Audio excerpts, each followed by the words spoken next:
tell you about Dr. Ben Salento, Texas Sinus and Snoring. That's right, Texas Sinus and Snoring. Dr. Ben Salento fixed my sleep about 5.5 years ago. Getting ready to do the Inspire sleep apnea procedure early next year. You guys know I just got I have a deviated septum. I had one, and he fixed that, so that's been a huge boon for me as far as just breathing goes. He's awesome. I mean, when it comes to any issues you have with breathing, with sleep, with your sinus,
is building. It's Reaction Monday, presented by Shoppers John Deere on Sports Radio 610. Here's Payne and Pendergast. All right, so 2 weeks ago we got to have our cake and eat it too. Texans beat the Steelers. Astros clinched the division. Same day. Last week, not so good. Texans lose to the Falcons. Astros lose to the Twins. The Astros ended up fine. They ended up winning that series in 4. Yesterday, good out of the chute. The Texans took care of business, 20-13 over the Saints. The Astros, unfortunately, last night ran into a buzzsaw, Seth. Jordan Montgomery, and particularly Yordan Alvarez, ran into a buzzsaw. Struck out 3 times to end innings last night. They had some opportunities. They had one opportunity with the bases loaded and Martin Maldonado up in the game. Hey, I know you gotta. I delude myself so thoroughly during playoff baseball. I flat out knew Maldonado was going to get the job done there. I knew it, Sean. He walked his first at bat. Exactly. They're afraid to pitch to him, Sean. My confidence level is never high in Maldonado coming up in a situation like that. It was higher than usual, though, just because he's hit the ball better the last month of the year. Like, he hasn't been there is a little bit of that catcher of destiny feel to him. Isn't there now? Yes. But 2-0 last night. Montgomery was just the machine. He was great. I mean, just you tip your cap to him. I think I heard multiple players say that last night, and I do feel like this is a situation where you tip of the cap to them. That's the best lineup, the best hitters in the league, by a pretty healthy margin in a lot of degrees. And Verlander struggled with his fastball command early, and then just had one mistake on the second home run, and that was pretty much otherwise a great night for Verlander. It's just Montgomery had a better one. He did. Yeah, their box scores are very, very similar. I mean, they both went basically the same number of innings, almost identical number of base runners on, almost identical number of strikeouts. Yeah, but Justin Verlander's hits he gave up were higher value hits. A solo home run, and he gave up a double early on. And Montgomery was just basically scattering singles. Had one really bad, the bases loaded inning, and that ended up not hurting him because Maldonado was the guy who came up with bases loaded, 2 outs. Here was Dusty Baker on, in particular, how Montgomery pitched Yordan Alvarez, who had a rough night last night. They had a pretty good game plan, which Mike Maddox is one of the best at game planning. And, he was throwing some high fastballs and throwing some breaking balls off the plate. And like I said, I don't think he had 1 or 2 at-bats, if any, against him. And so, if we face him again, I'm sure, he'll be much more equipped after seeing a guy already early in the series. Yeah. Well, the hope now is that you face him again, because if you don't face him again, it means you got swept. So we're in this strange place where we hope we see Jordan Montgomery again. Look, the Astros are better on the road.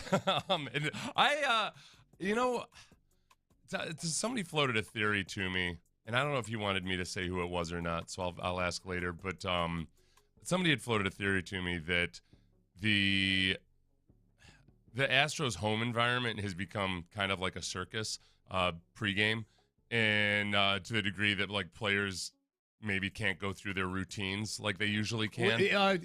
Expand on that. There's just so many people down there. Gotcha. There's just people all over the place. Oh, you got autograph opportunities, photo opportunities. Do meet this guy, kiss that baby. Yep. And the players are all very nice and are accommodating and everything. And yet, when they're on the road, it's a lot easier for them to just get their pregame activities done, and get into the mindset for to play a baseball game. Well, you hear that a lot with players in other sports, particular football is the one I always hear it, which is like, you know what? I kind of like going on the road because I'm not having to worry about 15 people getting tickets to the game. Yeah. I'm not getting calls about stuff going on at home that I may actually be able to impact or something like that. The Astros has become, it's almost like Ringling Brothers. They're such an attraction. You know what they are? They're a Vegas they are.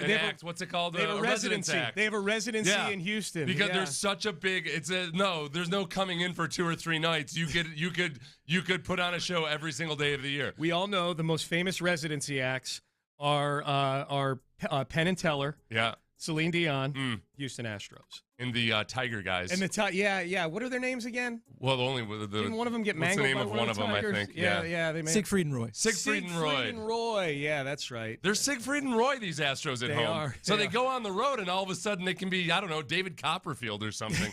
They can be some other cheesy act, but actually win baseball games. That's right. So regardless, that's an just a interesting theory. Yeah. So the person that put that theory out there has some connections. I'll ask if he wants that name. I think that the biggest thing about tonight that I'm looking forward to is that Altuve owns Uvalde. Altuve just flat out owns Uvalde. Yeah. He's 11 for 38 against him. There's only 2 Major League Baseball hitters who have homered off of Uvalde more than twice. There's Giancarlo Stanton, who has 4, and then there's Altuve, who has 5. Okay. So Altuve, after if those of you who fell 5 of his 11 hits are bombs, huh? yeah, Okay. So That's a good stat. this is what you need to know about Altuve if you didn't see the game last night. He had a particularly Altuvian moment.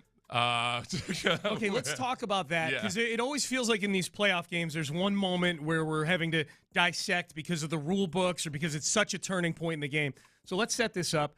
Altuve gets on base in the bottom of the 8th. He leads off with a walk, I believe.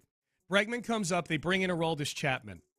And Aroldis is not locating well at all. no, well, Yeah. and Bregman hits a bomb to left field that if it were 10 feet to the left is in the back of the Crawford boxes. Yeah. Might have even hit the the platform in the back. our awesome little vortex of weirdness left center field at Minute Maid Park. Yeah. Back in the recess there. Yep. Where either awesome or awful things happen, and there is nothing in between. So it ends up being a fly ball to the wall in left field. I think it was Carter that caught it, jumps up, catches it, and Altuve thought that it was a hit. He thought it was going to be at least a double, was going to bounce off the wall, maybe a home run. So Altuve had gotten to second base and had sort of, as the ball was getting caught, he kind of moved past second base slightly, but didn't touch second base coming back. Originally, they called him safe back at first, but Bruce Bochy appealed, and they looked at the replay, and the umpires determined that Altuve had moved far enough past second base by inches that he had to retouch second base. He didn't do that, and thus he was out. And honestly, instead of being let's go full-on game of inches here. Instead of it being tied at 2 with no outs and nobody on base, which it would have been if Bregman had hit it 10 feet to the left, at the very least, you've got 1 out and a runner on first with Yordan Alvarez up. Right. Instead, you've got, because Altuve gets doubled off, and I hope I described that appropriately for everybody. Right, I hope people can just visualize what I'm talking about. I mean, he barely went past second base. It was the whole thing is too, depending on which angle you watch it from, because at first, I was kind of I was deferring to the baseball experts on this as far as the actual how you parse the rule out. The first angle, I thought, was that you couldn't really tell, and you might have made the case that like he had kind of redirected with his foot still on base. So like, does that count? When they show the angle from first base, you can see that he's clearly past the base. Yeah. Like headed towards third. Yeah. So that angle, I think even the lay person, you realize, okay, that was. But Altuve just, you can totally. This was like I think the most forgivable of Altuve base running errors. I think that it was so bang bang, or unfortunately non-bang bang, just one bang the first time through, a bang non-bang, that I get it. Like I can totally see myself doing that. Sure. In all my fantasies where I'm an incredibly smart baseball player, I could still see myself doing that. I could see myself thinking they're not going to appeal this. I get away. Nobody's watching me right now. They're watching the left fielder out there. It does feel, without realizing there's 50 cameras in the building. Most of my objections to replaying baseball have to do with second base. Like somebody comes off the base, like somebody comes a millimeter off the base on a slide. You're out. Like, come on. So this is one of those things before replay that he would have gotten away with. None of the Astros seem to have a problem with it. No, So nobody. It was just an unfortunate play. So instead of at the very least Altuve on first with Yordan up and 1 out, I mean, you're in the 8th inning at that point. You now you got nobody on. You have nobody on, 2 out, and you have a guy who's ice cold hitting in Yordan Alvarez. Yeah. He hadn't been able to make contact all day long. Here is Dusty Baker on the Altuve double play. That was close, because he had his foot still on the bag, and that was a matter of interpretation, but his left foot was past the bag. And so, it didn't work.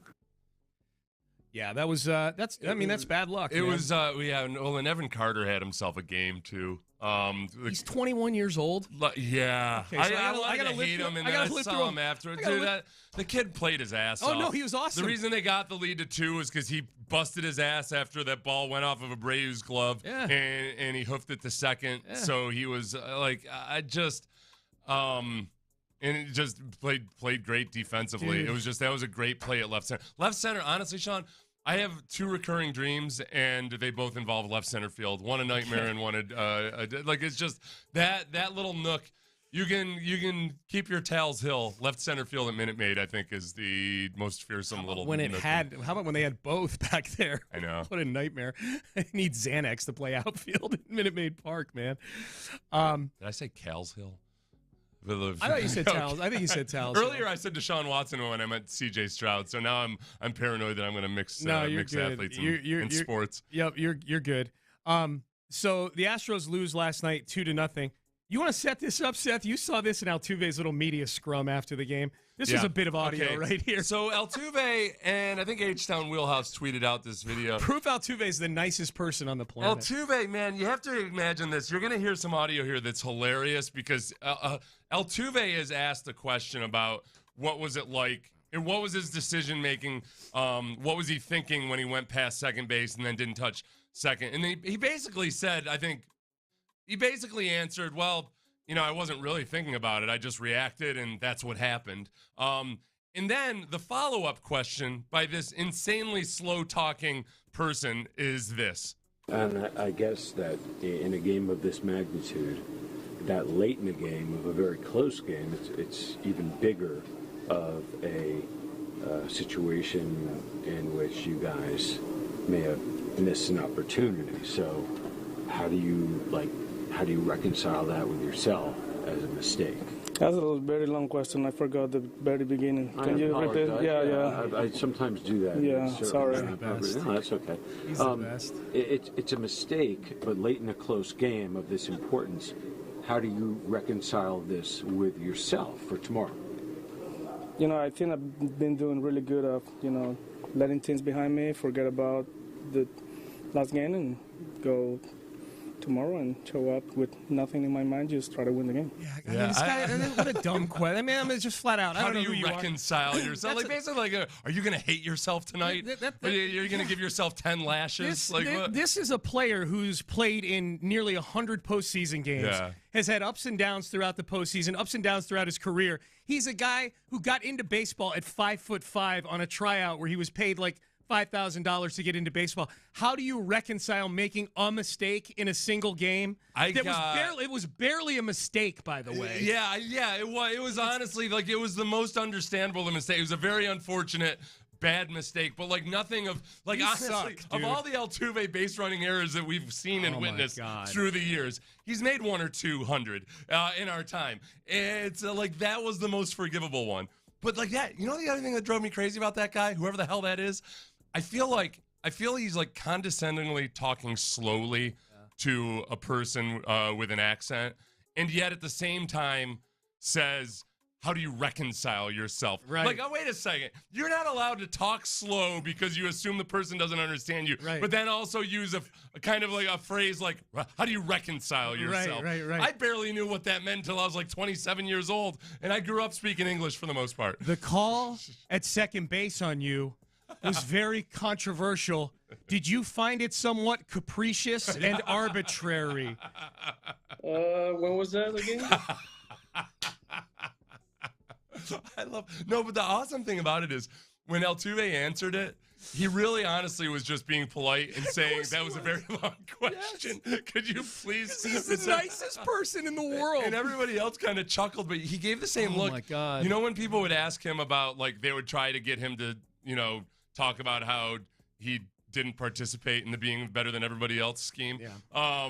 And he wouldn't just, he would just very patiently and politely say, no, this is a team. We're not, I know what you're trying to do, but thank you. It's a team. We all made a mistake. Yep. Yeah. He just has that certain patience about him. They could see him. Like, I wonder if he's ever gotten angry at his kids, or if he just. I don't know, man. He's probably got super nice kids too. He's never gotten angry at his kids when they ask him why he went to the wrong school to pick them up. Can you imagine? He's like, Dad, and his kids are why did you drive back? Why did you?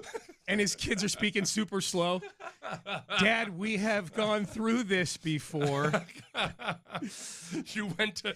He's always going to the high school when they're still in intermediate school. He's trying to get a little too far ahead. Or he's showing up at noon to pick him up at 3. Yeah, like just all sorts of wrong, all like the base running equivalents. That's really funny. All right. Hey, by the way, the 4 times the Astros have made the World Series, they are 3-1 in Game 1 of ALCSs in those seasons. Wait, so who is? The Astros. So they've been to the World. If you're worried about, are they going to get to the World Series? If you're looking for, if we can read from history what might happen here. Hey, they lost the first game of the World Series last year. They did. Yeah. In the ALCS, in the 4 years they made the World Series, they've won Game 1 of the ALCS 3 times. The only time they didn't win Game 1 of the ALCS, 2019. Mm-hmm. They did not win Game 1 of the ALCS. And honestly, the odds. I see some of these people cite odds sometimes where somebody was citing the odds that since they went to the 2-3-2 format, a road team that wins Game 1 wins the series 56% of the time. And I saw somebody cite that kind of like, ooh, that's a damning number. Like, what? Oh, okay. It's a coin flip still. Plus, this is the Astros. Yeah. What the hell? Well, the graphic they had at the bottom of the screen right after the game ended last night. That was like 63%. 64%. The team that wins Game 1 of the League Championship Series wins 64%. Since they went to this format, it's a little less. It's a little less, yeah. For the road team, too. All right. Payne and Pendergast with you on a Reaction Monday, reacting to the Texans and to the Houston Astros. Let's circle back to it. Well, let's get to headlines. Let's if you're just getting in your car, we're going to do the quick rapid fire get up to speed on both of these things. Texans, Astros, maybe a little college football from this weekend. It was an interesting college football weekend too, and an interesting Sunday around the NFL. So we'll try to rapid fire as many of these as we can in headlines next. Men's T Clinic, mensteclinic.com is where you go to make your appointment. And you've heard me talking about the Men's T Clinic and how important they've been to me in getting my quality of life back, in just getting my energy level back. You know, if you're a guy you can be in your 20s, your 60s, doesn't matter. You reach a point where your body starts producing less testosterone. That is at the root of a lot of the issues that guys have when they become adults. And Men's T Clinic is there to recalibrate for you. I go there every Friday for my testosterone replacement treatment. In and out quickly, 10 minutes, that's it. Super friendly staff.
New roads. It's Reaction Monday, presented by Shoppers John Deere on Sports Radio 610. Live from the Twin Peaks studios, here's Payne and Pendergast with today's headlines. 15 seconds to go, no timeout, Saints. One more snap of the Texans. Stroud takes the snap and sneaks it around the left side and kills the clock. It's over. The Texans get their third victory of the year. They defeat New Orleans 20-13 and head for the bye at 500. Fantastic day for the Houston defense. They get the job done. Love this team, love the energy, love the way you guys play for each other, fight for each other, special unit. All right, let's keep grinding, let's keep getting better. All right, we'll take a little time off this week, come back ready to grind and get better to finish out this season. Love you guys, proud of you guys. Man, can't be more fired up, baby. Texans Swarm! There you go. Yeah, I like it. They've kind of morphed their team kind of breakdown into Texans Swarm. Yeah, Swarm is it's taking hold. They take a more literal interpretation of it, I think. It just I think Definitely DeMeco on the field they do. I think DeMeco reverse engineered Swarm. I think he wanted to use Swarm as kind of the calling card, especially of his defense. But you had to come up with an acronym for it. So it's special work ethic and relentless mindset. Yeah, I don't like when you combine two words into work ethic's one one word, Seth. Hyphenated in work my mind ethic, it I is. suppose, yeah. Because I'm part of Team Swarm. You've got Team Swarm. You don't need any periods on your acronym. Nope. You've got your t-shirt that says "Join the Swarm." Yes, join it. There's no periods in that acronym. Watching on YouTube, join the Swarm. Yeah, our YouTube and Twitch channels are up and running right now, by the way. Yeah, so I thought there were some really good things in terms of the running game. I know even though sometimes it feels like they're still stubbornly trying to do some things, even though they're proven not to work, I'm torn. Because the one eventual touchdown series, they ran the ball 8 times in a row. They got down to the goal line, but then Dameon Pierce got stuffed a couple times. Yeah. And it feels like, why are you doing that? They're selecting the play calls more carefully and tailoring them to the running backs. And you ended up having a two-headed monster yesterday in Devin Singletary and Dameon Pierce, plus a little bit of Mike Boone thrown in. Yeah. And I think they're trying to find out what the identity of the team is. This is what I noticed that I like about Bobby Slowick. I think, Dameon Pierce is not good as a zone blocking scheme running back. And I don't think it's going to happen, at least not soon. You got to develop a rhythm for that stuff. But it's essential in this offense that they attack the perimeter, that they stretch the field horizontally. So I think a lot of this end-around stuff with Xavier Hutchinson, Tank Dell when he's healthy, a lot of that is going to end up becoming the substitution for the zone running scheme, which I'm okay as long as they do it effectively. Yep. They still have some curious miscues and missed assignments on them sometimes. Yeah, it was really good in the first half yesterday. Yeah. By their standard, 97 yards at halftime running the football, and they had 17 points on the scoreboard.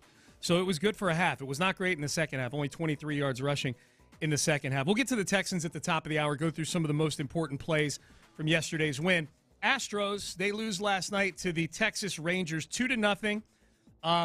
Justin Verlander was good. He, looking at this thing blindly, if someone said Justin Verlander is going to give you, what was it, 6 1/3, 2 runs, I would have said, okay, this hasn't been Cy Young Verlander this year, so I'll sign up for that. So he pitched well. The problem was the Astros' bats were silent. At the times in the game where they had opportunities, they didn't capitalize. It was a rough night for Yordan Alvarez. He struck out to end the inning a few times early in the game. The one time that they were able to get the bases loaded in this game, it was with 2 outs and Martin Maldonado coming to the plate. That was not optimal. He struck out to end the 4th inning. So Montgomery came up big in big spots. He was really good. And they're back at it today, 3:30. So they try to get the taste out of their mouths. Framber Valdez, this is I don't think I'm discovering plutonium or anything here. This is his biggest start of the year right here. We need 2022 Framber in the worst way today. Framber Valdez versus Eovaldi. Eovaldi won against the Astros twice this year. The first one, he was very, very good. The second one, he struggled, but he was injured. So ended up pitching 4+ innings in that game before he was run out, but he was injured in that one. The big thing you have going for you, at least one of the things, is that Altuve has had very good success versus Eovaldi in his career. In the pitching last night, too, I think beyond just Verlander, Neris and Abreu, like that's everything you could want out of your pitching staff. Bullpen's been really good in the postseason. Yeah, and one bad inning with Hector Neris, and that's pretty much it. That's I think if there's one spot, because we know from since 2017 that no matter how good your offense is, there's going to be nights where they're just not there. Yeah. The fact that the pitching so far in the postseason has looked what we thought it was going to be in the preseason, that's the most encouraging and exciting thing. Yep. Because that can sustain you. It sucks to lose that one last night where you hold one of the very best offenses in baseball to 2 runs, but as Verlander himself pointed out last year, they lost the first game of the World Series. It's not like this is the end of the world. No, 7-game series. It's and this is a team that's played well on the road this year. They played well in that stadium this year on the road. Yeah. You know, so I'm not panicked about this thing. I'm slightly nervous about Framber's just making me nervous this year in general because he's just not what he was last year. So it's up to Framber today. We get full La Grasa tonight. I hope this so. afternoon. Excuse me. Yeah. Thank you, baseball gods and humans who scheduled this for giving this a short turnaround between the end of last night's game and the beginning of gods and the humans. Game 2. Yeah. 3:37 start. As we continue with headlines. I like to be the person that always thanks God while completely forsaking the humans that were involved. It was good for you to mix the humans in this time. Yeah. That was nice of you. Wild Sunday yesterday in the NFL. I mean, it almost was super wild based on Sunday Night Football last night. But in the early window, I think a lot of people would say, you know what, the 3 best teams in football, or maybe the 5 best teams in football, 3 of them for sure are the Niners, the Eagles, and the Buffalo Bills. I think people generally feel that way. In a season where it's been wild already, 2 of those 3 lost, and the third one came down to the last play on Sunday Night Football. The Niners lose, as you warned, Seth. Yes. The Niners lose to the Browns yesterday. The Browns, the Niners kicker misses a field goal with no time left on the clock, and the Browns beat the Niners with P.J. Walker at quarterback. So no Deshaun Watson, P.J. Walker at quarterback. That happens in the early window. I had faith in P.J. In the midday window, or in the afternoon window, the Eagles lose to Zach Wilson and the Jets. I had faith in... You did not call that one. You did not call that one.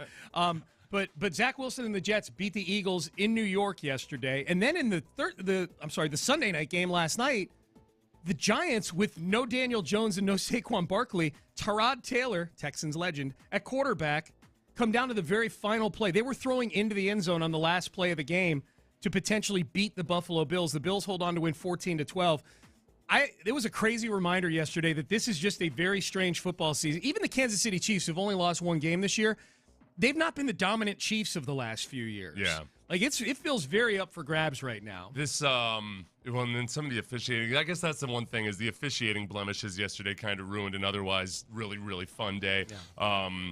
You'd add the Texans game to that. I think, the inconsistency in the interference calls. Like, I couldn't really get mad at Shaq Griffin getting called for interference because the previous one that benefited the Texans, I felt like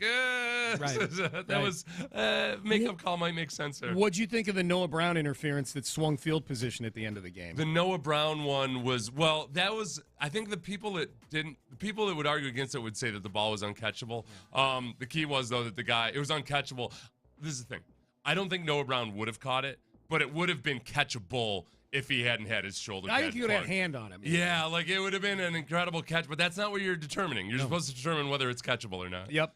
All right, so a wild Sunday in the NFL. We'll talk more about that as we head into the 7 o'clock hour here. Payne and Pendergast, Sports Radio 610. I have a prediction.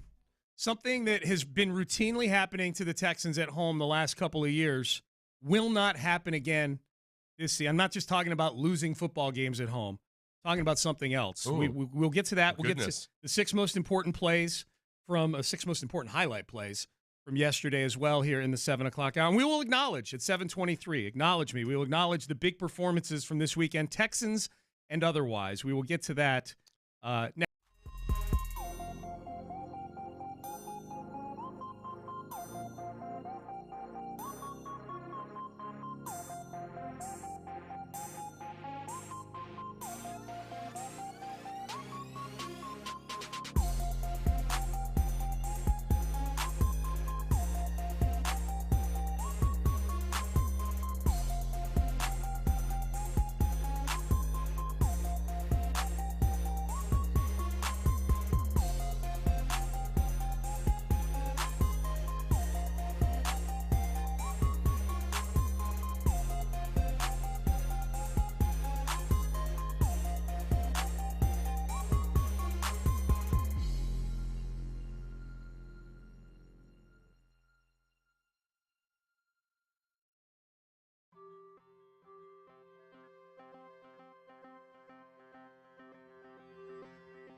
contest. Sports Radio 610. The Texans play here. An Odyssey station. It's Reaction Monday, presented by Shoppers John Deere on Sports Radio 610. Here's Payne and Pendergast. We'll get to the big plays, the big highlights from yesterday's Texans win over the Saints. 20-13 the final score. Astros lose in game 1 of the ALCS to the Rangers, 2-0. Stroh's back at it today at 3:37. The Texans not back at it until October 29th. They're off. Bye week. What? They get to rest. No days off. They get to rest. No. They get 14 of them. They should volunteer to play a game in England. Yeah, Barnstorm. Have old Rich Eisen there do play-by-play for them. Put everybody to Good luck sleep. with your jet lag. Yeah, exactly. So, so there's a bye week. I don't like having to fill my weekend.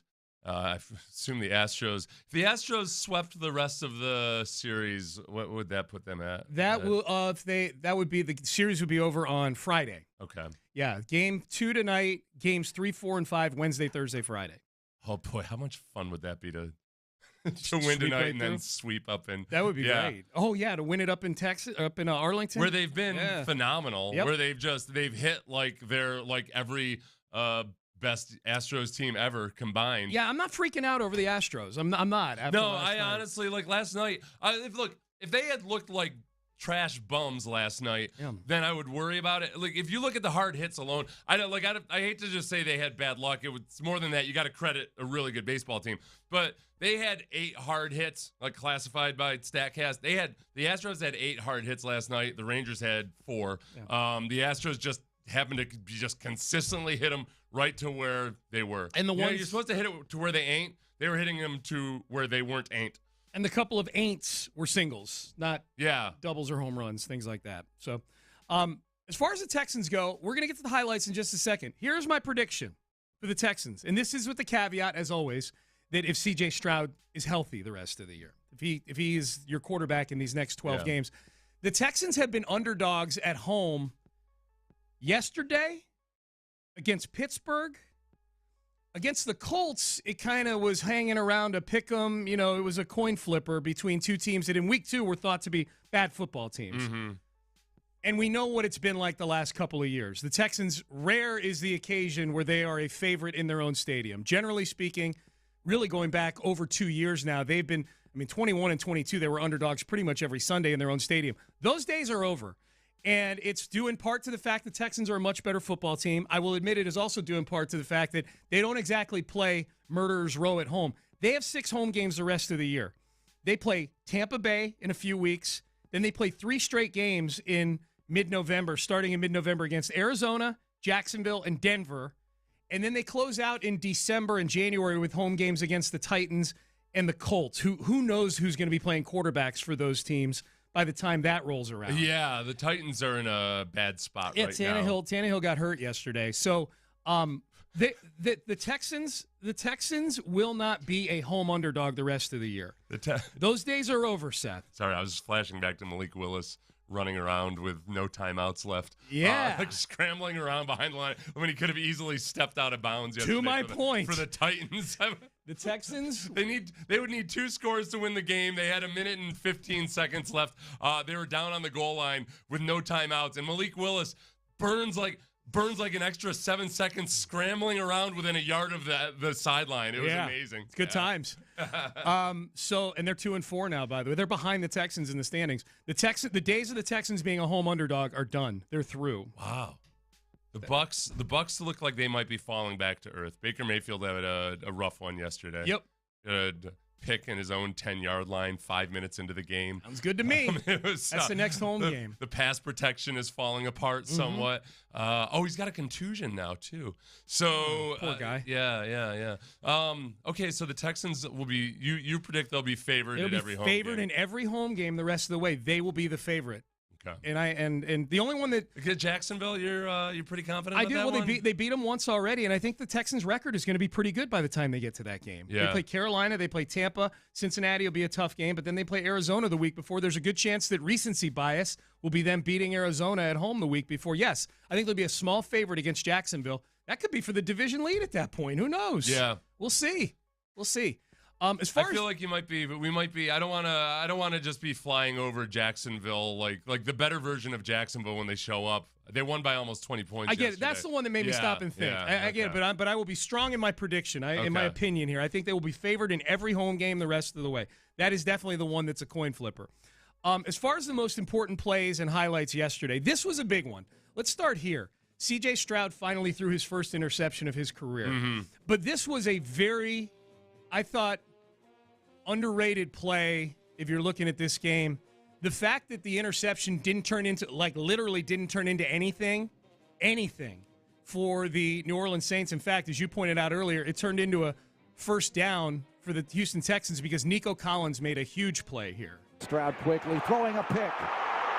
Taking the right side across the 45-yard line. The ball comes out. There's a chase for it, and the Texans might have it back. I think he got it right. And the Texans get it right back as Titus Howard has it. It was picked off by Zach Vaughn, but he coughs it up right away. So there's interception number one for C.J. Stroud. Offense, 1st and 10, Houston.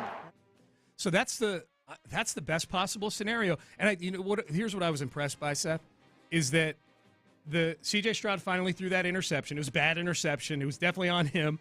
Nico Collins hustling to make a play. Titus Howard hustling to make a recovery of the fumble. And then a few plays later, they get into the end zone. CJ hits Dalton Schultz, and Dalton Schultz mosses that guy in the corner of the end zone for a touchdown. Like it wasn't just the grit and the hustle to get the ball back by the Texans. It was they turned around, and 4 or 5 plays later, they're in the end zone. That's been the nice development over the past couple weeks. A lot of it's been kind of on the periphery, and it's not the periphery anymore. Dalton Schultz has now produced several weeks in a row after really looking like he might be a letdown as a free agency signee. We felt like the all offseason like we'd gotten a steal and getting him on a 1-year deal, and it didn't go so smoothly at first. He still has work to do in the blocking side of things. He was a little better in the ones that I watched closely yesterday. Yeah. Hard to be worse than he was the week before against Atlanta. It wasn't good. There's room to be. Catoriano too. Like these guys. Like there's times where they got to remember. Like they legalized. You can block with your hands since 1978. They've allowed it since 1978. You can use your hands. Are you sure? You don't just have to fling your tiny body up against a defensive end. You need to text somebody to let them know. But beyond that, Dalton Schultz has showed up yesterday. Xavier Hutchinson very much made a big difference, and like the role players on the skill side of things, I think are really starting to come along. Yep. So the Texans. So that was early. That was the Texans' first touchdown drive. Their other touchdown. Here's what I liked about this. This was the drive where they wound up getting 1st and goal at the 2. They're up 10-7, so they have a chance to go up 2 scores.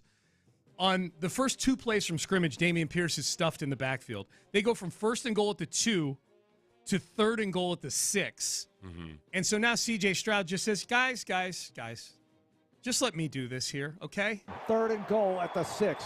C.J. gets the snap, throws over the middle, caught for a touchdown by Robert Woods. They cash in. What a throw and a catch.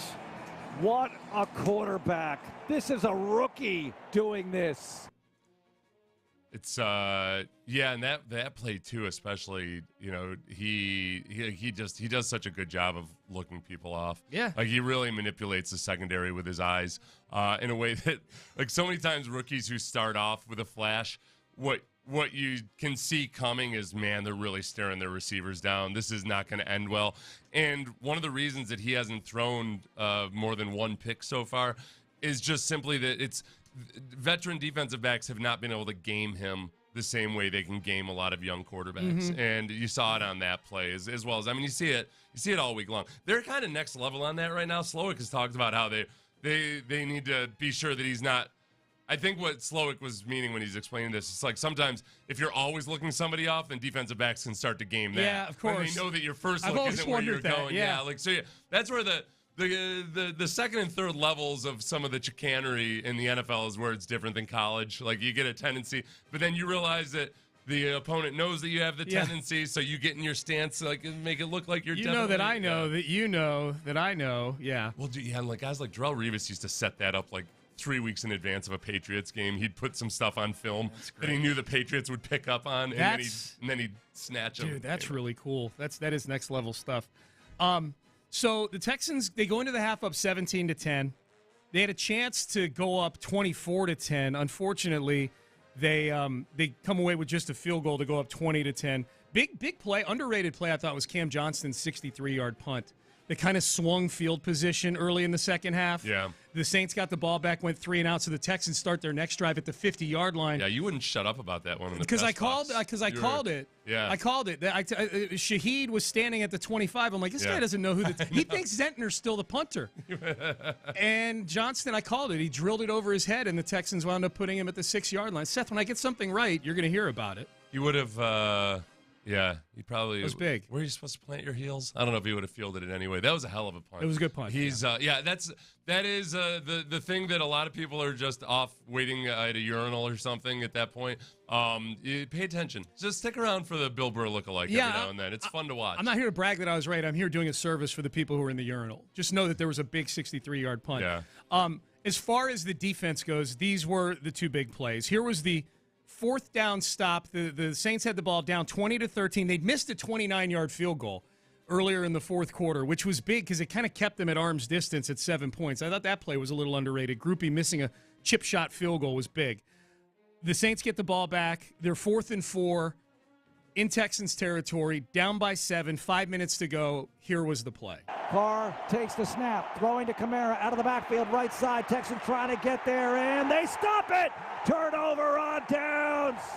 Shaq Griffin with the stop on Alvin Kamara. It was, and you guys had Blake Cashman in the postgame, and he described that play, and it was really something the Texans had done well all day long, which is disguising, showing blitz up, at the line of scrimmage, and then doing a really good job of getting back into zone coverage, or showing zone and then blitzing from deep. There were a couple of the big pass deflections and incomplete passes that came with a safety or a linebacker, like blitzing from like 5-10 yards deep at the snap, and those are nerve-wracking when you see it coming because it just feels like it takes forever to get there.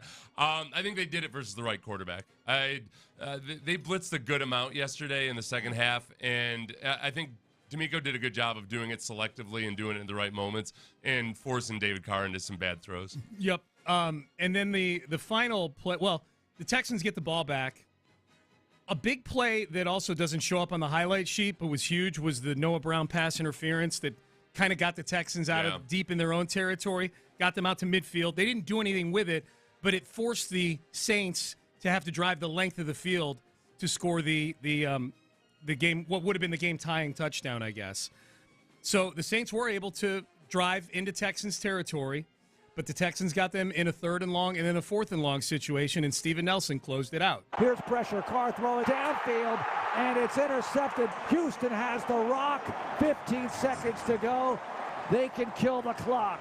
All right, so that was originally called an incomplete pass, which would have meant the Texans are taking a knee at about their own 20-yard line thereabouts. Would have been better for our sanity, I think, and especially, honestly, when I went back and watched the TV copy of it, it wasn't as bad as I thought it was from the press box. So where we stand, we're down on the other like 20-yard line. Right. And from that angle, it looked like they might as well be in the end zone itself. Yeah. But good job by CJ. Underrated job by CJ for a team that has struggled to run the QB sneak early in the season. He did what he did last week, which is he found that nice little avenue to the left to get out and handily get the ball safe and pass the line. Kill the clock. Yeah, get out of there. Get out of there. So those were the big plays yesterday. I think what's cool about that is just everybody that's contributing in these things. You know what I mean? Yeah. It's Nico Collins making a play that doesn't show up in the box score. It's Robert Woods getting his first touchdown as a Houston Texan. Shaq Griffin.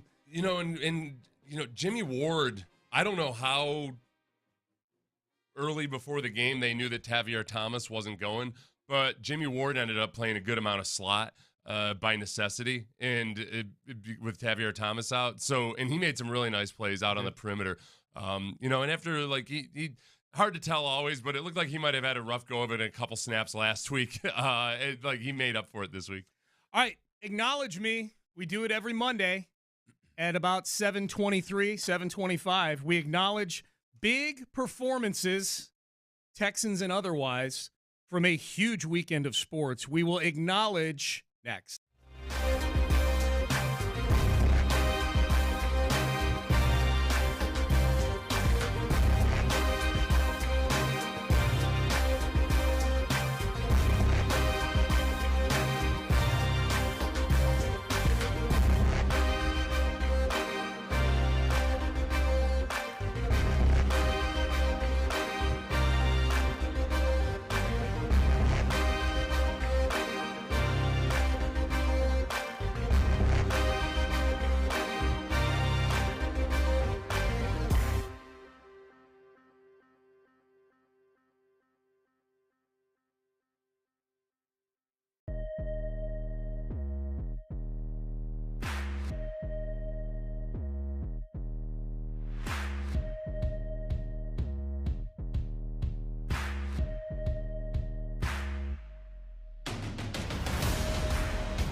boogeyman. All right, so we'll come for them in their sleep. We'll do that. We'll accept suggestions on the text page 713-572-4610 in the YouTube chat as well. YouTube and Twitch. You can find us on YouTube and Twitch. Let's acknowledge some people from this weekend. We do this every Monday at this time. Acknowledge me. We acknowledge big performances from the weekend.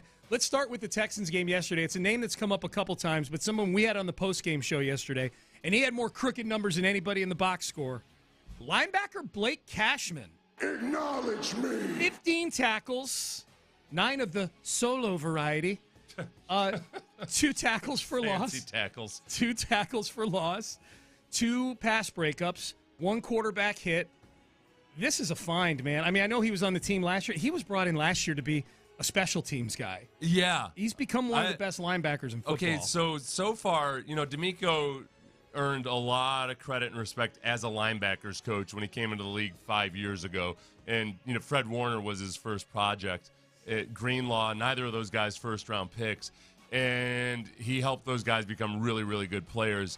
I think Henry To'oTo'o is on a good trajectory, but Blake Cashman is the guy who by far so far looks like he may have been touched by the magical wand of the Miko dust. It's going to sound creepy for a minute. Yeah, he sprinkled his fairy dust on him. The Miko dust. The Tom Herman fairy dust. He's been really good. Blake Cashman was on the postgame show with us after the game yesterday. He was excellent. Here he is on the belief that the team has this season. I don't think there's a guy in that locker room that doesn't believe how great of a football team we can be. A team that can win the division, be in the playoffs, and compete with anybody else in the league on any given Sunday. So, we have as a defensive player, we believe, we're one of the best defenses, and we're going to prove that as the season continues. And then, having the offense like we have, how productive they've been, we have so much faith in them that they're going to get it done and put up points. So, we have, a lot of belief, and, we're all, in it together.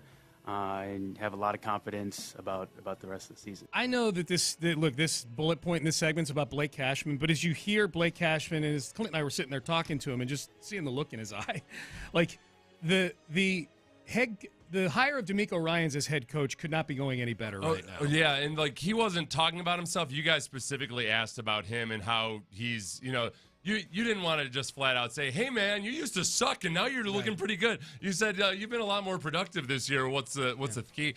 And he just said, he very politely said that DeMeco's a pain in the butt. That he said, what was the word he used? Nitpicky. He said nitpicky. He kind of laughed as he was saying he's very nitpicky, and it's, that he is that kind of attention to detail coach where he's like, no, you need to be 6 inches deeper here. You need to, be 4 inches over to the right here. Yep. And it's that level of attention to detail that's helped Blake Cashman out, but helped a lot of guys out. That's the kind of stuff that you see over time, too. I think, I do see this defense improving in minute but noticeable and significant ways. And it is on the margins. It's on the little a better angle taken here. Guys aligned properly there, and that's all DeMeco. Yep. And Cashman's been a huge beneficiary of that. The other thing about about Cashman too, the first time I saw him in person, he was at a coffee shop in Houston. I remember that. And I was standing a couple spots behind him. I was trying to look at him without, I was pretty sure that was who it was. The Texans had just signed him, and I went old school baseball scout on him. I was like, this kid just looks like a player. He just he had a current. If I were an old school baseball scout, I'm draft this guy. Yep. Sign him to a contract now. Yeah, he just had a certain swagger to him. Boy, man, he's been a real find for this football team.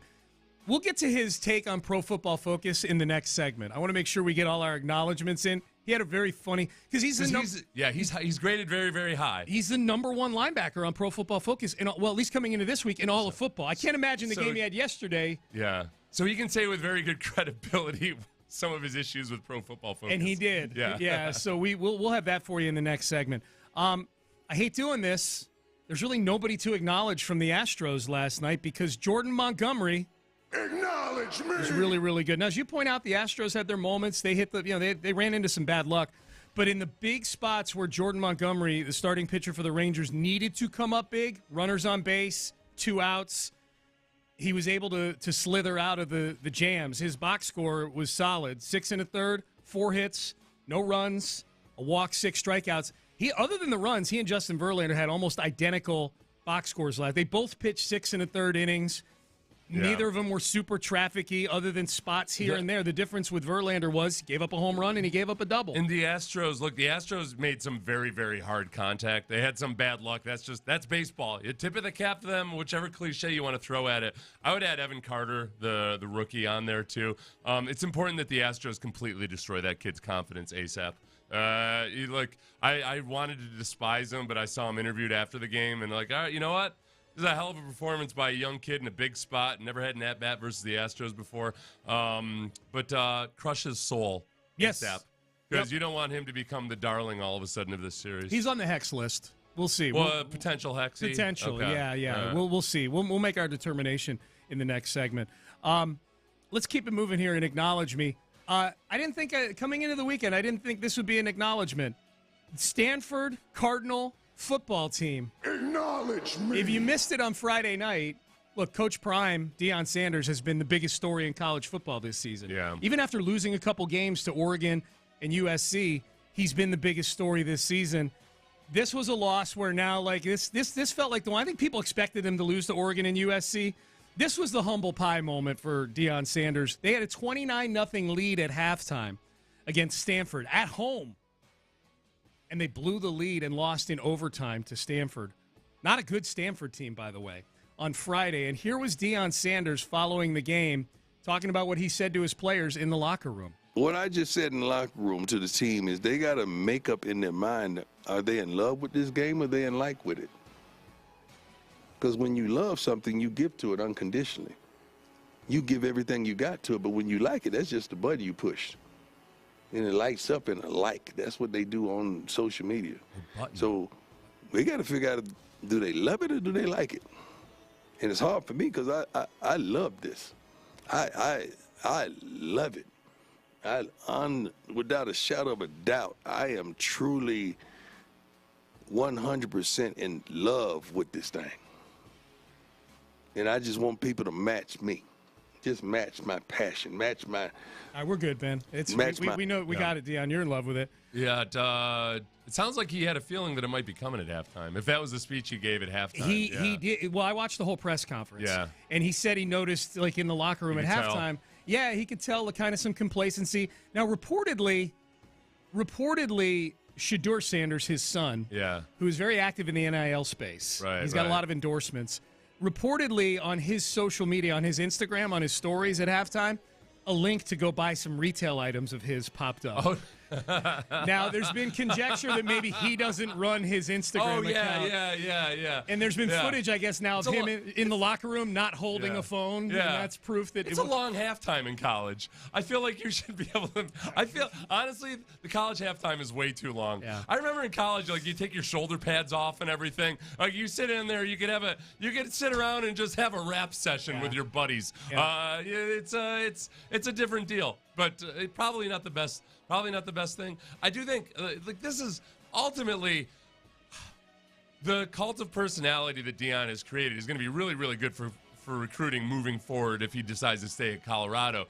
I think it's just they're like a 500 football team, which is a huge improvement. Huge improvement. It's crazy because I feel like if they end up a 500 football team, it's going to be looked at as a huge letdown and disappointment when in fact it's an incredible improvement. They are over their Vegas season win total already. Yeah. Vegas had 3.5 wins before the season. They got 4 wins on the season so far. Here was my favorite Deion Sanders moment from the press conference. It's quick. From the press conference following Friday's loss. Juwan Mitchell, I didn't see him out there at all. Yeah. Is he with this team still? Yeah. Is he injured? Ask him what happened. Next guy. That's accountability right there. Yeah, it is. You know? It is. All right. So was there a report about what he actually did? No, I never looked it up. I don't know if I don't even know who Juwan Mitchell is. I just thought it was funny. You never see a coach do that. Go ask him. Maybe you do. Maybe a few of them. Last one. Xavier Watts. Acknowledge me. You may be saying, who is Xavier Watts? He's a safety on the Notre Dame football team. And you may be saying, Sean, why are you bringing up Notre Dame football? Because they destroyed USC on Saturday, 48-20. And I don't know that Caleb Williams I don't know there's anything Caleb Williams can necessarily do to not be the number 1 or number 2 pick in the draft, but I feel like Notre Dame exposed a bunch of flaws, and Xavier Watts was right in the middle of it. 2 interceptions, a forced fumble, a fumble return for a touchdown, all by one guy. The Notre Dame defense was chasing Caleb Williams around the field all night, like in a bad way for Caleb Williams. Yeah. They were 6 sacks, 11 TFLs in the game, and 3 quarterback hurries on Caleb Williams.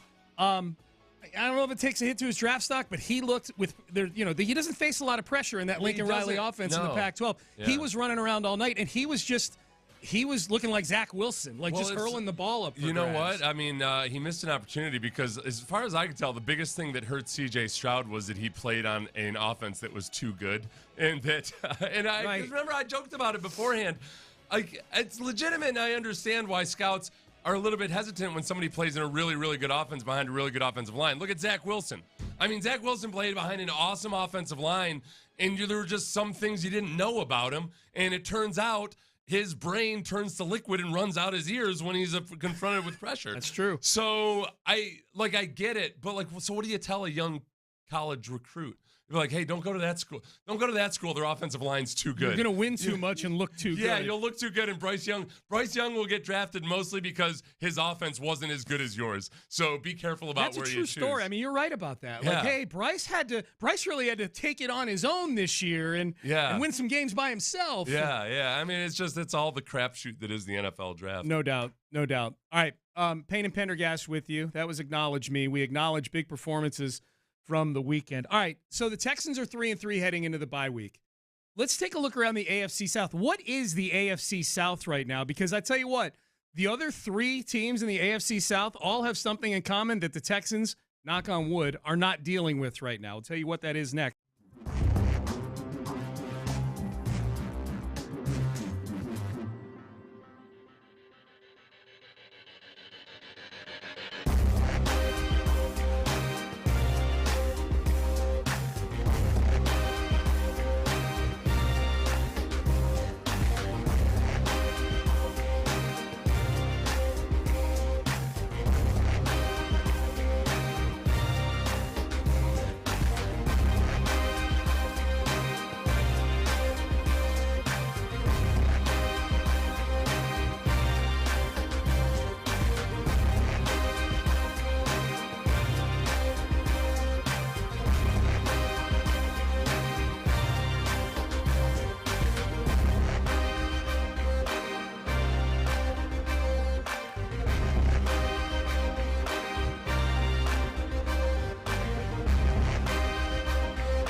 normal behavior that people that's the way you act. That's the way you treat your family. There are a lot of coaches that were basically abused as players, and they feel like, well, that's just what you do. Mm-hmm. That's what tough is.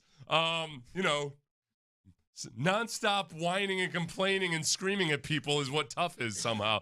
DeMeco is very much all about just being focused on the things that matter, and he coaches guys hard. Don't get me wrong, but it's like there's just not a lot of the psychotic nonsense that you get with some football coaches, especially once they get sleep deprived and under stress as NFL coaches. It makes some of them worse. Yeah. Some guys turn into NFL head coaches, and it changes them as people. I don't see that happening for DeMeco. No. I think he's pretty much, he knows who he is at his core. Yep. It's been a home run so far, the hire of DeMeco Ryans, no doubt. All right, so the AFC South. Take a look around the weekend in the AFC South. I'll tell you the one thing that all three other teams are dealing with right now, Seth, that, knock on wood, the Texans, they're not dealing with and hopefully don't have to deal with anytime soon. They're all dealing with varying degrees of injuries at the quarterback position. All three of the other teams. Probably the least urgent one is the best team in the division right now, the Jacksonville Jaguars. Trevor Lawrence left the game. I don't know if he left the game, but he suffered a bruised knee yesterday in their win over the Colts. He's undergoing some tests on the knee.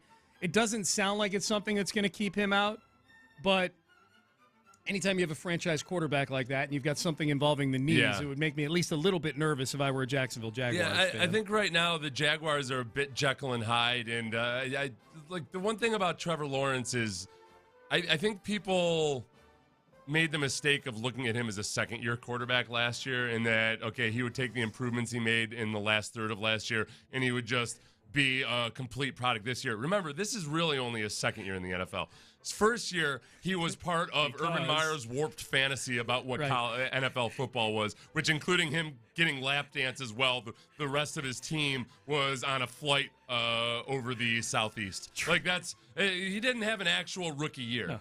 Trevor Lawrence had the most twisted red shirt year of all time. Yeah, exactly, right. So, Trevor Lawrence still, and he's in an offense where I think Doug Peterson does some good things to make it simpler and easier for Trevor Lawrence at times, but he's not a complete and finished product. So, I think there's good moments, there's bad moments, but the defense can be a real headache. So, the Jaguars right now remain the biggest, if the Texans are to make a Cinderella type run, they're the obstacle that looms largest. I totally agree. Because here's what the other two teams are dealing with in the AFC South. Quarterback injuries. Ryan Tannehill carted off the field. Not that Ryan Tannehill is John Elway or anything, but Ryan Tannehill is certainly a better option than Malik Willis or Will Levis right now. He was carted off the field with an ankle injury yesterday. So I think there was a chance that the Titans were going to be workshopping either Malik Willis or Will Levis by the time the Texans play them in weeks 15 and 17 anyways. But this might accelerate that because chances are if Ryan Tannehill misses any time here, it's going to be Malik Willis under center, and that is not a good version of the Tennessee Titans. No. Malik Willis playing. No, there were also some really funny GIFs and memes of DeAndre Hopkins on the phone with his agent. Well, he might get traded now. Yeah, DeAndre Hopkins went to the Titans are a team that, you reap what you sow.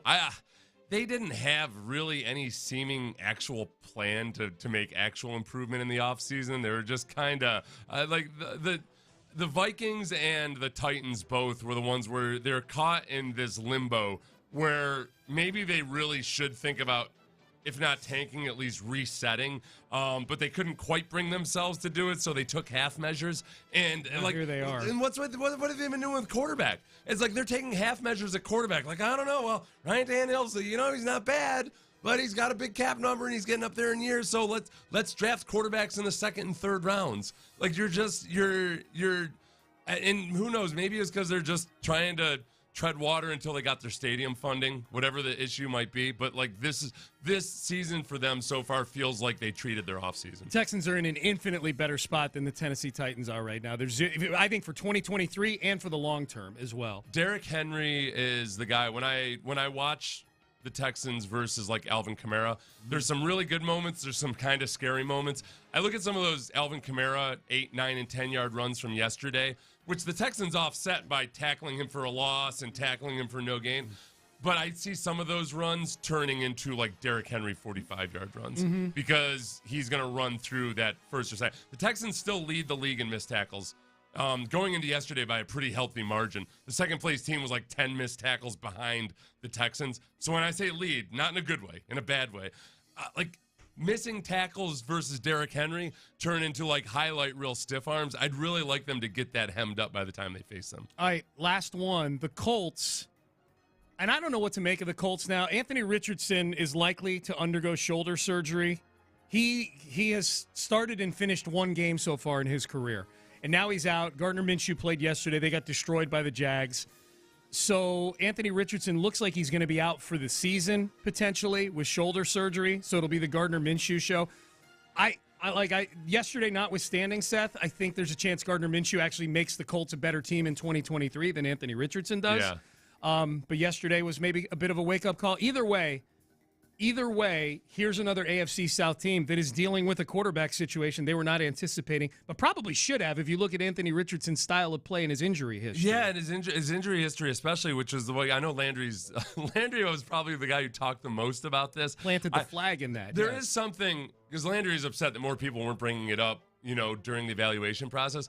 I do feel like, kind of like with Bryce Young's height, I feel like with injuries, people are almost starting to treat that like they're nervous that it's not politically correct or something to bring up either height or injury, proneness to injury. Because sometimes, guys are unfairly labeled injury prone, but it doesn't mean nothing. No. If you've got a guy that's never been hurt a day in his life versus a guy that's had major injuries, I think there's probably some statistical backing up of that guy. The one guy might just be more durable. Sometimes the guy just has bad luck that has all the injuries, but it certainly seems to be someone with Anthony Richardson. All right, I promised this audio.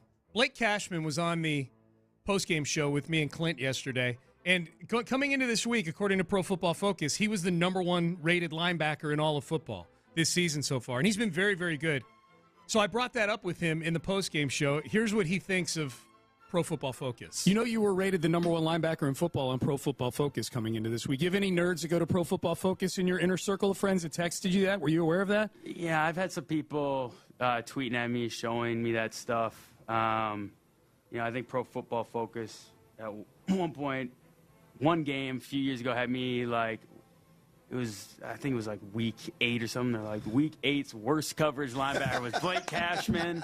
And every play was like this zone concept to run me out. Yeah, but it was still my zone, but with my job. So I'm like, I don't look too much into it. I can tell. You don't know how much I appreciate it. As a former player, I fight PFF all the time. Yeah. I was hoping you guys were going to then ask about the fact that Bobby Slowick had worked at PFF. Oh, yeah. No, we were winding down. We had already kept him for about 12 minutes at that point. It's funny because PFF, they do a lot of stuff. They work for a lot of NFL teams. They do some really, really good stuff. But the most noteworthy thing, the thing that gets them the most clicks are the grades, which I'm guessing are the least valuable thing they do. Those grades, like he said, that's why I always hate it when a Texan has high grades, because people bring it up and I feel like I'm being a hater or something. I'm like, no, just like Blake Cashman said, you can't accept the good grades because that means you got to accept the bad grades too. And sometimes they simply do, with linebackers especially. There have been some Texans linebackers who are horrendous in pass coverage, but because Romeo Crennel is really good at protecting those guys and being sure that their responsibilities were very limited, so they'd grade out well because they were never messing up. I'm like, yeah. Because they're not asking. Romeo is terrified of this guy in coverage. Well, meanwhile, the guys who are really good, and Cashman is good. Don't get me wrong. He's very, very good. Yeah. But a lot of times the guys that are really good are asked to do harder things, so they mess up more often because they're doing impossible things. So it's the same thing used to happen with Dwayne Brown was he would be one-on-one with guys all the time. Mm-hmm. But then that fat-ass offensive tackle from the Raiders, I can't remember his name. He was the highest graded. He was the highest graded. Trent Brown? No. It was before him. He was the highest graded offensive tackle in football. Okay. And it was they would play with 6 offensive linemen, a tight end next to him all the time. So he never got graded down. He had this really high grade. Yeah. Drive me insane. That's great. I'm so glad I didn't play in that era. in the Pro Football Focus yeah, era? Oh, that would have been amazing. It would have been. I actually think I would have graded out well in this Houston defense, but I would have hated it. Yeah, it's because people would have said like, "Hey, you're the same thing Cashman just did." Yep. All right, we've got a couple. And honestly, like I'm saying, I graded well just because of the style of the defense, not because of any actual merit to the grade. We got to do this quickly here. Who we putting the old Hexaroo on today? Okay, I thought about Evan Carter just because he had such a brilliant night last night, but he's just a rookie, and I'll expect the Astros to take care of him themselves. He's on the watch list. So I went to Aroldis Garcia. He only hits 207 with a 544 OPS versus Framber. Doesn't need a curse. Seager hits 273 with a 697 OPS versus Framber. Yeah. Simeon. Okay. 290 batting average, 888 OPS. He's 9 for 31 with 2 home runs and 4 RBIs versus Framber. Sounds like of the big star players on the Rangers, because we're not going to do starting pitchers every time. We don't. No, we got to save that magic. Yeah. Yep. All right. So are we doing Simeon, right. who's also, I mean, he entered the series like 9 for 18 versus the Astros this season. Okay. All right. So it'll be Simeon then. We are. Yep. Sorry, family Marcus of Simeon. Marcus Simeon and Simeon yourself. I apologize to the atrocious evening that your son is about to have tonight, but that's the breaks. Yeah. That's what happens when you choose to play for the Devils team. Sorry about it. Mm-hmm. Seth and I were looking up these numbers during the break, and with a straight face, Seth is like, "We're like total baseball people, Like right serious now." baseball and people. I'm like, "Yes, this is how you do a hex."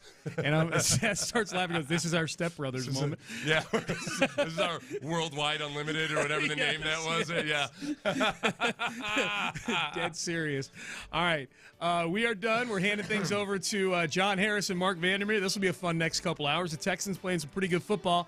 You've got the fellas in the loop after that. The drive following that. Good day to talk sports here on Sports Radio 610.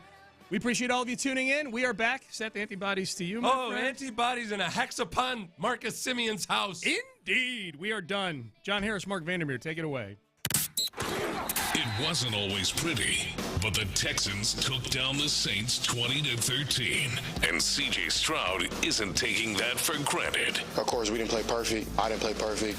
Could have made some better plays, but you got to be happy with a win, man, because that's a great Saints defense. They're stacked. It was a blessing to get a win against KILT FM HD2 Houston. Insider access. Exclusive content. Sports Radio 610. The Texans play here. An Odyssey station. It's time to break it all down. What happened and why? Welcome to Texans Monday, presented by Houston Methodist. 15 seconds to go. No timeout, Saints. One more snap of the Texans. Stroud takes the snap and sneaks it around the left side and kills the clock. It's over. The Texans get their 3rd victory of the year. They defeat New Orleans 20-13 and head for the bye at 500. Fantastic day for the Houston defense. They get the job done. Oh, yes. Houston, here come the victories. Texans have matched last season's win total. It's October 16th. Good morning. That's amazing stuff. Forget about last year. Forget about the year before that, the year before that. This is the DeMeco Ryans era, and it's off to a very nice start as they are 500 into the bye. But you can't appreciate what they're doing now unless you acknowledge and look back a little bit. You know, in some respects, and as Sean has said, to acknowledge me, you almost have to acknowledge what it was so that you can look at what it is now. And I showed you the 4th down play that Shaq and Cashman make on Kamara. And they showed the different angles of the replay. And there's one replay where you can see the sideline, and it is, you know, people make fun of me because I get excited in the sidelines. DeMeco he wasn't poking. He was like, man, I see you in the sideline getting excited. It was like the whole sideline was like me. Oh, they were jumping up and down like awesome? It was Wisconsin jump around. I know. Wasn't it awesome, though? Yes, it was awesome. It's great to see. It's great for me. It's great for anybody to see adults with joy. Yeah. With joy. Wait, in this profession. With joy. With joy. Yes, we definitely saw that because that has been lacking, right? The joy of winning, the joy of making big plays like that, and the smile on DeMeco Ryans' face. Look, they cannot show him enough on TV and on the big board. They cannot show him enough. They should just have the DeMeco cam, a giant video board up in the stands, focused on DeMeco the entire game. Maybe that's a little too much. But that guy is just painting the picture of everybody's feelings here with his era underway, the feeling they have toward this team, the young players, the buy-in they're getting, and the defensive effort, Johnny. Even last week, look, I know that the Falcons scored on their last 3 possessions, right? And you didn't stop them at the moment of truth. The point total was still held relatively low. That was a gettable game for them last week. 21 points. You'd probably take it going in. Can you outscore them? Can you score more than 21? But it doesn't work that way. I get it. Yesterday, you're dealing with a Saints team that just demolished New England at their place. They come in with all their firepower, weapons galore, and you hold them to 13. And this is why you need to listen to Texans radio and watch all our stuff on the website, YouTube, whatever. Nick Caserio in here last week said, Kamara, they can throw the ball to him 5 yards behind the line of scrimmage. He makes everybody miss, gets big plays. What did they do in that 4th down play you just described? 5 yards behind the line of scrimmage, and they made the play. Shaq Griffin gets there. Blake Cashman gets there. Petrie is there to make sure that he won't get the first down also. So if Blake didn't arrive, Petrie was going to get him anyway had he gotten away from Griffin. It was beautiful stuff. And on the final 4th down stop, they were all over Derek Carr. They were in that backfield like the mascots were in that mascot bowl back 15 years ago, whenever that was. It was more than 15 years ago. Anyway, they were on him, and he throws the pick to Steven Nelson, who could have had another one in the game, by the way, and maybe more. I don't know. But you can't fault Nelson for catching that ball, by the way, because if he doesn't catch it, think about what he just went through. I tried for a pick, didn't get it, and the guy got it. The receiver got it. If I catch this, that means he doesn't. So I'm catching this, even though we're pinned at the 1 and have to do a little, fun stuff to make sure that you don't get a safety there. But they got the job done, of course. CJ handled that brilliantly. I mean, brilliantly. And you know what? That replay was super helpful. Because one of the things that I noticed as soon as they went to replay, I saw Bobby Slowick run off like he was playing receiver at Michigan Tech off the sideline. I'm like, man, he flew over to the offensive huddle. And he got with CJ, and I could see him talking. I knew what they were talking about, and we talked about it in the broadcast.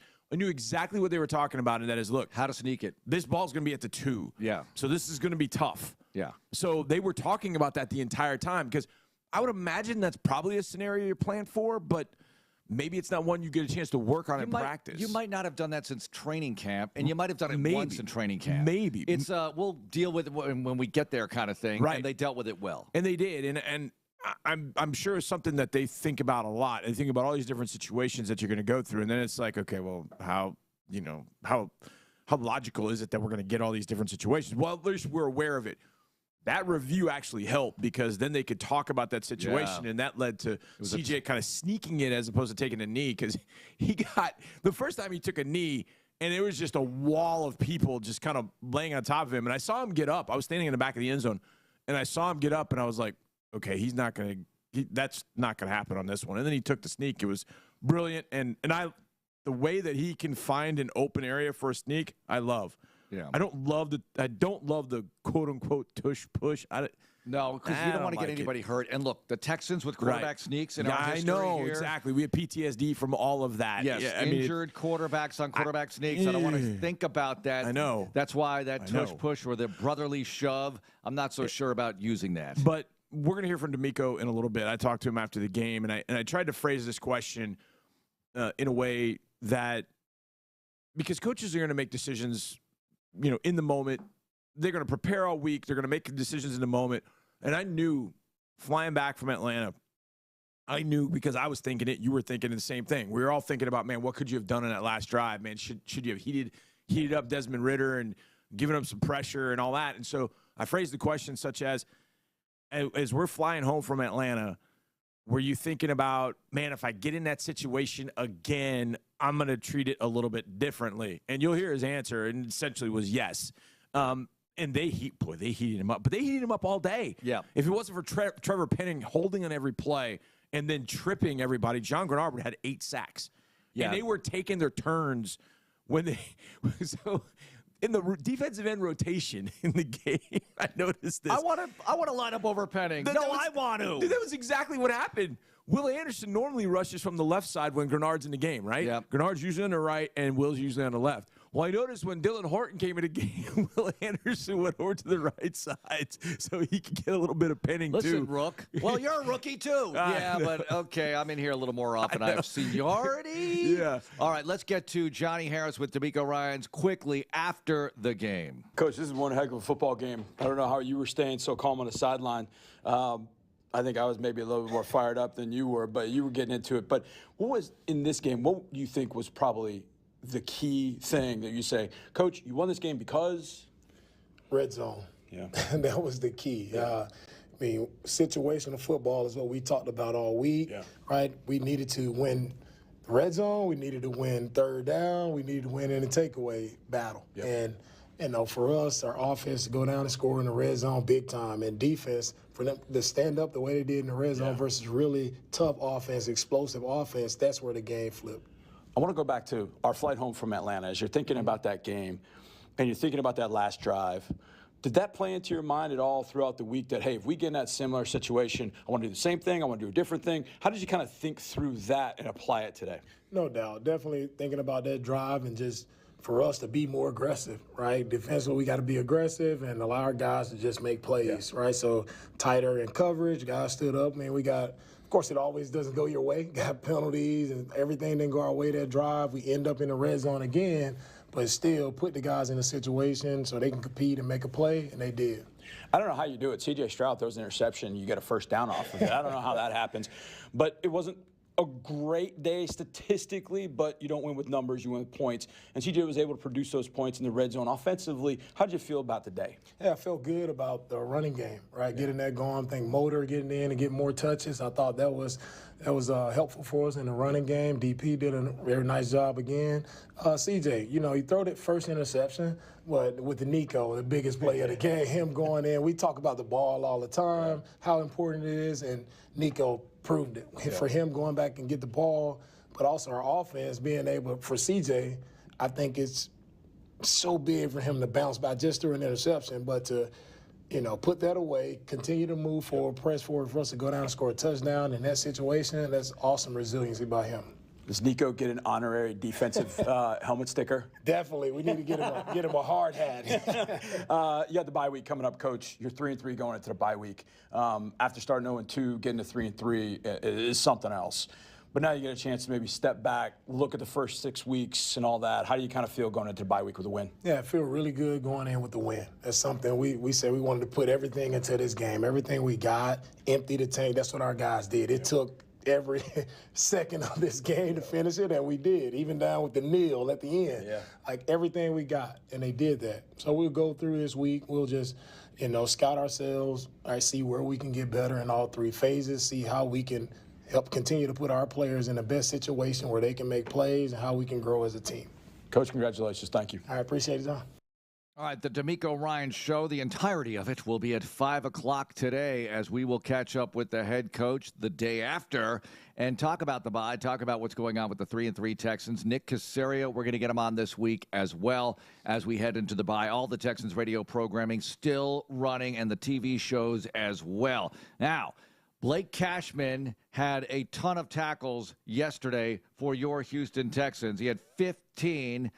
Wow, what a game by him. 2 tackles for a loss, hit the quarterback, 2 passes defensed. Amazing day.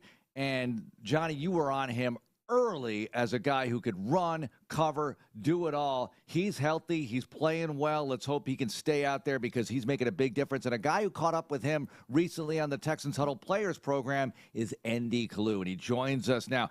ND, good morning, my friend. What did you see yesterday that you liked? There was so much to like. I like the W. That's what I like the most, getting the win. You brought up Blake Cashman, had a chance to catch up with him before the game. Just one of those guys, and I'm sure John will feel the same way. When you talk to him away from the field, you just become a fan. And that's like a lot of these Houston Texans. But I knew about Blake when he was with the Jets, and he was a guy that, if it wasn't for the injuries, you might be talking about him as being one of the Jets' best linebacker. But he was in a situation where he just got injured at the wrong time. He was either undrafted or a late round pick, but he got to play early and he showed signs. But he was in the training room too often. But when healthy, this is a guy that can be a solid starter for any NFL team. Yeah, Indy, it's been amazing to watch him. The last 4 weeks, he's been in man coverage on Calvin Ridley, Kyle Pitts, George Pickens, and then yesterday he was on Taysom Hill. He had a great breakup down the field. Indy, you and I like to talk about what happened on the interior, and I thought there were some guys that stood out. But the Texans run for 20 yards yesterday. I feel like we should have a mini party. What'd you see inside the physicality of the game yesterday that helped the Texans get that win?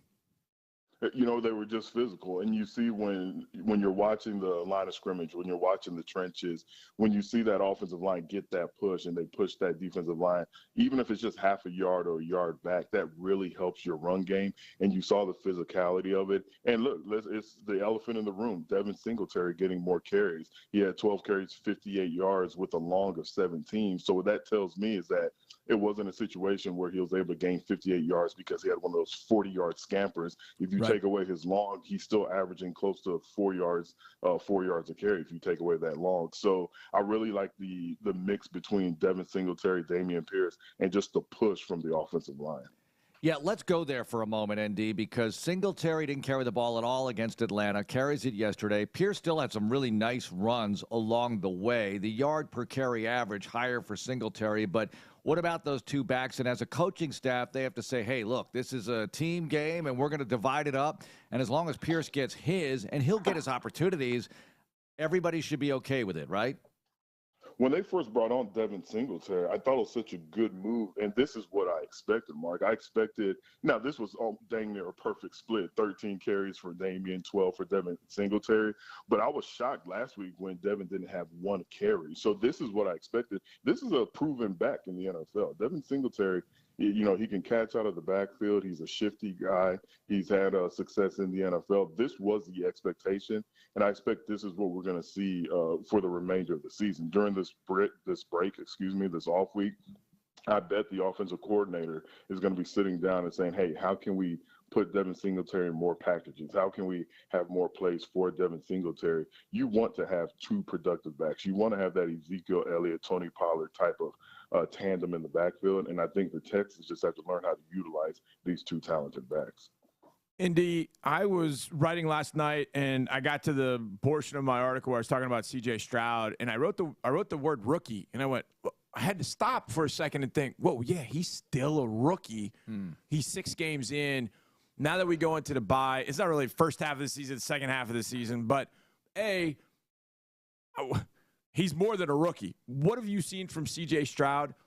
What's been good? What's been things you want to see in the second half that he can improve on? I know it's not right half, 6 one way, 11 the other, but, and I went to Brown, so I get the math. But first half, second half, what would you like to see C.J. do even better? And what are the things that he's doing really well now? It's the intangibles, John. Like, it's funny you bring that up. I was thinking about this after the game.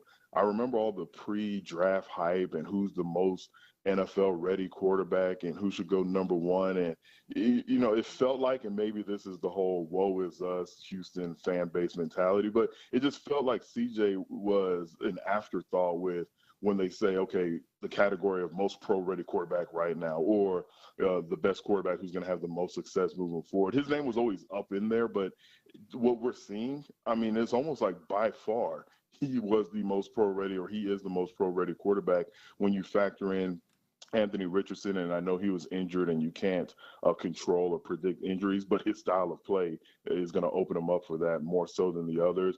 Bryce Young, we see his struggles, but I really am impressed, to answer your question, with his mentality, with his cerebral approach to the game, with the way the guy bounces back from bad plays. He threw his first interception of the season last year. He threw his first interception of the season this past game, but he just bounced right back. And credit Nico Collins. I know I'm all over the place, but I want to make sure I get this in. Yep. That may have been the play of the game when he stripped. I don't know if you had a chance to talk about it, but for Nico Collins to turn into a defensive back, to turn into Peanut Tillman.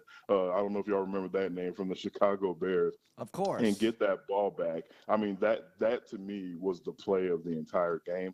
But just the way C.J. Stroud was able to bounce back. He has that short memory. He wasn't sitting there sulking to himself about that mistake. And he just looks like a pro. And as far as what do I want to see him improve on, I almost feel like it's not my place to say, because I just want to see him continue to get consistent, continue to grow as a leader. But I'm not going to say I want to see him improve on the deep ball. I want to see him improve with accuracy, because I just think just overall, as long as he continues to get better in all of those categories, we're talking about a guy that is going to be what Deshaun Watson was supposed to be for the Houston Texans.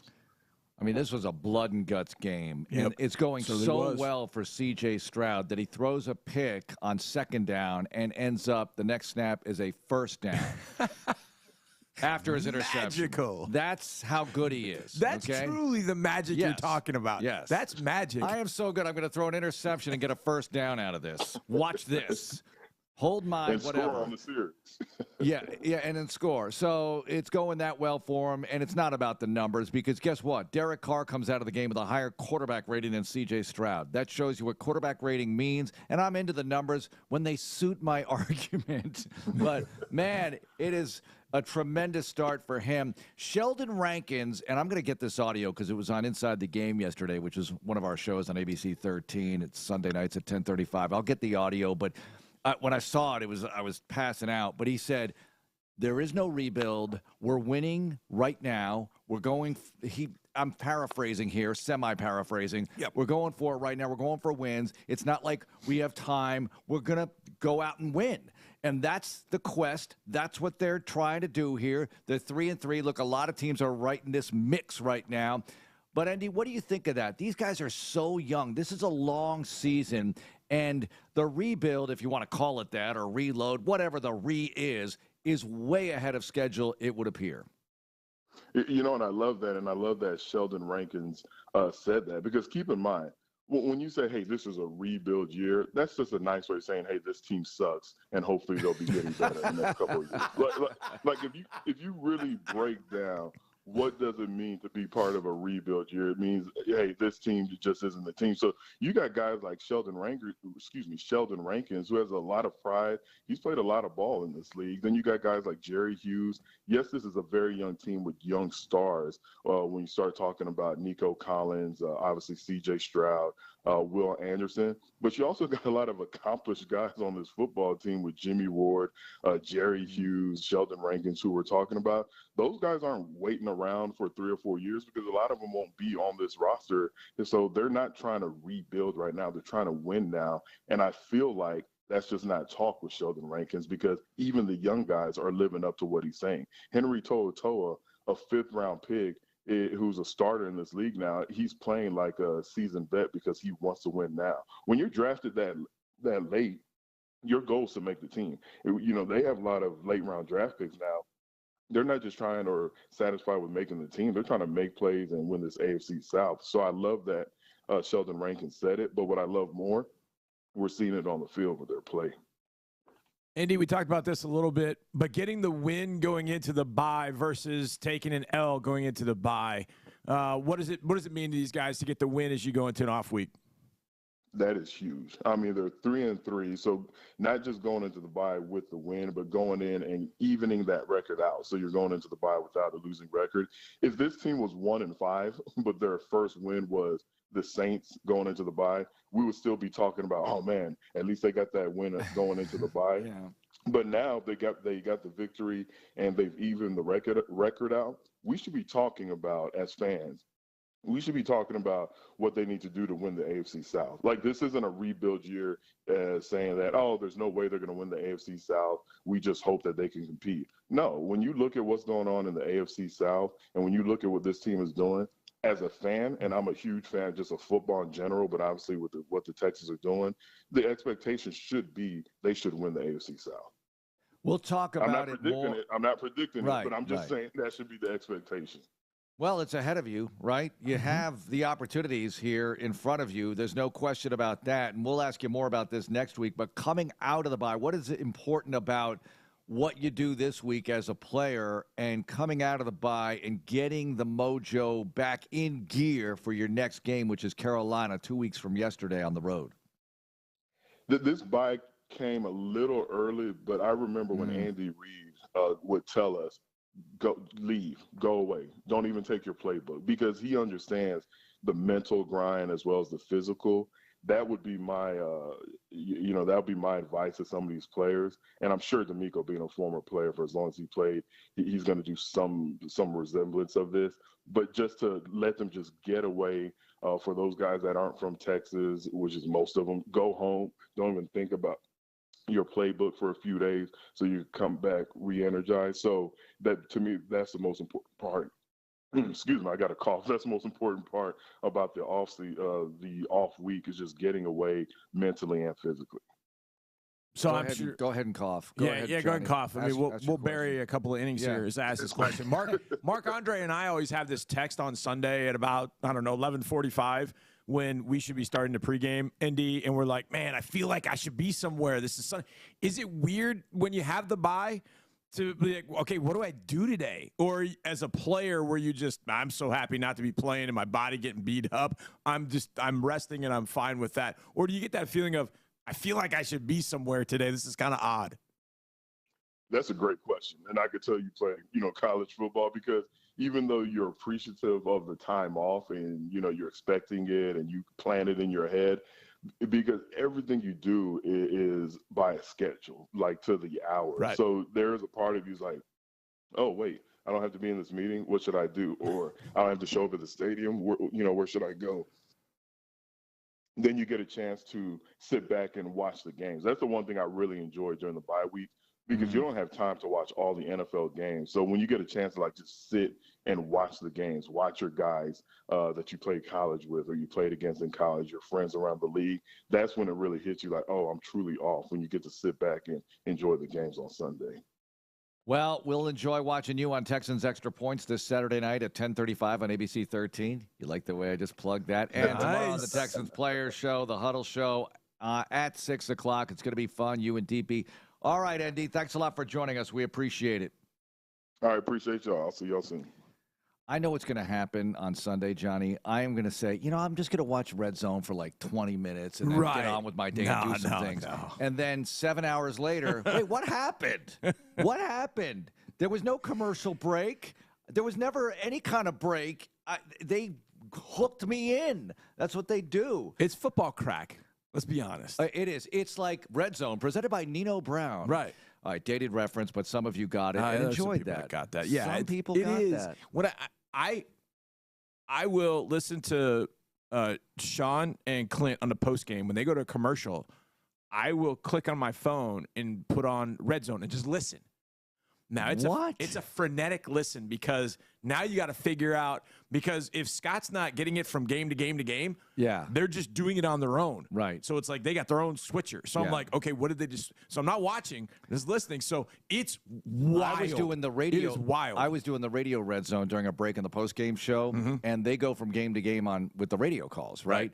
And listening to the Patriots was such a pleasure. It was such a – Scott Zolak was killing their offense. He's just not having fun right now. Killing them. What is this? They're huddling. They're pointing at the mic. Come on, just snap the ball. What do they do? He was just destroying the Patriot offense as they were doing it to themselves, and they lost to the Raiders, and it's so sad.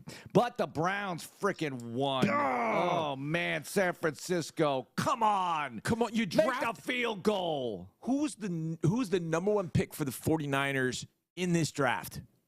Jake freaking Moody in the third round. Yeah, and he misses 2 yesterday. With like 24 family members in the stands. That hurt a lot. And NFL memes was all over it. Brock Purdy without McCaffrey and Debo, and he had his picture morphing into Zach Wilson. It was awful.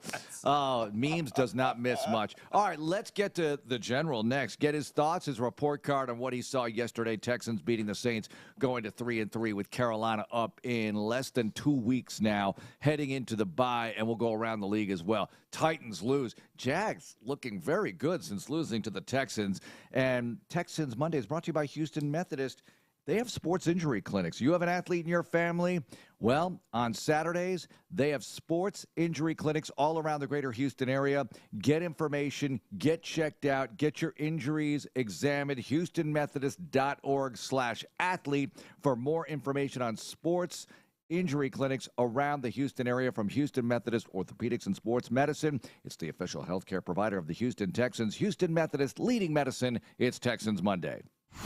Back with more of Texans Monday in a moment. How can we target deadly diseases with better precision? At Houston Methodist,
here on Texans Radio.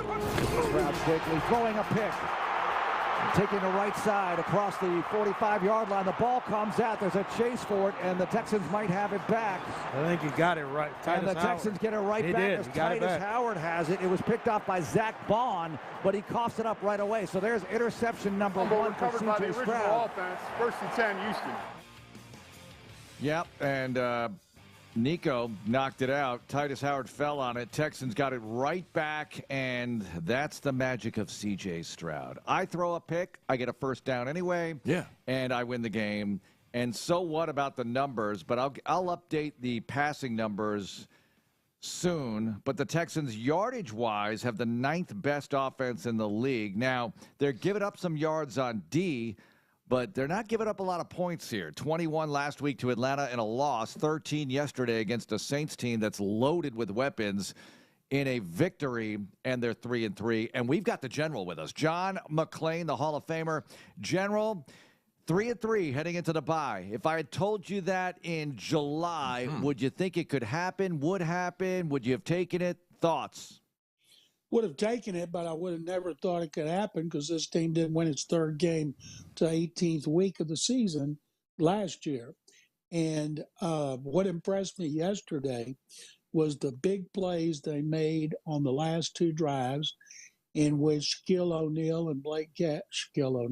Griffin and Blake Cashman made that great stop on Alvin Kamara. It's 2 yards short of the first down on 4th down, and then Steven Nelson was able to intercept the last pass at the 2-yard line. And, of course, it helped that the Saints missed 2 field goals, including that 29-yard chip shot. But in the fourth quarter, the way they play a lot of seam coverage to make a team, keep them from hitting big plays. Now, they did when Steven Nelson got beat on the 51-yarder, but they want you to say, as Hank Stram used to say, make them matriculate down the field where it gives you a better chance to get turnovers. But it was big plays by the defense that they didn't get the week before. You think how close they are to being 4-2.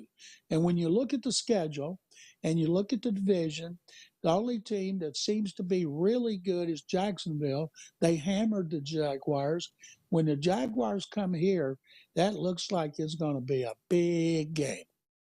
General, your thoughts on the running game situation with Devin Singletary not getting any carries or touches last week, but then he has 13 runs, 1 reception, if my math is correct. No, 12 rushes, 1 catch. So he gets 13 touches. Dameon Pierce has 13 touches. Split 50-50 touch-wise. Your thoughts about Singletary and Schultz going 50-50 with the touches?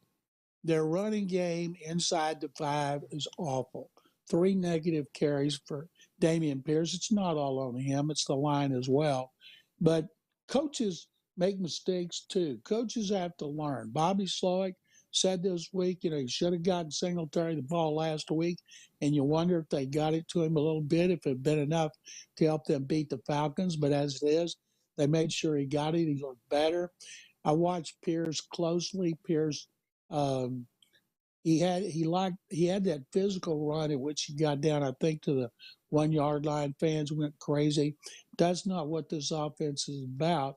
And 2 or 3 times, he didn't hit the hole like he was supposed to. But the offense is a work in progress for the linemen and as well as the backs. But 120 yards, even though 97 of them came in the first half, was the second best output of the season. And they should get better.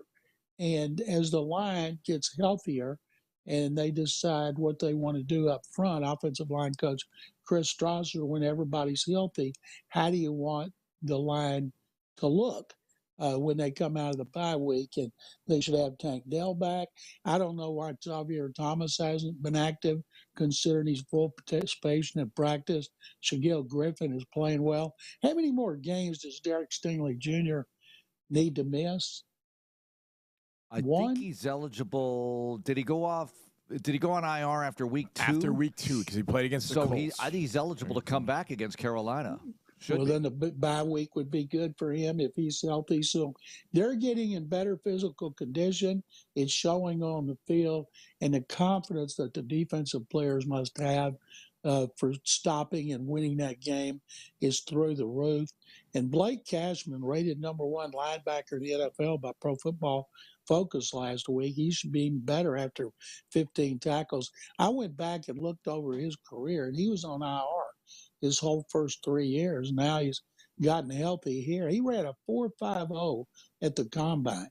And so he's making the kind of plays that linebackers make in DeMeco's defense. All right, General. The Titans lost overseas to the Baltimore Ravens. A gettable game, but they didn't get it. And Tannehill gets hurt. They have the bye. They're going to elect to take the bye following the London trip, and they'll be back when the Texans are back, as they will face the Falcons at home. We don't have to talk about them, but, man, they looked like a different team yesterday, and it's too bad the Texans weren't playing that version of Desmond Ridder. But anyway, what do you make of Tennessee with Tannehill with the ankle injury and whatever they're going through right now at 2-4? It looks like they're going to struggle all season. They had to rebuild their line. They've had injuries just like the Texans, but they're not running the ball well, and they don't throw it well enough. Ryan Tannehill is not like C.J. Stroud. He can't throw it without a running game, and he just struggles so much. He got hit a lot. He got hurt. They put Malik Willis in. He was not very good, and so I think they're going to compete for last place unless somehow they can get that running game going. It worked in the second half better than the first, but right now the Texans is the second best team in the division. And why couldn't Gardner Minshew play like that against the Texans the way he played yesterday? Because he was awful, and the Colts got stomped. Well, yeah, the Colts did get stomped, but that's going to happen in Duval County. I mean, we kind of know that. We've resigned ourselves to that, but. General, what do you make of, well, the Browns getting a win yesterday without Deshaun Watson, and what do you think is going on with Deshaun Watson? There's different reports. One of them, Adam Schefter, said he could play Sunday. Well, that means he could not play. Mary Kay Cabot, who covers that team for decades, she said he could be out for multiple weeks. You see, if we're talking about Miami's offense and the points and the yards, and Cleveland's defense has given up the fewest yards at this point since 1971, when I graduated from high school. It is historically good under Jim Schwartz.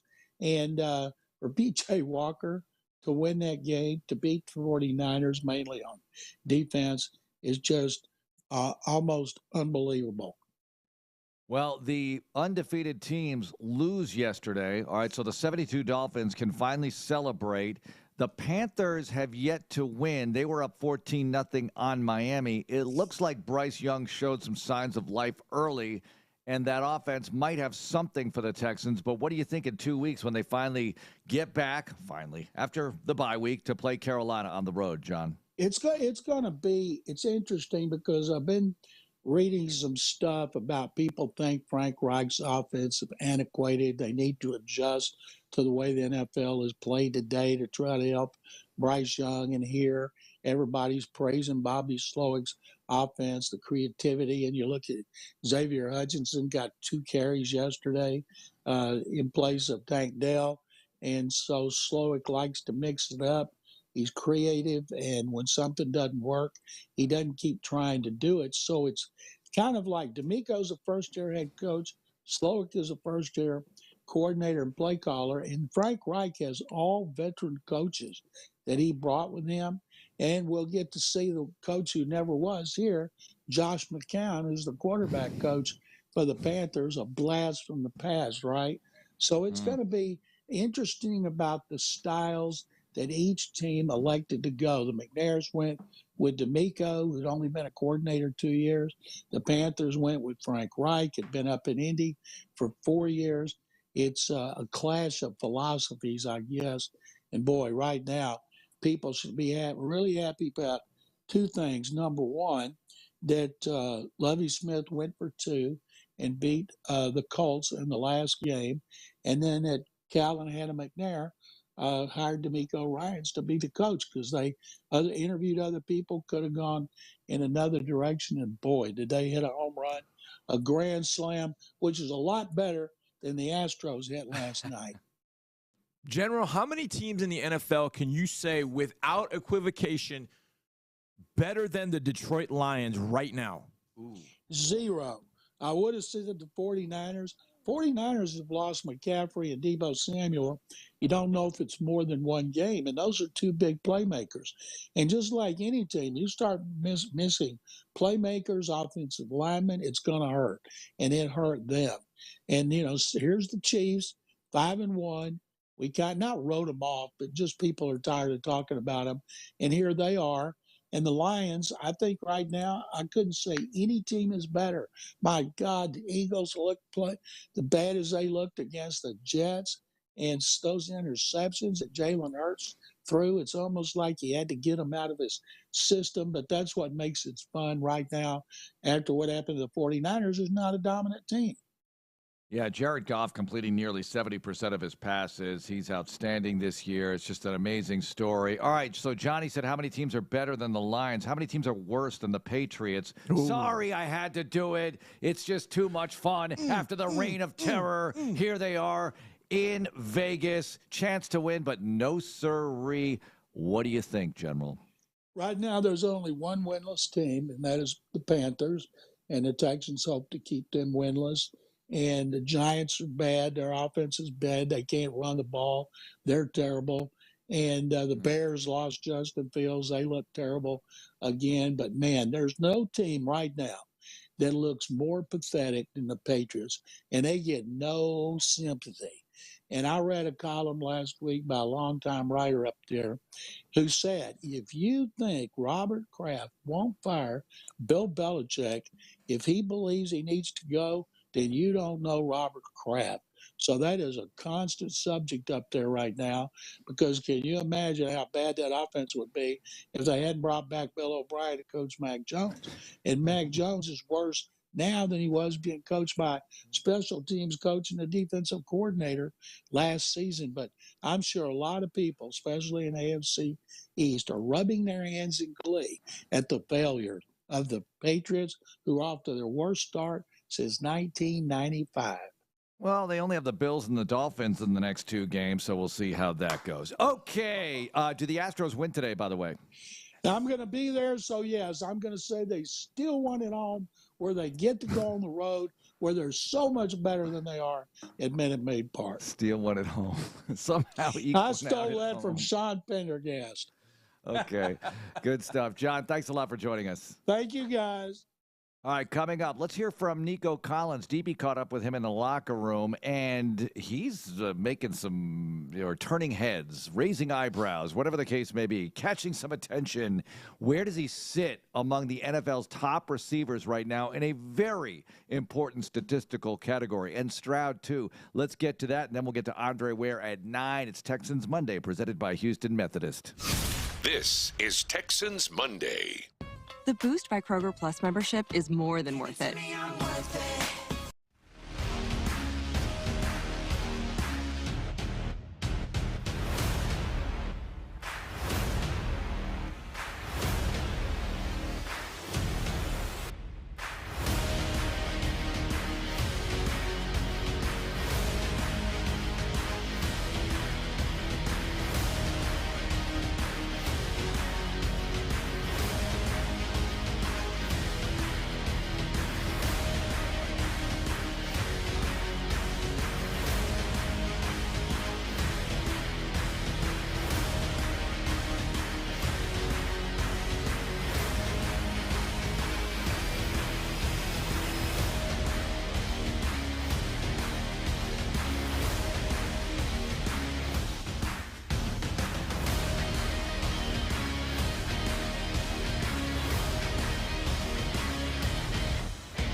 for the Michigan receiver. And so that's a career best. He eclipsed his previous mark yesterday with his performance. And that's 8th in the league in yardage. But check this out. Yards per reception. That's a juicy number. And first is not who you think it might be. Who would you think it might be? What's the chalk for first in yards per catch? Tyreek Hill, right? Yeah. But he's second to Christian Watson because Watson only has 5 receptions. All right, so it's Hill. It's Hill. You have to have a minimum. You have to have a minimum amount of games played here. Watson's only had 2. So Hill's 1. Collins is 2. He's second in the league in yards per catch. 3 is our buddy from New Orleans, Rashid Shaheed. All right, he had that dynamite touchdown reception yesterday. And, great move by him. Carr recognized it. Look, Carr likes to throw the ball deep, and the Texans knew it. That's why it's like, get on Derek Carr because he wants to throw it deep. That arm punt he threw that Steven Nelson almost got and ended up being a reception by Shaheed, right? Yeah. That was, that was the scouting report playing out because the Texans getting pressure. They forced that throw was not that good. But Steven I didn't hear him talk about this, but he mistimed it by about 2 inches, right? Yeah.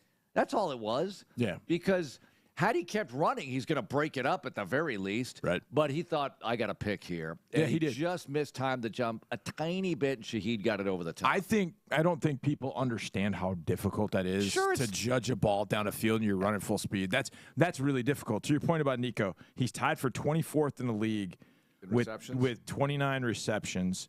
But how many of those have gone for a first down, do you think? Oh, a lot. 22 of 29. Yeah. I always think it's Robert that's the third down guy. But yesterday, Robert had 1 catch, but it was for a touchdown. And it was on a play they ran against the Falcons. And it was on a third down. Mm-hmm. It was on a third down. So that's, third down passing, C.J. Stroud, number 1 in the league heading into the game, and I would imagine he might still be there right now. And Nico at his locker yesterday, DP Sidhu caught up with him 2 minutes with a Texan. Let's hear it. Nico, you had a couple of really deep passes in today's game. How have you thought about your chemistry so far with CJ, and what did you think of his performance today? Man, it was a great game, man. We needed this win coming to it. We knew what type of team Saints was going to be. So we knew it was going to come down to the small details this week, man, and just finishing. But CJ, man, that dude's a dog. He's a baller. It shows every week. He continues to grow, and it continues to show every single week. And that chemistry, man, with everybody is only going to get better, continue to grow. Heading into the bye 3-3, how do you feel about this team and where you're at? It's big time, man. We for sure want to go into the bye with a win feeling good. We didn't want to go into the bye with a loss. So this week, man, we really harped on just finishing. Let's leave it all out there, man. Leave it all out. Let's go out there and have fun. And that's what we did today. Sure. And no Tank today. How did you feel like the rest of the receivers really stepped up? It seemed like Xavier was in there doing some different things as well. Yeah, man. It was sad not to have my dog out there, man. We missed him for sure. But, we knew it was time for to step up. Everybody step up another level. Tune it up 1 bit. But when he come back, man, we rolling. And can't wait to have him back. All right. Let's go. Tank Dell against Carolina. Dr. Vandermeer says he was listed as questionable going into this week. Yeah. He wasn't ruled out. He practiced on a limited basis on Friday. So I would say that bodes well. Look, I'm not his doctor. I was joking about that. So if anybody thought that I was actually, never mind. But on the radio, I play a doctor, and Dr. Vandermeer says if you're listed as questionable, then you go into the bye with the concussion protocol. You've got a chance. Well, how about that? Thursday night, I went over to the U of H game after we did radio. I went over to the U of H game. You did, didn't you? It was the most incredible ending to a college football game I've ever seen. Maybe. And what did you witness about Mr. Dell in that contest? Well, after Stephon Johnson caught the game-winning touchdown, Mr. Dell showed his speed. He was one of the first ones down to celebrate. So he was at the game. He was at the game, and he was in the end zone celebrating with his teammates, former teammates. Yeah, it was awesome. It was very, very cool. He had his guys back. So when I saw that he was in a limited basis on Friday, I was not surprised. But the protocol has its different baselines that you have to meet to get from one stage to the next to get all the way out of it. So things have evolved because I caught up with Kenneth Padel, Dr. Kenneth Padel, the concussion expert for Houston Methodist. I'm going to have that conversation to air later this week, and we'll talk about the latest in concussion protocol because things are different even than a few years ago as far as how they evaluate the baseline stuff. They don't really go by that as much as they used to.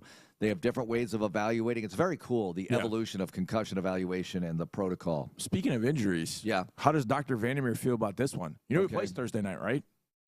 Who's Thursday night this week? Saints at home. And Jaguars. Saints and Jags. From Ian Rappaport, quarterback Trevor Lawrence has an MRI on his knee. Ooh, He's currently described as day-to-day. The belief is no major injury for Lawrence, who finished the game. It's a quick turnaround for Thursday, but the hope is he's okay for it. Okay. Ooh. Dr. Vandermeer says this is iffy. This is iffy for Lawrence to go on Thursday night. For Trevor to sit one out, maybe. I think Trevor should sit this one out. CJ Beathard actually on Thursday night. Just to be safe, Trevor should retire. Look, that card worked once. With Andrew Luck. You can't play that card again. I got Andrew Luck to retire for his own safety. And Trevor, I'm worried about you. You need to retire immediately. You played it once. I mean, it's like you won the lottery once. You're not going to win it again. I'm going to that well again, Johnny. Yeah, Trevor Lawrence, please, for your own well-being, you need to retire immediately. I was hoping we'd just get him for one game. Listen, one game I needed. I see Trevor Lawrence living out his years in Colorado doing yoga. You could see him with a white robe, you know, doing some chanting. I think it would be good for him to do that. Never mind this football stuff. Retire. It's good for you, for your own safety. I'm worried about his knees, Johnny. Please. By the way, I was right about this. Gardner Minshew expiration date. That milk went sour fast. Now, I'm not saying this is the end of his career or anything, right? This was a bad game for Gardner, and the Jags were ready. It could have been a nice revenge game for him as the Colts lost at Jacksonville yesterday. We talked about the Titans situation in London with the Ravens. Man, almost everything went the Texans' way yesterday except for the Cleveland thing.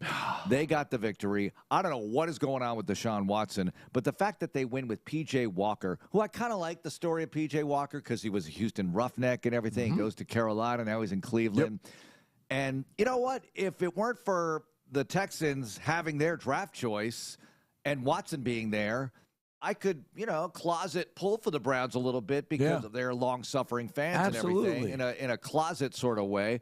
And I used to do that. But not now. But because of I want them to lose horribly. But because of Watson, I think the Browns are – I don't want to say that there's derision towards them throughout the league, but I do feel like there is not very many good feelings when you think about the Browns. No, it's because awful. of him. But if the Browns, like you said, if we're winning with P.J. Walker, I think it would be – an even bigger positive story. The occasional win. Yeah. It was interesting yesterday. Sean and Seth talked about this. There's Derek Carr, who I like. You know, we all like Derek. He's playing for the Saints yesterday. This is a team that we talked about just blew out the Patriots and all that. Yep. And there's no question you have the better quarterback. You know? You have a quarterback that you're utterly confident in. He's going to make a play when you need it, and he does. But I think the defense deserves the game balls from yesterday. Oh, yeah. Because they held this squad to 13 and withstood wave after wave of attack at the end of the game. Last week, the Falcons scored on their final 3 possessions. Yesterday, the Saints didn't score on their final 3 possessions. They missed a field goal, missed on 4th down on the Kamara play that the Texans stopped great with Griffin and Cashman. And then, obviously, the last one, the Steven Nelson pick at the 2. That was beautiful by the D, holding them to 13. Andre Ware has some beautiful things to say about this team, and we'll talk about a number of things with him, including campus stuff. Let's get to it with Dre next. Texans Monday, presented by Houston Methodist. Keep it here for more exclusive info on your Texans. Texans Monday, presented by Houston Methodist. How do we speed recovery for our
Odyssey station. Now, back to more coverage of what happened and what happens next. It's Texans Monday, presented by Houston Methodist. 3rd and goal at the 6. CJ gets the snap, throws over the middle, caught for a touchdown by Robert Woods. They cash in. What a throw and a catch.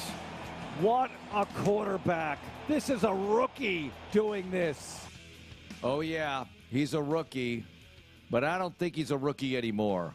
I think it's almost time we say, nope, because Bobby Slowick talked about it with him. CJ mentioned this after the game, how Slowick told him, they're not treating you like a rookie anymore with these defenses. Last week against Atlanta, yesterday against the Saints. CJ's completion percentage, not exactly where he wants it to be, but the win total is nice. You've won 3 of your last 4. He's 3rd in the league in yardage, and he's on the rise, learning on the go. Andre Ware joins us now. Andre, good morning. C.J. Stroud, the growth, the development. What are you seeing? Yeah, good morning, guys. I just see a player that is playing beyond his years, that was very well coached at Ohio State, who understands where pressure's coming from, how to escape it. He's a little bit quicker. And we got a chance to see a little bit of that yesterday, him escaping the pocket on a couple of occasions and getting the ball away and out of bounds, and just subtle things like that. Because when you extend a play, you better extend it in the right manner. Otherwise, you're extending it to hurt your football team. And so a lot of young quarterbacks do. They think that, they can make every play. He's just smart enough to realize, hey, let me get rid of the football, come back on 2nd, on 3rd down, and do my damage there. And seeing him operate, anticipate the throws he makes, changing arm angles, all of it has been impressive. Dre, we talked about this a little bit during the broadcast, and I know you mentioned it. Blake Cashman and what he's doing at linebacker for this team. I mean, it's hard to even put into words. I mean, 15 tackles yesterday. He was all over the place. He was a heat-seeking missile. I don't even want to think about this defense without Blake Cashman, and I don't want to say it's a surprise for a lot of people. I know we saw it in training camp. We talked about it, but to see it come to fruition yesterday for him to play that way, what are your thoughts about Blake and what he's bringing to this defense? I think he deserves a ton of credit. He's kind of one of those players that, really flies under the radar. But he played yesterday, and this is the best way I could describe it, like he was in the final preseason game trying to make this team. And if you get that type of effort, if you get that type of effort from everyone defensively, because it's contagious. When you see it today, when they're all sitting around watching the film and DeMeco's talking about, look at Cashman right here, flying around, making a play on the sideline, defending the pass, getting after the quarterback, all of it. I mean, he had a complete football game yesterday, and he played lights out, like his hair was on fire, like he was trying to make this team for the first time. And you're talking about a veteran player that just is really, really started to play well, or has been playing well. Well, Dre, when you look at the final stats here, you look at Derek Carr. He throws for 353 yards. They sack him twice. Let him have it. Yeah, exactly. Because they get 13 points on the afternoon. And you look at 2 sacks. Okay, 2 sacks. But they got pressure on him. They collapsed that pocket, forcing some bad errant throws, some incompletions. And you always tell us this. Sacks are one thing, pressure is another, and sometimes pressure is better. Well, pressure lasts because it gets between the ears of a quarterback. And if it's constant, then you might, you get to a point where, can we block these guys? How much am I going to get hit? And if you're not willing to accept that and sit in and deliver the football, then it could be a long day. And the reason why I bring up that point, sitting in, there's no doubt, there's no questioning Derek's courage. It's that he was playing hurt with his right shoulder. A couple of times they had to help him up, on and so forth. So when you're getting that constant pressure, that plays a tune between your ears rather than just a sack. It's emotional for the moment, and then you move on from it. It helps with field position and things of that sort. It's a momentum booster, all that you can describe. But that pressure is something that pressure leads to mistakes, and you start to force the ball. You start to try to get it out maybe earlier, and then it leads to a tipped ball or maybe an interception. Sack is just what it is. So I would much rather take the constant pressure that they were applying. Only 2 sacks in the game yesterday, but the pressure was there just about every snap when he dropped back. Dre, I don't think we talk about this on a Monday, but I just happened to see him in the hallway. It made me think that of all the different stars that made plays yesterday, we talk about Cashman and CJ and all the big names. I think one that's going to go unmentioned today that deserves mention, and I know you've talked about it on the broadcast, is Cam Johnston at punter. And the punt, especially he hit going into from left to right, going into the south end zone, because when he hit it, all three of us went, whoa, at the same time, and it looked like a throw you made in 1989 for your Heisman Trophy. It's just in the air, this beautiful parabola.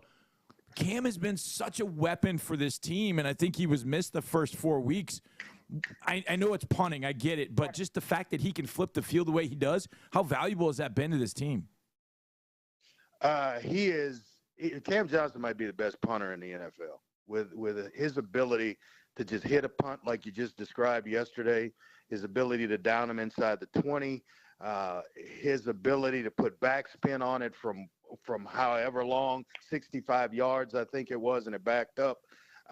I'm a big fan of Cam Johnston, and I get the man re-signed tomorrow in my eyes, because I don't think you're going to go out and find a better punter than Cam Johnston. Thank goodness for the ability to heal, and we get him back because he was sorely missed. And I think he played a big part in that game yesterday, changing field positions, forcing the Saints to have to operate from backed up. That's a weapon that, you're right, nobody's going to talk about, but he certainly played a huge role in yesterday's win. Dre, back to the offense here. And speaking of healing, Tank Dell hope to have him back against Carolina a week from Sunday. So he's got almost 2 weeks, but he's got to practice next week, obviously. You want him out there. What does he mean to this offense? Because it was good that they had a chance to get ready knowing that he probably would not play so they could plan for it. But to plan for him being back in there, that means a lot based on some of the plays we've seen them make with him in the lineup. I mean, against Atlanta, that first half, he has that big catch. They get the field goal late in the first half, and I thought they really missed him in the second half last week on the road. Thoughts on that? Yeah, we talked about it after the game yesterday in the post game, getting players back because of the bye week, and they'll certainly, by the time they play again in Carolina, Tank should be ready to go. I don't know how close he was to being able to play yesterday, but what you miss is the explosiveness. You miss the big plays down the field. You miss the wow plays that he adds to this offense. And so credit to Noah Brown, who stepped in yesterday and made some big plays. He has been hurt since the season started, finally getting him back. So now you'll have the full complement of wide receivers that you thought you would have when you started the season. And so now you got all your weapons. You should have a complete offensive line by the time the bye week is over and we get ready to roll out to Carolina. So the offense will kind of roll into shape, get some players back, obviously on the defensive side as well, and you get yourself prepared for the stretch run and basically the second half of the season, so to speak. So that's what the bye week does. It'll be good to get Tank back, but we certainly missed his explosiveness yesterday. This is why I love doing this show, because we talked about punting before the question I'm about to ask, Dre, but the Texans ran for 120 yards yesterday. And I don't want to throw a party for it, but I kind of want to throw a party for it, because how long had it been, Mark, since we ran for 100 yards in a game? Well, we did against Pittsburgh. Yeah. But got to 120 yards yesterday. But Devin Singletary got 13 touches. Dameon Pierce got 13 touches. Dre, what do you think about the touch allocation between the two running backs yesterday in the run game in particular? Yeah, I think we talked a little bit about it during the game. Both guys were productive, and I think Danny Barrett did a heck of a job in terms of managing that position. And what I mean by that is when Motor got hot, when Singletary got hot, he left him in. He let him roll because he felt that, hey, he's hot right now. Let him get the bulk of the carries. And I honestly think it just worked out where it was 13-13. They didn't go in and say, hey, Motor's got 13. We need to get Pierce up to 13. It just worked out that way. And they were just going on gut and who was hot at the right times. And I thought they timed that exactly, just precisely right. All right, Dre. Jacksonville takes care of business against the Colts. Gardner Minshew gets the interception bug. What did he throw, 3 yesterday in that one? And Lawrence has a shaky knee right now. It's MRI Monday around the league. He's going to get one today to determine how tough it is. But thoughts on the division here. It's 3 picks for Minshew, right, Johnny? Yep. So thoughts on the division here is the Jags are 4-2, but the Texans handled them on the road. I know it's transitive and things change over time, but the Jags have had 3 nice wins since that loss for them. And the Titans lose to the Ravens in London. Tannehill gets hurt. Malik Willis has to play. It doesn't go well. So what do you think here? This is a race right now. I know there's a lot of football left, of course. You got to stay healthy, got to make plays, got to win games. But the AFC South feels like it's up for grabs. This is a hotly contested affair. Yeah, after the Texans beat the Jags down in Jacksonville, I thought, this is anybody's division. It could be the Colts if they got hot at the right time. It could be the Jags if they got hot. It could be the Titans if they got hot, and certainly the Texans in there as well. You throw them into that equation, but it's anybody's division. There's no just flat out dominant. There's no Kansas City Chiefs that live in the division. There's no Philadelphia Eagles. Oh, they lost yesterday. That lives in the division. And we joked about it, but any given Sunday, somebody can get beat. And that was proven when the Texans go to Jacksonville and win there. So now the second time around, you get them in your building at home. You got to feel pretty good about your chances if you just continue to take care of business and stay in step with what the Jags are doing. That's a mixed up team. I can't get a beat on them because they win games that I thought they shouldn't win, and they lose games I thought they should win. It's who knows what's going on in Jacksonville. They play half their games across the pond, it seems like anyway. They've been over there for weeks. It's just crazy, and I don't know that's just tough. That's a subject for a different show about all the travel that you have to do, and if they get to stay there, how much of an advantage that is for them. But it's anybody's division. It's right there, and you get the bye. I'm thinking at just the perfect time. All right, let me ask you this. I'll ask both of you guys this. Let's say the Jags announce, we're going to move to London. We are going to move to London. Would you want to see that with them in the division? You're still going to play them once a year over there. Would you take it? I don't know how you handle it because the Ravens went early last week, and they're saying if you go early now, the original thought was go early, then it was go Thursday. Yeah, it's flipped. Now it's back to early because the Titans went late, they lost, and I don't know if it was because of that. Who knows? Yeah. But would you guys take that? Dre, would you take that right now? It's up to you. You know what? We don't know if we're going to do it, but Andre, where you decide? Nope. You guys, how do you – I mean, it's just that you wanted it. There's my answer. Nope, you're not going. You've been on that flight before. How do you feel for days after that? Imagine having to ramp it up and play, 2 or 3 days after a trip back from London. No way. I remember I sat right next to Dre on the way back, and it was a constant fight for the armrest in the middle. And you'd have to move an East team over there. You'd have to. Yeah. Yeah. I mean, I know, it'll upset the apple cart. I get it. Like, now here's one for you. Okay. Move London to the east. Move Miami to the south. No, I'm in for that. Okay. Nah, I knew you'd be in for that. Trey's up for that. You're up for that.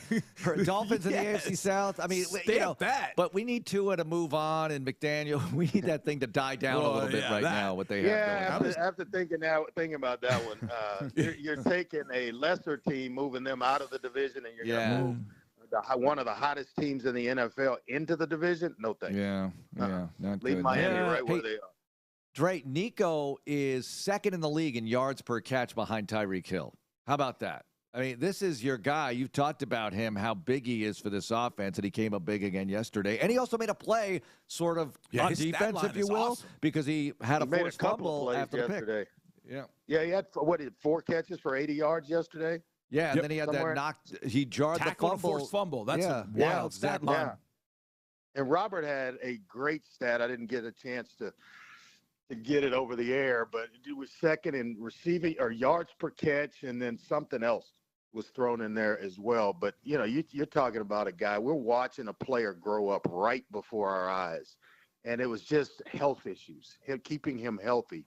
so that he can reach his potential. And whatever they've done in the offseason program, whatever they're doing there during the season in terms of their lifting program and all of it, because you have to keep your body in shape. You just don't lift all offseason and just stop.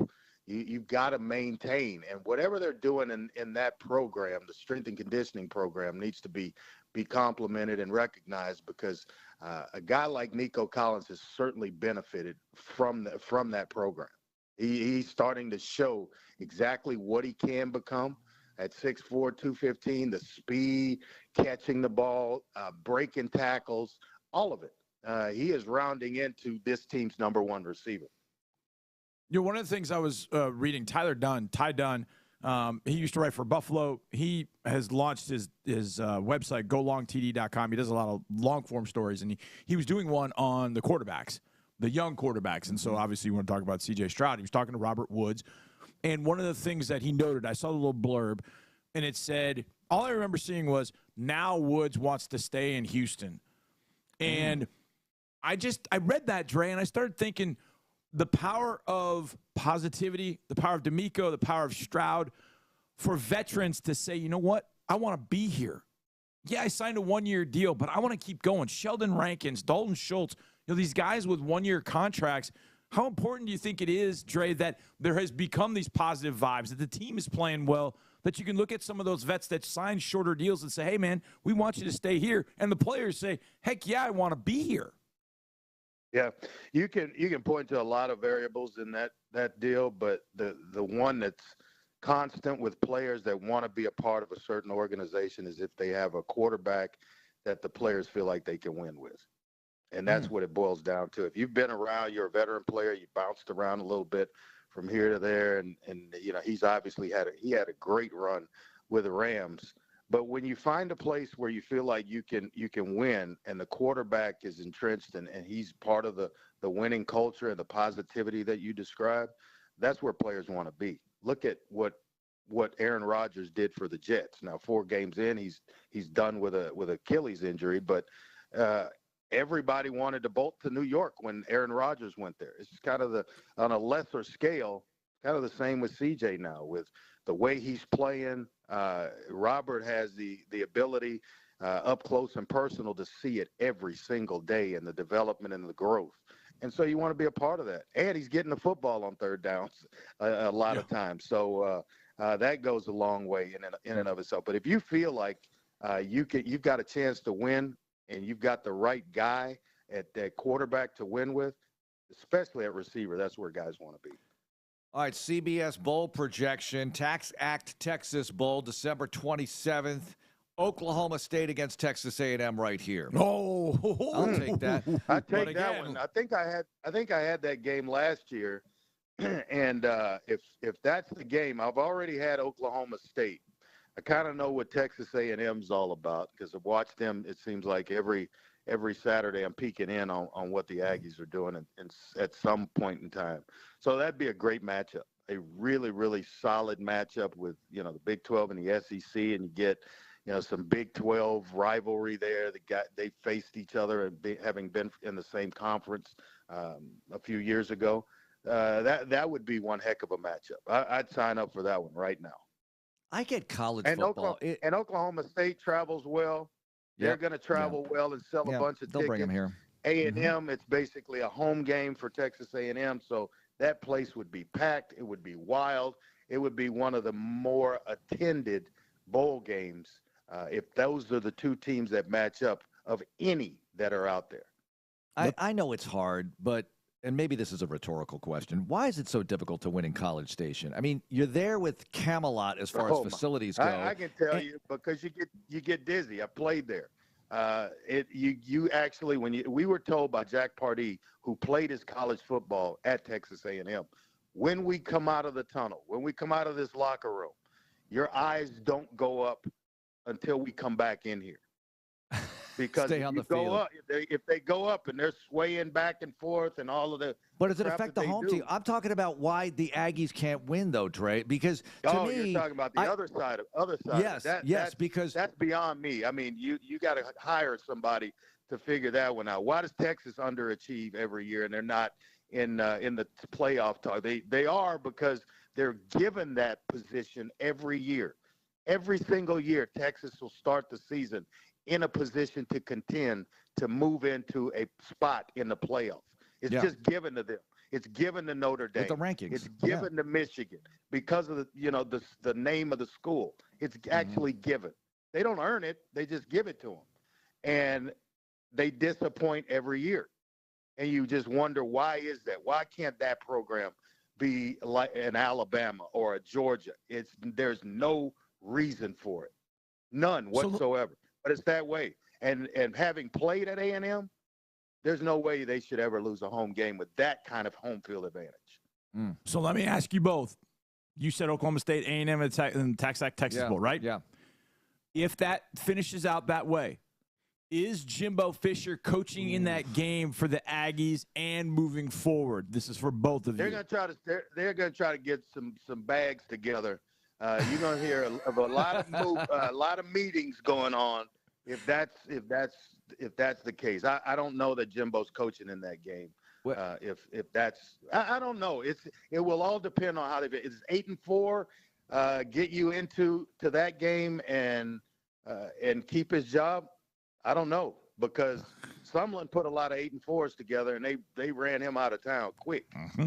I don't know if I'm an administrator, and I know this is a group effort with these universities, if I ever give a coach a 10-year contract who hasn't won a championship for me, right? A league, or get me into the playoff, get me to the championship game at least for me. But then extend him. You can't get from under the contract fast enough or easy enough if you need to. Right. And if the guy is a model citizen that's not going to give you cause to fire him, then you're stuck. You're going to pay every dime. Yeah. Sometimes you want him to not be a model citizen. Unless something's written into the contract that obviously gets you. You can figure a way out of it, but that's almost impossible. There are plenty of baggies, if you know what I mean, out there. There's some Aggies with bags out there. They're called baggies. Oh, they got a lot of bags. They got bags with bags with bags. I mean, they got 3 levels of bags that gone to A&M. I mean, they got in the SEC pretty easily and out of the Big 12, and then they've been able to get pretty much whatever coach they've wanted over the last couple of hirings. So money's not a problem if they want to make a change. They can make one. Hey, quick thought here. What year is this anyway? What year is this for Jimbo? Oh, gosh. 6, 7, somewhere in there, 5. So he got extended. He's got a bunch left, right? Oh, wow. Then that's on them. I think it goes to like 2040. I don't know. Quick thought here. Go ahead. You could get that contract maybe, but you would have to, in terms of getting an extension in addition to the 10 years, you got to win a championship. Quick thought. You would have to win a championship to get an extension. Flag football, yes, I agree. Flag football is an Olympic sport. 5-on-5, the way it was meant to be played. Stop with the 7-on-7 crap. It's a 5-on-5 game. Play 5-on-5 in all leagues. Anyway, Dre, thoughts on flag football being an Olympic sport? I'm all right with that. I had Mariah was on our crew.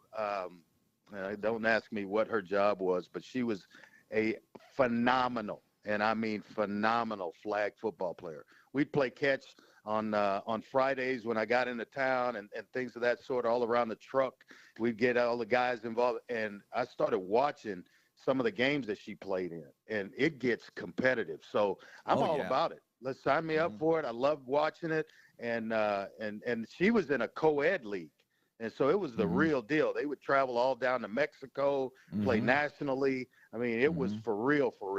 And so I wouldn't be surprised if it's in this round of the Olympics coming up that she would be, that her and maybe some of her teammates, certainly some of the players that she's played on or against would be in part of the Olympics coming up. It's for 28, not 24. Anyway, thanks so much for joining us. Be in that. What do you got? What do you got for ESPN this week? Traveling up to Philly. And I got Temple playing against SMU this week. I'm looking forward to seeing Rhett Lashley's group. They're very much in the thick of things in the American, and so they've got to win to keep pace with Tulane. Okay. You want to feel both? You want to feel old? You know who you're also going to see? Kurt Warner's kid playing quarterback. Oh, Yeah, I saw him last year. How about He was that? a true freshman starting last year when I was up there, so I'm looking forward to it. Oh, my gosh. We'll hear from Titus Howard next. Dre, thanks so much for joining us, as always, my friend. All right, Titus anytime, Howard, guys. Thanks.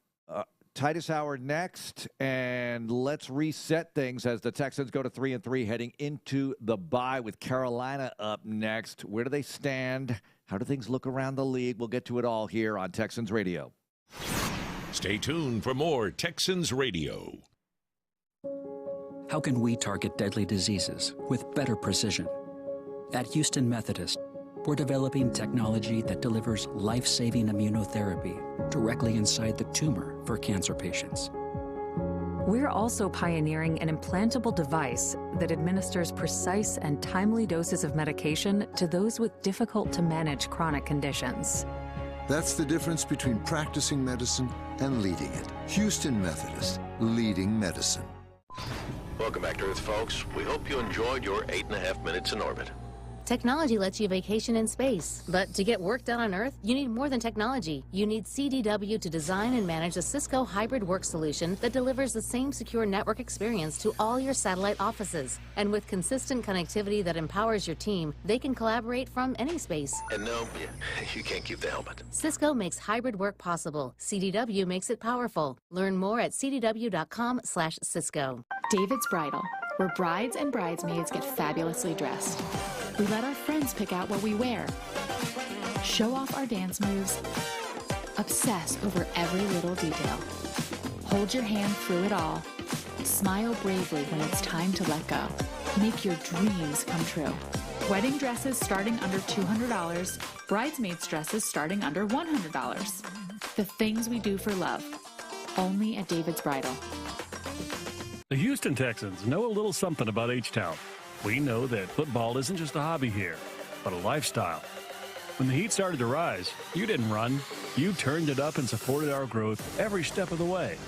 The Texans are only looking to charge ahead. And we want you rocking NRG Stadium with us.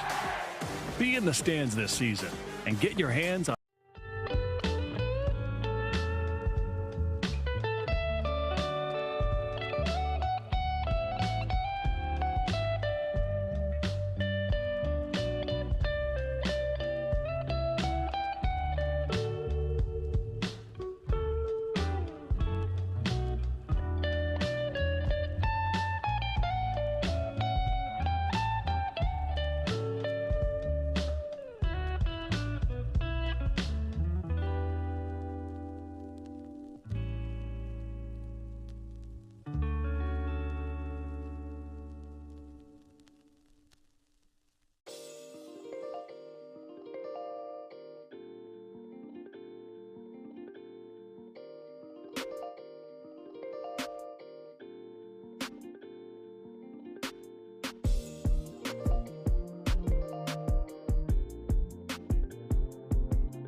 Back to more coverage of what happened and what happens next.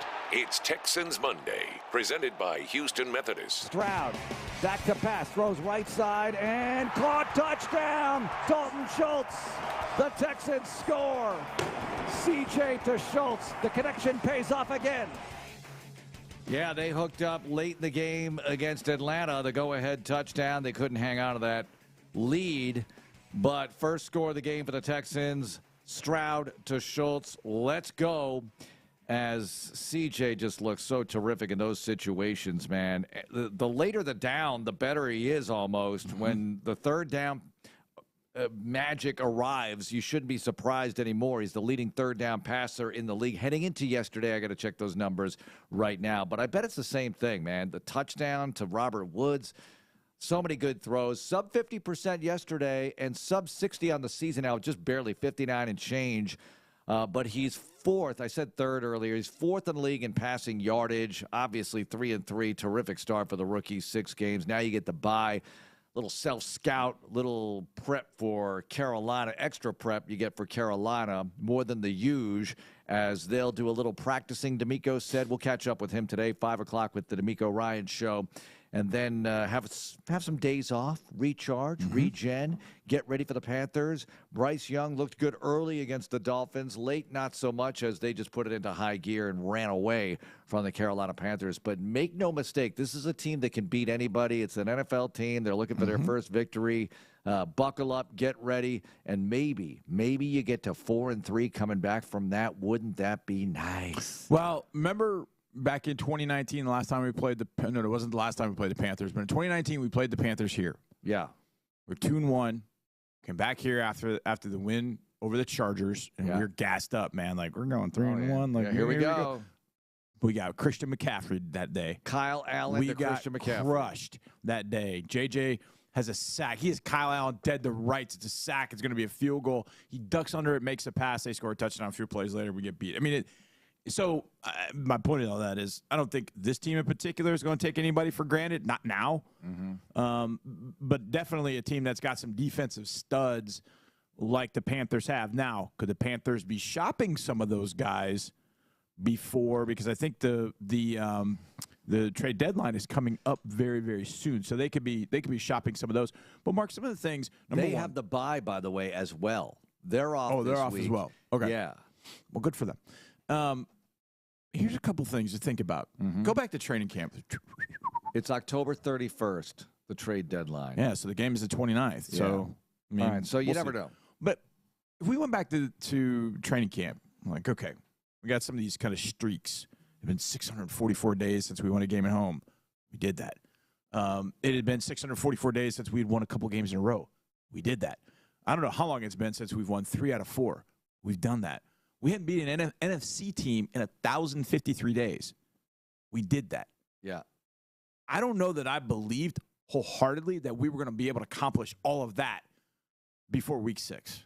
Yeah. And yet, here we are, 3-3. I was hoping for the best. I was hoping that Atlanta would be bad, right? Yeah. And that maybe you could get them. Right. I was hoping the Colts would be bad. Maybe you can get them. Right. And I didn't know about the Saints. I thought this would be a tough out because Derek Carr is on the team and they should be a whole lot better. But you beat them. So it's just like any year with a schedule, you never know how it's going to play exactly. out. Look, the Giants are at the doorstep last night, ready to beat the Bills in Western New York. It's about to happen. Tyrod Taylor's playing for them, and they're about to beat Buffalo, but they can't punch it in late. Can't get a yard. And how about that? If they do it, you have the same record as Buffalo. And the Jets, as horrifying as their season has been, they're 3-3 as well. It's still, I know no one wants to hear this. It's still early in the NFL season. It is. You know, Bill O'Brien was right about this. You don't really know until Thanksgiving how things are really shaping up, what your team's really like, what the season's really like. And then it's about that finishing kick because you win 3 out of 4 down the stretch. That's a whole lot better than losing 3 out of 4, which we saw in 2012 when this team had its best season ever record-wise. But you lost 3 out of 4 down the stretch and lost #1 seed overall, and we know what happened after that. What happened yesterday, among many other things, C.J. Stroud throws his first interception. It's returned by Zach Bond a little bit, the linebacker, but ball is punched out by Nico Collins and recovered by Titus Howard. Former quarterback makes the play, and DP Cito had a chance to visit with him briefly at his locker afterwards. Titus, that was a heads-up play by you to recover the fumble. What went on in your head in the play? Man, really, I was just back there playing safety. I was like, I'm the last guy. If he could get past me, it's a touchdown. So I seen Nico punch the ball out, and ball really just came right to me. I was like, I got to just jump on the ball and get it. The offense was clicking in the first half. How did you feel about how the offensive line performed? Oh, yeah, we came out strong. I feel like as a group, we did better in the run game this week against a good team that was real good against the run, one of the top defenses in the league. We rushed for over 100 yards. We eliminated the big plays and stuff like that, and we only had one turnover on the game. So I feel like as a group, we did out there and perform at a high level. What did you think of the run game? There were like several guys in there in the run game between Singletary and Boone and Damian. What did you think of what they did and the mix of those? Those guys fought hard, man. They ran hard. Coach did a good job of keeping all of them fresh. That was the whole plan, and I'm just proud of those boys, man. I'm happy to be one of the offensive linemen to get the block for them. All right, that's Titus Howard with DP Sidhu after the game, and we're going to hear from more Texans this afternoon on the DeMeco Ryans show at 5 o'clock. Johnny, what about the run blocking yesterday? You mentioned it, 120 yards as a team. That's the second best effort of the season yardage-wise. But I felt like in many ways the balance between Devin Singletary, Dameon Pierce, what they got that way said something about this team. The distribution of carries, what does it say about the future, and what did you think of the run blocking? Well, you look around the league, and there are some special running backs in certain places, but a lot of places do it running back by committee. Look at the Dolphins. The Dolphins have the best offense in the league, and Achane was just a piece of it with Raheem Mostert and Jeff Wilson. Yeah. So you can do this with more than one running back. I mean, the 49ers have McCaffrey, and, obviously when he gets hurt, that offense really kind of slowed down. And I think that's, running back by committee is, it's like kryptonite to fantasy football owners, but it's really kind of the way that you have to do it in this league, especially when Damian runs as hard as he does. To be able to have a complement or, a 1A, 1B, 1B, 1A, however you want to look at it with Devin Singletary. You guys say it a lot. You say this a lot on the broadcast. And we talked about this. Singletary was leading rusher for the Bills last year. Yeah. It's not as if he was just some slap. He was a backup that we just gave money to get a kind of quick, slithery running back. No, Singletary's really good, and he does a lot. One of the things that I think that I saw yesterday, Dre mentioned it, and I could see it down on the field. There's nuance to playing that running back position, especially in an offense like this. Like, there's sometimes you can't hit the gas when you want to or you need to. There are times when you need to hit the gas. Devin seems to understand the nuance of it. There was a run off to the left side, and he hesitated. He gave a little hezzy move, just a little short one, but it was enough to allow the blocks to develop even more in front of him, and then, boom, he hit the gas, and he was able to get forward for a really nice run. I thought they ran the ball much better in the first half. They ended up with, 97 in the first half. Second half, not as much. Put the defense on the field. That's the one thing I'd like to see this offense get to. You got a lead. You got a 10-point lead in the second half. Let's grind on these guys. Let's power through these guys and make it really difficult for them to stop our run game. And we're now taking off minutes and chunks of the clock, and we're establishing ourselves physically. They did establish that in the first half. There are a couple times, man, Shaq Mason had a couple of blocks. I'm like, wow. He hammered Granderson one time. I'm like, good grief. That's the kind of thing I would like to see in the second half to put a team away. You're up 20-10. Put these guys away. Drive it down. I mean, against Jacksonville, you did it through the air. You put them away. Pittsburgh, you did it through the air. And that might be what you are. I mean, you are a team that probably right now throws it a little bit better than you run it. But you want to get to it. But that's the next evolution. Let's get to that point where in the second half, we put these teams away with runs, such that when you get the ball with 3 minutes and 1 second left, you don't throw it on second and third down with a 7-point lead. You run the ball on first down, you pick up 4. You run the ball on second down and pick up 5. You run the ball on third down, pick up 2. You keep the clock going. You force them to take timeouts, and now the game is over. That's where this run game has to get to. The run blocking in the first half I thought was good. I thought second half, a little bit. But it just has to come together in that second half as well. But the first half, I thought that's the way it needs to look in this offense all the time. Let's flip it for a moment. Defense against the run. Are you ready for the headline, Johnny? Okay, go ahead. This is it. Breaking news. The Texans are in the top half of the league in run defense. Rock and roll. How about that? They're 16th. Can I add to this? Moved into the top half. Now, they're trending in the right direction here because prior to last week, they had given up over 100 yards on the ground in every game, right? Including the wins against Jacksonville and Pittsburgh. Yep. But Last week, they held the Falcons to 96, and we were all concerned about Bijan Robinson, but they did a good job overall against the run in that game. They just couldn't stop the pass when it mattered most at the end of the game. We don't have to recap that. And yesterday, holding the I keep wanting to say the Raiders because it's Derek Carr, and they still wear black uniforms, holding the Saints under 100 yards rushing. So back-to-back games holding the opponent under 100 has them trending in the right direction. Now they're in the top half of the league of run defense after residing in the basement of the NFL for 3 years. How about this? To me, if we play that game, what if I told you? Okay. What if I had told you on Friday, Alvin Kamara is going to have 26 touches. He's going to get a hundo. He's going to get 104. 26 touches for 104. That's a 4-yard average. Touches. Would you have taken it?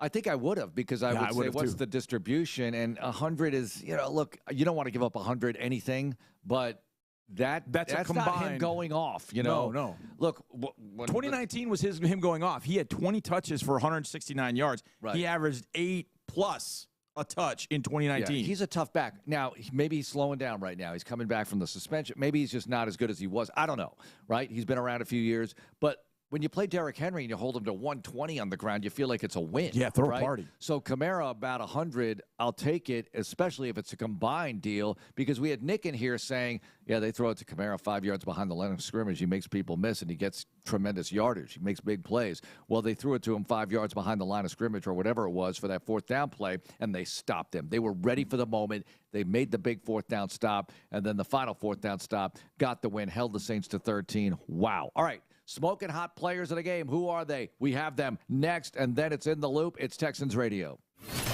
Texans Radio continues in a moment. Texas Children's Hospital is proud to be the official children's hospital of the Houston Texans and local sponsor of Play 60. Getting kids moving for just 60 minutes a day can improve bone health,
punting it on the run. Where you're touching it. Was touched Still? by it, yeah. Still, Mhm. okay. So at that point, it's 20-13. Can you fair catch a free kick? Probably, if you can fair catch a kickoff. Absolutely. And the thing is, you can. I don't know. I don't want to speak out of turn on this, but you can also, at that point, if you fair catch a free kick like that, you can have one kick for the end zone or for a field goal. What do you mean? I don't want to speak out of turn, but if you fair catch a free kick, this happens on a punt too. Yeah. But if you fair catch a punt, right, and I think it's at the end of a half, that's probably the only time you would want to do it. Like at the end of a half or end of a game, you can have a free kick that if it goes through the uprights, touchdown, it's a field goal. Oh, I see. Yeah. I don't want to. I know what is this Canadian football? No. This is a rule that's been around for a long time. Because remember, Doug Flutie had a free kick in an NFL game for the Patriots. Well, he drop kicked it. He drop kicked it, but it was an extra kick. point, I think. It wasn't a free kick. Yeah, it was a drop kick. Yeah, it was a drop kick. I want to say it was for an extra point, not a field goal, but maybe I'm wrong. After a fair catch, an NFL team has the right to take a free kick from the line of scrimmage on the next play. If the kick goes through the uprights, the kicking team scores 3 points. It is known as a free kick field goal. Is this Cameron Johnston's dream? Maybe. That you fair catch something at the 50, and it's late in the half. Yep. So you snap him the ball. Can he? Yeah, he. Well, that's you're dealing with every bit of 65. I mean, you're talking fair catch. It's got to be like at the opponent 45, 40-yard line to give him a shot at it. The last successful fair catch kick was made by Ray Wersching of the San Diego Chargers in 1976. Ray Wersching? It's happened. Where did he end up? He went somewhere else after that. That name's familiar. The Niners. Didn't he go to the Niners? Yeah. That's where he made his name. The last team to try it was the Carolina Panthers. They're playing the Bucs. This was back in 2019. Second quarter game in London, and Joey Slye missed from 60 yards out. But you can make a fair catch on a punt and try a field goal at that particular point. Yeah. So the bottom line is this. You had to kill the clock right there. Hey, this happened in a game that you called. What are you talking about? Rob Baronis, 2005, Titans against the Texans. From 58 yards, he missed. Fair catch. Fair catch field goal attempt. That happened in a game you called, 2005. Now, it's a long time ago, so I don't know how much you remember that. No, I remember everything, Johnny. I know you do. I know you do. That's why I'm saying. Well, I tried to the late Rob Baronis, by the way. You're right. Sorry. I tried to block out everything about Rob Baronis because he had 8 field goals, an NFL record against the Texans in 2007, and then we saw his mother at the airport when Andre and I were going to Vegas to do shows. Yeah. So to do radio shows, not like Vegas shows, because we're not equipped for that. All right, let's get into this. Smoking hot players of the game. Give me one or two right off the bat. Let's go with Blake Cashman. Yeah, he's got to be number 15 tackles. He's got to be number one to me after yesterday, Blake Cashman. I'm going to give you an underrated one. Then I want to make sure I mention him because I sought him out in the locker room yesterday because I wanted to tell him what I thought he was tremendous. That's Sheldon Rankins. I think, and I've seen a couple of Twitter things out there, Sheldon Rankins, whatever. I think Sheldon Rankins has been fantastic, especially the last 3 or 4 weeks. I think he has been fantastic. He is playing his guts out. He had the sack. His sack was a sick move. It was great. He beat Cesar Ruiz, and then he snatched Derek Carr. I thought it was a face mask because of the way that Carr went down to the ground. Yeah. But he just snatched him by the jersey and just pulled him down. Yanked him to the ground. That's some power. If you grab the front of the jersey like that, Yes. that's horse collar, right? I mean, the collar of the jersey. You have to get him on the cloth on the front. Yeah, you got to get the front. He didn't grab the back. He had the front. So he had the front of the jersey and just snatched him down. I mean, that was impressive. Really impressive. So I want to give a shout out to Sheldon Rankins because I think he was tremendous. I got another one. Nico. Yeah. Nico. I mean, because Nico had the fumble forced on the pick. 4 for 80. And 4 for 80. Tackle, forced He's fumble. second in the league in yards per catch. I mean, the guy is having a phenomenal season. And it's not like every week it's 10 for 150, but so what? He is really making a difference on this team as C.J. Stroud spreads the ball around. No Tank Dell yesterday. They have to figure out a way to get it done. Noah Brown plays his first game. That was awesome to see. So There are a number of guys. CJ himself. Cam Johnston. We mentioned him earlier. Yeah. Cam was tremendous. That Shane Leckler punt that he got, had that sideways Texans bounce inside the 10. Now, Rashid Shaheed, should he have caught that? No, you let that go. Because 9 times out of 10, that's bouncing into the end zone. Unless it's Cameron Johnston. And then, that thing was a spiral. It looked like some of the longer throws we've seen in that building. It was absolutely, that was gorgeous. And that led to the same complimentary football. I can't believe I'm going to say it. Complimentary football. That's what it was. Special teams with the punt, 3 and out the defense, stopped them. I think that was the Will Anderson drive. Will Anderson hammered Kamara and then disrupted the screen, punted the ball to the 50-yard line, ended up getting a field goal to make it 20-10 at that point. That was big. That was big. It would have been nice to get the 7, but you got the 3, and you got the win. 20-13 over the Saints as the Texans go to 3-3. Carolina up next. Carolina had a 14-0 lead on Miami, but then they got blown out. You're up 14-0, and you get blown out. We all saw it coming. When they were up 14-0, did anyone believe? Hans, did anyone believe that they were going to be able to hang on to that? But having said that, they have the bye this week, and they are fully capable of doing damage. You better be ready for the Panthers a week from Sunday. But we've got the bye. We've got DeMeco Ryans' program on at 5 o'clock today. So looking forward to that. Then Texans All Access at 6, and we'll take it from there with all the programming this week. Want to thank everybody who worked on the show. Thanks to ND for coming on, John McClain, Andre Ware. Thank you, Johnny. Thank you, Ben, for producing. In the Loop on the way next. Go to HoustonTexans.com for all the Texans coverage and videos. Have a great day. Go Texans. This is Texans Radio on Sports Radio 610. How do we speed recovery for our patients? At Houston Methodist, we're improving surgical accuracy by mapping each patient's unique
Houston.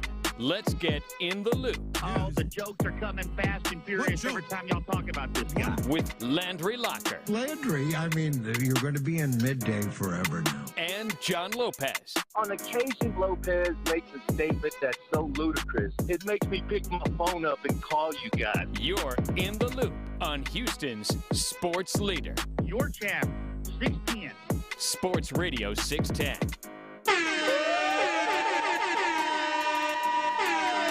Sunday, fun day. What a day it was yesterday in sports. Roller coaster of emotions, but that comes with the territory. Landry Locker, John Lopez, Figgy Fig with you, and it doesn't slow down anytime soon. Let's start with what happened at noon. It was rowdy out there at NRG. There's a lot of gold and black. Who that? Who that? A lot of that. We take it over.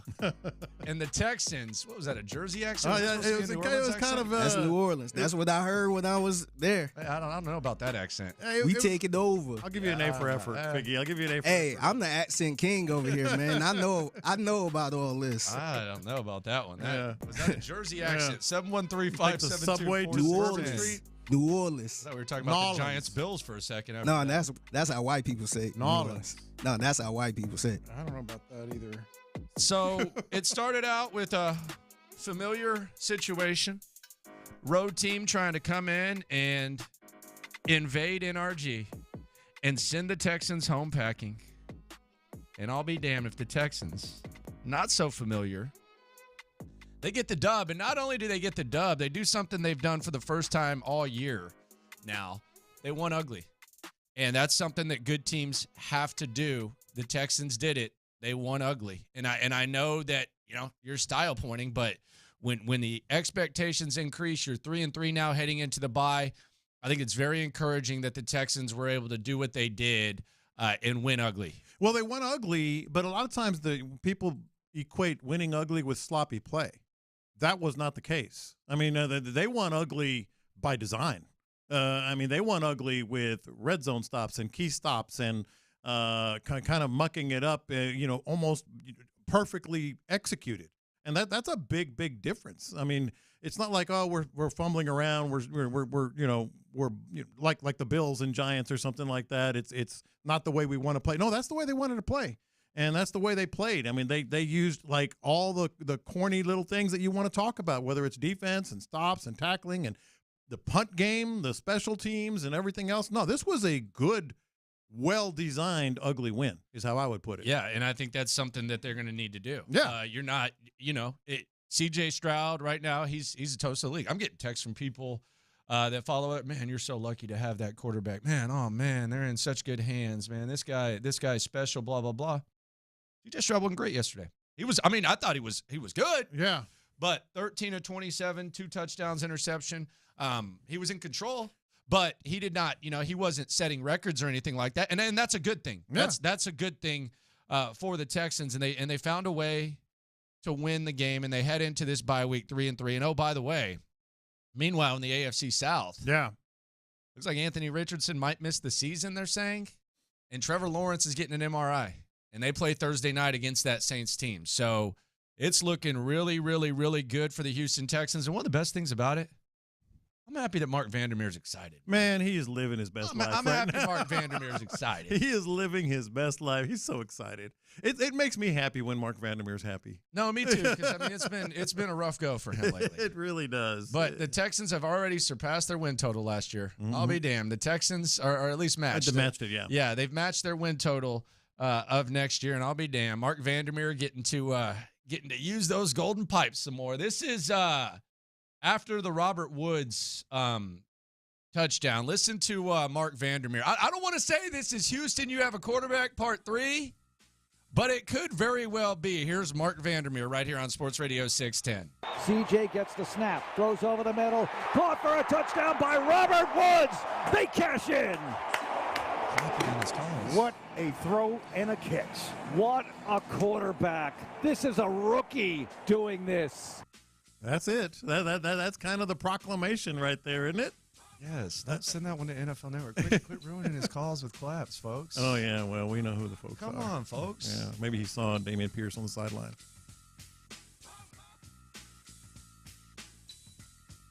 Good block. Is that where you want to go with this? I'm trying to enjoy myself, and you're... I'm enjoying myself. That was a lot of fun. It was a lot of fun saying that. It really was. I'm telling you, man. Let me see if I can remember this correctly. How many carries did I want Devin Singletary to have? Refresh my memory. I think you wanted like a 50-50-ish split. I think I said 10 plus. No, I said 12. Oh, you got 12. Okay. I said I want him to have 12 carries. He had 12 carries for 58 yards. Oh, go figure. Dameon Pierce had 13 for 34. That's perfect. That's exactly what I was, in my mind's eye, I was drawing up. Devin Singletary, give him a chance. Let's see what he can do with this blocking scheme. He did all right. I thought, he was the difference, really, in a very ugly game, as we talked about earlier. He was a huge difference. I mean, look, C.J. Stroud was the difference. Yeah, he's the guy. Yeah, but I mean, in terms of like game planning, playing it the way you want, it was Devin Singletary, man. I mean, on the button, I asked for 12. He gave me 12. Thank you, Devin. Thank you. That's all I wanted to see. Should you be thanking Bobby Slowick? Thank you, Bobby. And DeMeco? Thank you, DeMeco. There's one thing DeMeco did I wasn't crazy about. We'll get to that, too. Okay. Yeah. Okay. We'll get to that, too. But that was. Do we want to get Vandy's excitement, or do you just want to revisit something that happened 2 weeks ago? No, I'm happy for Just go back 2 weeks. Yeah. Just you got to go back 2 weeks. Yeah. Pierce breaking tackles over right guard down to the 25-yard line. That's vintage Dameon Pierce running for an 11-yard gain and a first down. I want every radio host in the city to hear me and hear me well. Keep criticizing Dameon Pierce. Keep saying that he's not the same guy he was a year ago, because he's showing you something right now today. Keep doing it. Yep, just getting started. It's week 4. It's week 4, and they've already ready to put this guy in a plastic bag and mail him off somewhere. Give me a break. Nobody wants to mail Dameon anywhere, but I sure liked what I saw yesterday. That's for dang sure. And including from Dameon Pierce, to be honest. I also like that the Texans coaching staff is willing to make changes that tangibly show improvement and I think lead to wins. Because I think the Singletary 12 for 4.8, if it was just 25 carries of Dameon Pierce, I don't know that you win this game. I think it's a nice change up. Yes. I think it was a nice adjustment by the coaching staff. Let's go back to Happy Vandy. Yes. Mark Vandermeer on the 4th down stop. This is where the Texans got the dub. The ghost of Alvin Kamara in the backfield. Swing pass. Turnover on downs. Carr takes the snap, throwing to Kamara out of the backfield, right side. Texans trying to get there, and they stop it. Turnover on downs. Listen to that. What a huge play. Listen to that. What a huge play, man. Let's get a final call. All right. Let's get a final call. One more snap for the Texans. Stroud takes the snap and sneaks it around the left side and kills the clock. It's over. The Texans get their 3rd victory of the year. They defeat New Orleans 20-13 and head for the bye at 500. Fantastic day for the Houston defense. They get the job done. Man, take it easy. I don't think I ever heard them like that. Yeah, take it easy on the pipes there, Mark. Good thing he's got an off week. He was pretty excited. He's doing his thing. So the Texans get the dub. Before the game, it's kind of funny. So I was talking to a loophole. Shout out to the loopholes. If you listen, you are one. We were making our way around the tailgate. Nice dude. Pretty much knew everything that we had said. He was a good listener. He had his 9-year-old son. Mm-hmm. His son had a Texans hat on. He had a Astros shirt on. That's what you want. I said, are they going to win? He points to the Texans hat, goes, not so sure. Astros, yes. I said, that's good life experience right there. He knows his stuff. Hey, this kid has been through some things. Yeah, exactly. And he knows how it usually go. Yeah. However, pleasant surprise to those of you that may be still scarred from the recent past, as the Texans get the dub, they beat the New Orleans Saints. And people were leaving that stadium. They were either marching straight to the juice box, a lot of let's go Astros pulling chants. off a doubleheader, or they were going home, shower up, get ready for ALCS Game 1, or they're just going straight to the bar. Who knows? There's probably a lot of people that called in sick today. Yeah. And the Astros took on the Rangers.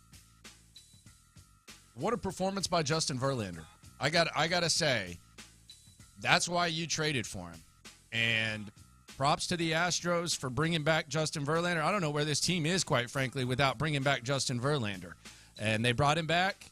Justin Verlander was great yesterday. He gave you everything you could ask for and more. That was future Hall of Famer, multiple-time Cy Young Award winner, 2-time World Series champion stuff right there from Justin Verlander. That's the good news. You got that. Bad news. They couldn't hit. They couldn't hit. And Jose Altuve. Man, I'm still mad. One of the kind of kryptonites for Jose Altuve has been base running. His base running has always been, despite being fast, it's always been somewhat suspect. Astros end up losing 2-0, and they don't have much time to recover from that one. It's going to be a quick turnaround today, and the Astros are going to be looking to avoid falling down 2-0 to the Texas Rangers in the ALCS. But hell of a performance yesterday by Verlander. Just got a hit. Yeah, look, Verlander, I don't think in his life has been called scrappy very often. But that was scrappy, really. I mean, he started out, they're swinging at the first pitch like crazy.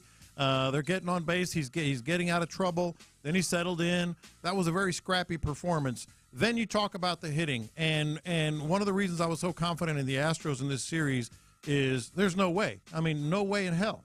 Absolutely, positively no way Altuve, Bregman, and Tucker would struggle again offensively after what happened against the Twins. Well, they did. I mean, they absolutely did. The top 5 guys in the lineup were 2 for 19. That's the biggest part of the ball game right there. And I don't want to get too symbolic because obviously I've said this before when talking about the AL West and talking about this year's Astros and really this year's Rangers. But I think it is kind of symbolic that the play we're talking about is one where Aroldis Chapman's on the mound. You automatically say this guy's seeing ghosts. Yeah. He's the Astros own this guy. Yeah. And Bregman connects. Looks like it could end up being a double off the wall or whatever. And this young man, this SOB, Evan Carter, God, he, out of nowhere, by the way, he's pretty new to the MLB. He hadn't even been in the MLB for 2 months. Yeah, he's new. 40 days. And he goes back and he makes the play. Mm-hmm. And you're seeing Altuve, who's been kind of the face of this Astros thing, you're seeing him make a costly blunder while the best young player right now in this division makes a catch. I don't want to sit here and say the AL West is flopped or anything like that. New blood. But I think that was kind of like a hey. Yeah, new blood. Y'all have had this division to yourself for a while. I thought the same thing. This is a little bit y'all used to own Chapman. Y'all still might. I mean, that got hit pretty hard, but this is not what you're used to. And I do find it interesting, when you listen to Dusty Baker, I mean, he might as well have been in a hookah lounge or lighting up a left-handed cigarette or getting his feet rubbed the way that he sounded yesterday. He sounded really relaxed to the point where I guess that's good, but I'm not feeling as relaxed as Dusty Baker is, especially with that. No, it's not good. There's so much to unpack on all these, and we will. Thanks for joining us, Loopholes. If you listen, you are one. But let's go there first. For me, we talk about sweeping headlines all the time. Whether it's Texans or the Astros. I'm worried about how this team reacted and acted last night, because you talk about new blood. I thought, I don't know if we're like an old married couple or whatever, but I was on the same wavelength as you. I mean, it was like symbolic, new blood versus old blood, all that stuff. And Figgy, I don't care anymore. Ring the cliche bell. The Rangers looked hungrier. The Rangers looked more locked in, and that worries me. The one thing we all conceded was Bochy was the better manager than Dusty right now, anyway. And it was just one game. And the Astros have been here before, 2019, 2021. I mean, they've been here before where they've trailed in a big series early. I didn't like the way it looked. I didn't like the way it sounded afterward. Whether it was Dusty or even Verlander, he says it's very matter of fact in here right now. Matter of fact, I mean, Come on. There's a real sense that the Astros are like, oh, we'll be fine. And the Rangers are like, Let's go for the kill. We are hungry. Let's go for the kill. Did you catch up on that? Did you catch that too? Yeah, I did. Yeah. It seemed like business. Yeah. And the other thing about it is, 5 hours from now, yeah, you're going to have Framber Valdez on the bump. We've seen some good stuff for him, but he's going against Nathan Eovaldi. And Nathan Eovaldi's starting to kind of feel himself, and he's been there before, and he's been in that ballpark. So it is going to be can I say must win in a game 2? Like the Rangers bullpen and the Rangers rotation is kind of suspect. But, I mean, with the way that lineup is, by the way, that lineup, like, let's just be serious. Like, as much as we're sitting here saying that the Astros didn't hit, the Rangers are saying the same damn thing. Dude, they won the game again on the same wavelength. As much as we're sitting here, and this is very easy for us to say. Like I can sit here and I can say, the Astros, they did not hit. I'm telling you right now, the Rangers are saying the same effing thing about their lineup. Yet again, I've seen this in multiple places. Well, the Astros won't be shut out again in the world. Okay, and the Rangers aren't going to score 2 runs too many times. Do you think the Rangers are going to score just 2 runs? This is the best lineup the Astros will face. Yes. Especially with that SOB that, God, I hate that guy. They were scorching hot, man. Yeah. Yeah, like, especially they swept with the that best guy. team in baseball. I think both teams are saying the same thing, but they got the dub. And then Dusty Baker said this, and I thought this was interesting. 713-572-4610. I know a lot of y'all got thoughts. Get them in if you want to call in. Don't ask us how we're doing. We're lovely. Here is Dusty Baker talking about his mindset and his vibe heading into game 2. This team's the best I've been around about moving on. You're ready to lose it in the first game versus, in the middle of the series. Why? And so, that's what I'm we talking got about. a tough This right here. pitcher in Eovaldi, but they also have a tough pitcher in Framber on our side. I agree with that. Like, I agree that Eovaldi, Framber is a good matchup, but what do you mean you would rather lose it early than middle of the series? I would, to be honest, like, if you told me that there's ways in which the Astros can lose games in a series, wasting a performance like that with Justin Verlander in a game in which the Rangers lineup only scores 2 runs, that's not the one that I want to lose. I would rather lose like a Jose Urquidy, Christian Javier start than wasting performances like this. You can't waste performances like this. Exactly, and that's why I say the Astros collectively acted as if it was inevitable they were going to win that game. It wasn't, and that bothers me. And then afterwards, they're almost complacent. And that's not the Astros we know. That's not the Astros that we've seen, after even falling behind in a series. The only thing that worries me about this game is like the Astros mentality versus the Rangers mentality and the hunger. And cliche me, I don't care. It was evident. It was very, very evident. And I think it's a good thing that it's a 3:07 game today because maybe just kind of come out swinging and exercise those demons and prove us all wrong. But that game yesterday, I was like, no, you got to win that guys, one. They're like, well, we'll do it. We'll do it. Just the whole time. And now we're on the Framber coaster, man. Yeah. We're on the Framber coaster. Yeah. It's going to be interesting. Landry Locker, John Lopez, Figgy Fig with you. It was a Sunday fun-ish day, I guess you could say, but it is not slowing down anytime soon. 713-572-4610. Coming up, C.J. Stroud through 6 weeks. C.J. Stroud through 6 weeks. How many quarterbacks would you take over C.J. Stroud at this point? We might take things way too effing far. Yes, we will. What? We're going to do it next. Sports Radio.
So this is weird. You got a stacked reaction Monday. Shout out to the loopholes. If you listen, you are one. All that emotion, all that fun started off early at the stadium. Texans got the dub. Unfamiliar, if we're being honest, with what's happened the last few years. And then familiarity with the Astros. Comfort and unfamiliarity because they end up losing. So that's where we are. And then, I'll be damned. We go on the radio. We talk about it. An hour later, the ALCS picks up. So this is a very, very wild day reacting to the Sunday Fun Day here on In the Loop on Sports Radio 610. And let's overreact, and let's do so in an unhealthy manner with where the Texans are right now. And we're 6 weeks into the season, and obviously there's a lot of C.J. Stroud Crow being handed out. I've had a little bit myself early on. How many quarterbacks in the NFL would you rather have than C.J. Stroud? Like, at this point. Are we factoring in contract? Because if we're factoring in rookie contract, there's not one. Like, at this point, there's not a single one for me if we're factoring in the rookie contracts. And the fact that you, for the next few years, have that guy on the rookie contract, there's not one for me that I would rather have than C.J. Stroud. This is how I would put it. I'm just looking at the play on the field today. Forget contracts. Are there more than 5 quarterbacks better than him right now? Like, as far as playing? Yeah, like just playing at a better what they're level? doing on the field. And let me, because I think there probably is, but I think it's an argument. I think Mahomes, obviously, despite maybe not being. Mahomes is Mahomes. Yeah. Tua, for sure. Josh Allen, despite yesterday. I would give it to Brock Purdy, again, despite yesterday. So that's 4 that I think overall. All the whole season thus far. I don't know if I'm giving it to Purdy. Yeah, Purdy was an MVP candidate last week. Yeah, I get it, but I don't know if I'm giving it. Okay, so maybe it's only. I'm 3. curious what CJ would look like if you put him in that situation. Exactly, and I think if you put CJ in San Francisco or you put him in Miami, he might look pretty good. And this is Overreaction Monday. This is the spirit of this. But okay. Like I'm not saying, this is right, you're wrong. Yeah. I'm saying let's have this discussion legitimately. Like, okay, let's put it at 3. But and maybe that's just based on performance this year. Just what they're doing on the field. C.J. Stroud is 4th in the league in yards right now. Yes. So there's a couple others here. I want to toss at you. He's 8th in rating. Herbert, he's playing his ass off right now. Yeah, I mean, we'll see. Yeah. We'll see him tonight. But yeah, Herbert, as far as just like actual performing, I think Mahomes and Herbert, like, yeah, their numbers is crazy. Yeah, I would look at those two guys and Goff? say yes. No. Stafford. No. Nah. Hurts. No. It's like 3 or 4, man. Like just if you erase everything else and just say who's playing the best football right now, is C.J. Stroud a top 5 quarterback? I mean, he's a Pro Bowler, right? I mean, there's 6 guys go to the Pro Bowl. Like, if they're announcing the Pro Bowl right now, C.J. Stroud's there, and no alternate, not any of that alternate crap like Vince Young making Pro Bowls, any of that. Like, this is Matt Schaub, the 3rd quarterback. This isn't Tyrod Taylor getting in with the Bills. Like, this is, but like, yes, if you announce the Pro Bowl quarterbacks right now, C.J. Stroud's there, and he's 100% there, and he's so in control. Like, he's in control even when he's not putting up the best numbers. He's just very much in control, and that's insane. It's the most encouraging thing. I think it's the most relevant thing. I think it's the most important thing. And we can talk about, the ways in which sometimes it's better to be lucky than good, but that is where it's at right now. If we are just evaluating what we've seen in 6 weeks from C.J. Stroud and evaluating his performance, yes, he's in the discussion of top 5 quarterback. And the thing that is now, can it fall apart in the back end? Yes, sure. I mean, there's inevitable roller coasters with rookies. I keep saying he's going to have a bad game. He's gonna spit the bit, and they're gonna lose, and maybe have a streak of bad games. Well, I'm starting to wonder about that myself. I'm starting to wonder if karma's just on the Texans' side for some reason. Like, I don't know. Like, I've admired C.J. Stroud, the guy, since last year. I think we did a segment on it in September of last year when he was on the pivot with Ryan Clark and them, and it's just like, man, this guy's what is up with this young man? Like, still lean Bryce Young, but man, this dude's got some intangibles. Yeah, I feel like karma might be on his side because we talked about, hey, he needs to throw an interception and get it over with. Let's just get this interception over with. The dude throws an interception, and then this happens. That's one of my passing thoughts. Leave it to C.J. Stroud to throw the perfect interception. like the perfect one. Motion. Stroud quickly throwing a pick. Taking the right side across the 45-yard line. The ball comes out. There's a chase for it, and the Texans might have it back. I think you got it right. And the Texans get it right back as Titus Howard has it. First down. That was the perfect way to throw his first interception, It was man. perfect. And they got a touchdown in that same drive. Yeah, we talked about it last week. Well, I kind of want him to throw an interception as long as it's not too damaging. Hell, not only was it not damaging, it was a benefit. Yeah, it was a benefit. And then they go down and score. Yeah. This guy, something's on his side right now.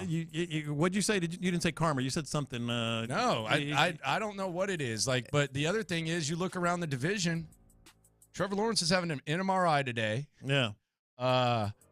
Anthony Richardson is could be out for the season per Ian Rappaport. And this dude's just out there doing his thing. Oh, and by the way, it's the bye week. They're 3-3 and they're getting healthier. Yeah. No, it's. You have to put him up there. I was looking at, this is a baseball stat mostly, but they have it in football. Expected wins added.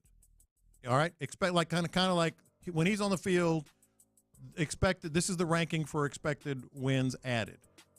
He's 6th in the NFL. Like he's on the field, you got a much better chance to win the game. That's incredible, man. On the text line, shout out to the text line, shout out to the Loopholes 901. Without contract considerations, Mahomes, Tua, and Herbert, and any of them is debatable on the on YouTube and Twitch. Mac34 says Burrow, he's proven too much. I agree with that. I think there's different layers to how you can discuss it. We can factor in the contract. Yeah. And I think he's in the top 3 if we're going to factor in rookie contract. I think that there's that discussion. And then there's how he's actually played 6 games in, and that's where he gets in the top 5. He gets in the top 5. Just based on what we're judging from what we've seen. Not trying to predict anything. Yeah. If just this little body of work 6 weeks in, heading into the bye, top 5. I think you also have to factor in system. Like the system he's playing has been so fruitful for quarterbacks. And not only is he that guy, but he's got that system as well. I agree. I mean, it's a perfect fit. 830 says CJ's completion percentage has dropped over the last 3 games.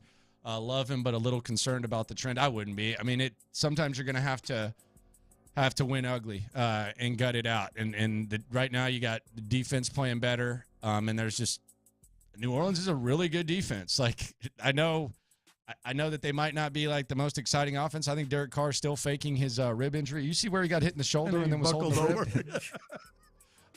That was pretty cool. I tweeted that out. I was like, what is this? And then he's buckled over all of a sudden. Ow, my ribs. Wait a minute. Wrong one. Wait a minute. The other shoulder there, buddy. But I do think they're just finding ways to win. So we will see what goes on. It's really, really interesting. Also, there's this in terms of the big picture yesterday, and I meant to get into this a second ago. The big picture yesterday, when you consider what happened with the Texans and what happened with the Astros on a very memorable Sunday, I think both of those games were potential swing games, or they were swing games. The Texans going to 3-3 is incredible. It's incredible. I think just the visual of it is incredible, and I also think that, and it could swing. It could be a swing game for them in a positive way. You know? Yeah. And then the Astros kind of nonchalantly expecting this win and how they reacted and the way they played and didn't come. That's a potential swing game the other way.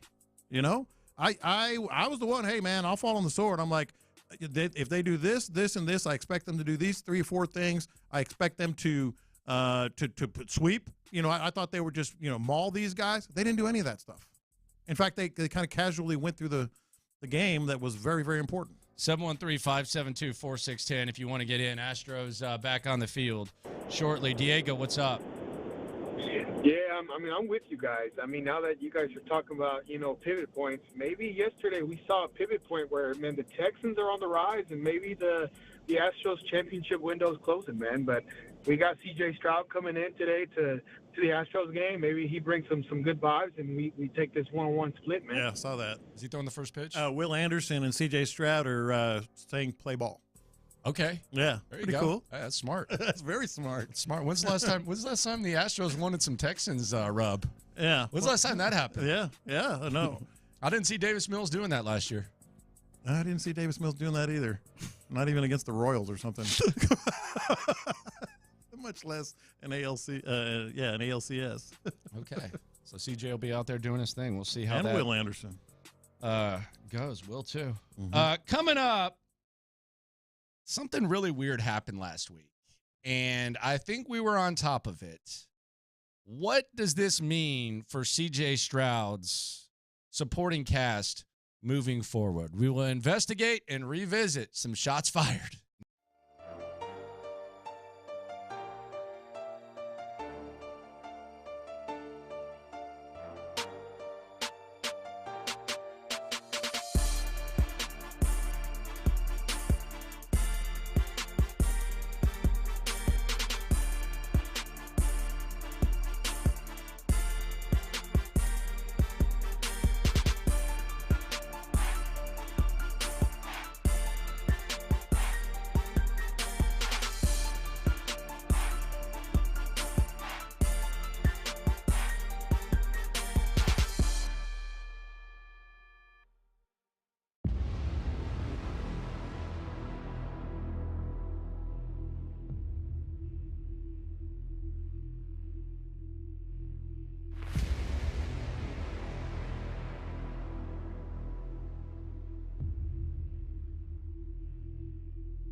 why. We're making the stories from outside the loop matter to you. This is Localize It. Don't you know I'm local? You're in the loop on Houston's sports leader. Sports Radio 610. Join the drive at Little Woodrow's in Edo, by the way. That's going to be popping. Astros playing some baseball. Go out there, hang out with them, and hopefully enjoy an Astros win and turning this into a best-of-5 series against the Rangers. So yesterday and last week, we really kind of saw something shape up. And I just want to go through the process that led to Dameon Pierce getting 13 touches and Devin Singletary getting 13 touches, 12 carries and a catch yesterday. And Devin Singletary outperforming, I think many would say, Dameon Pierce. So Monday we had DeMeco Ryans come out. DeMeco Ryans said unequivocally, and this was the day after a game in which Devin Singletary did not carry the rock. DeMeco Ryans said, "We were blocking well. We've got to make guys miss." Now, normally if you say that, and let's say this had been a 13-12 carry game, then you can say these running backs aren't doing what they need, what needs to be done. Right. But when it's one guy that carried the ball every single time outside of Tank Dell, who's a wide receiver, it immediately leads you to say, okay, well, it kind of he's narrows talking it down. about Dameon Pierce. Yeah. And we started talking about, and we had talked about it in the offseason. Do they need to get a healthy split? I even brought it up to Dameon Pierce when we talked to him. Does he need to be like more Marion Barber, that type of thing? You heard DeMeco throw out the term committee. Then Friday came around, and it might have been a coincidence. I don't know. I know this stuff can kind of happen. But for the first time all year, we didn't hear Dameon Pierce speak on Friday. Right. Now, maybe they'll say, well, he was at his locker on Thursday. Yeah. Y'all making a big deal about nothing. Okay. This happens all the time. Okay, well, I mean, I know that there was supposed to be a little article out, and it fortunately came out on Friday night with Dameon Pierce. Mm-hmm. So all I'm saying is, for the first time all year, Dameon Pierce did not speak on Friday, and that was the first time in 6 weeks, okay? Then the game happens. Devin Singletary has 12 carries. Dameon Pierce has 13, and we're seeing just kind of a split now. Is this where we're headed? Is this going to be a true committee? Are we going to see an increased role for Singletary? Where are we at with Dameon Pierce? Because I think we talk about the bye week coming at a good time. I think it's a perfect time for Dameon Pierce to be able to relax for a couple of weeks and figure it out. And we think Dameon Pierce is a valuable asset of a football team. Make no mistake about it. Let's not act like we're questioning that. I just think that, finishing games, hard runs, all that is what he's better equipped to do as opposed to giving him the ball 22, 26 times. Exactly. Let's make one thing very, very clear. Dameon Pierce, and this is going to sound like a backhanded compliment, is fine. No, like it's fine. like in that role, I don't think that's backhanded at all. Like in that role, he's more than fine. And then the other thing that is very important to understand here, and maybe he didn't understand it at first, because when you're told, hey, we're going to split the carries, and we can only assume, because they've been game planning, that they were told, hey, Devin Singletary is going to get more touches, and the head coach said as much, that we've got to make people miss and all that. I think Dameon Pierce shouldn't be upset about it, even if you're upset at first, because no one wants to say, hey, you're getting fewer touches, right? No one wants to hear that. But I think he should be happy with this. I think Dameon Pierce should be happy with a split workload. It's how the NFL works. No, and I think it's gonna provide longevity for him. I think he's gonna be a good part of this thing moving forward. I think and look, if you're getting dubs and the guy in front of you is averaging 4.8 yards per carry and you're averaging 2.6, I think it's only the right thing to do to be willing to make such a sacrifice. So, John Lopez, you were called out 2 weeks ago. Well, I don't know if that's true, but I'll ride with that for now. I was going to say. Someone was. Dare I say. Someone was. Dare I say. Update. Just kidding. Andrew Locker, John Lopez, Figgy Fig with you. I did enjoy hearing Andre Ware get pumped yesterday, and there were two things that made him pumped. Number one. I was right with him on this one. Number one. I was right with him on this one. Boy, it is nice to have the punter back. Man. Got it. Cam Johnston, don't ever leave us again. It was nice to have the punter back, and I think Andre Ware enjoyed it as well. Cameron Johnston standing back inside the Houston 35-yard line. John Weeks will snap. MJ Stewart, personal protector, calling signals. Snap on target. Johnston unloads. What a difference. And no return possible. Bounced inside the 5. What a difference. From what? From the punter before. That came out of nowhere, too. Hey. What a difference. And I know it's cool for like meatheads and machos to minimize punters. I think the guy makes a big difference, man. I don't know if they win yesterday without him. He was clearly a big part of it. I mentioned it in the open. I mean, I never thought I'd miss a punter like that. I'm telling you, man. I'm telling you. And I think not only that, but it wasn't just that punt. Like, it was all day, field position, keeping people, getting it out of bounds, all that stuff.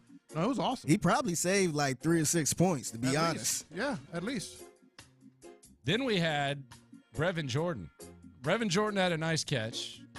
We know Dre's a big Dameon Pierce guy. Apparently, Brevin Jordan can't have his one catch for 11 yards without all Dameon Pierce coming into the equation. Here's the snap to CJ, looking and dumps it over the middle. And here's Brevin Jordan cutting left across the 45, and he's down there. Nice little move by Jordan to get the first down with a 12-yard catch and run. I thought it was Pierce, as sweet as the move was, leaking out late. And then he makes the first defender miss with that sweet little move. Man, I thought it was a smaller player, bigger frame by the tight end, Brevin Jordan, but absolutely fantastic route. Okay. No, I know what he was looking at. And that is what that was reminiscent of Pierce, to be honest. Making a miss? No, the way he was finishing. I was going to say, DeMeco would disagree. Yeah, DeMeco would. By the way, getting back to Devin Singletary and what DeMeco said, what we just heard a little while ago, he did make people miss. Like, some of his runs were kind of like bottled up, and he kicked it outside. I'm talking about Singletary. And he gained those. I'm thinking of one in particular to the left side. That was beautiful. We talked last week, and we're talking about the Texans' run game. There's another thing that I think deserves our attention. I think Slowick deserves a little bit of praise on. He also deserves some criticism. I'll tell you what that is in a minute. But first, let's hear from the head coach, DeMeco Ryans, 3-3 to start his career. Here was DeMeco talking about what he saw from the run game yesterday. I felt really good about our run game. I think this may have been our best run performance of the year. It was good to see us moving the ball, getting some good runs. Good to see Motor, DP, both guys having success in the run game. And we just have to continue to grind at it, continue to work at it. Credit to our offensive line and what they did of moving those guys off the line of scrimmage. This was a tough defense to run the ball on, and we did a really good job. And they tightened it up in the second half and, forced us to throw it a little bit more than we wanted to. But the way we ran the ball in the first half was what we look forward to do and who we want to be. But we still want to do more. We still want to just run it as much as we can throughout the entire game. All right, and there's a couple things about this run game that I want to acknowledge. Do you want me to start with the good or bad for Bobby Slowick? Always the good? Always. If you're going to run reverses, do them with Xavier Hutchinson instead of Tank Dell, because Xavier Hutchinson can kind of move the chains a little bit. Yeah, I thought that was a nice wrinkle. 2 carries, 15 yards for the rookie out of Iowa State. Most impact he's made on offense this year. Keep an eye on him. Next thing about Bobby Slowick, and I think, look, I don't want to ignore in victory what I would not ignore in defeat. I don't know why the hell they were throwing the ball on 2nd and 3rd down at the end of that game and not making the Saints call timeouts. That's what I was talking about earlier. There were a couple of things DeMeco. Now, we can say it was Slowick because he gives them the offense. But late in the game, that's one where, the head coach is on the headset. He's listening. The defense came through. Props to him. And the head coach could say, no, run the ball. So I think it was a combo, DeMeco and Bobby Slowick. Bobby Slowick made the call. DeMeco, as the head coach, listening to that, easily could have said, no, run the ball. So I think that was a little bit of both of them. And it was a big mistake. I mean, it could have really haunted them. No, it would be something that we would be looking back on, and had New Orleans been capable of going and scoring, then that would be something that we would be talking about and pretty ticked off about. I thought that was, you got to run it at least once. Yeah. Make them use one timeout. Yeah. And they threw it, and they ended up punting. Unfortunately for DeMeco, his defense came through, got the job done. Texans improved to 3-3 heading in to the bye. Coming up, OG passing thoughts. It was a magical seen in the parking lot. It was a magical Sunday fun day all around. Let's get the OG Sunday fun day passing thoughts as Reaction Monday continues next. A lot of people are obese, but you are.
Texans Reaction Monday, presented by Shoppers John Deere on Sports Radio 610. Here's In the Loop with John Lopez and Landry Locker. 4 hours away from Astros looking to even the ALCS. Texans, they're even. They're 500. Astros trying to get to 500. Texans 500. How about that?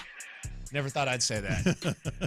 Astros trying to get to 500. Texans already there. What a crazy time to be alive. What a great time to be alive. Shout out to Loopholes. If you listen, you are one. John Lopez, passing thoughts. Let's go. New Orleans folks were in full effect yesterday. There was gumbo going on in the parking lot. I told you there was going to be gumbo going on. Yeah, there was gumbo going on. Pretty good. Yeah, nice little mix there. I got to roll with Figgy. Did his thing. Oh, lucky you. Yeah. You ain't want to go. By the way, you know. I ain't want to go. By the way, you know what they said to me asked you. yesterday? Go ahead. They said, "Oh, you and Lopez are welcome anytime." I don't know. Yeah. Message must not have been delivered. Message must not have been delivered. Hey, you got to talk to y'all boss because y'all the ones that told me y'all couldn't go. Hey. You're talking about the people that are doing the judging? The ones in charge, yeah. Really? The ones driving, yeah. Welcome anytime. Yeah. I'll be damned. Talk to y'all boss. Got to bring a video camera. I wasn't in that secret email y'all got, so that's on y'all. OG passing thoughts here on In the Loop on Sports Radio 610. Sunday fun day yesterday. It was a fun-ish day, but there are a lot of things that go through this guy's mind. Sometimes they're a little bit more dangerous. Yeah, they are. Than we would think. Take it away. You ought to experience it from this side. Take it away. I don't want to. It gets wild in there. I don't want to. It gets wild in there sometimes. Speaking of what you just mentioned, there were a ton of Saints fans there as we expected.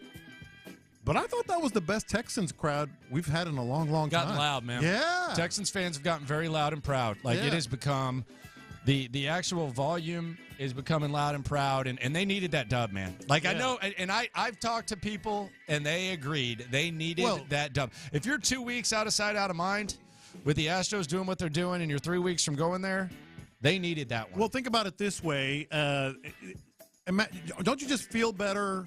Like, let's say you have a 3-day weekend or something. Like when you have a really good day at work on the last day, you just feel better going into the long weekend. So I think the Texans just feel better. DeMeco talked about it afterwards, after the win. Another passing thought, I'll be damned. I'll be damned. C.J. Stroud threw the perfect interception. I didn't think that term could exist. Like, oh, that was a perfect interception. I mean, he needed to get that, whatever it was, hanging over him. He needed to get away from that, throw the pick, and move on. Not only did he throw the perfect interception because the Texans got the ball in a first down right after on the play itself, but I thought he responded even better. Like it was like no big deal. Like he just kept playing. I know the second half wasn't quite what he hoped for, but the first half he was fine. Another passing thought. I believe sitting right here last week, I said, I want 12 carries for Devin Singletary. 12. How many carries did Devin Singletary have? 12. That's right. That's awesome. We've talked about that. We'll mention it again.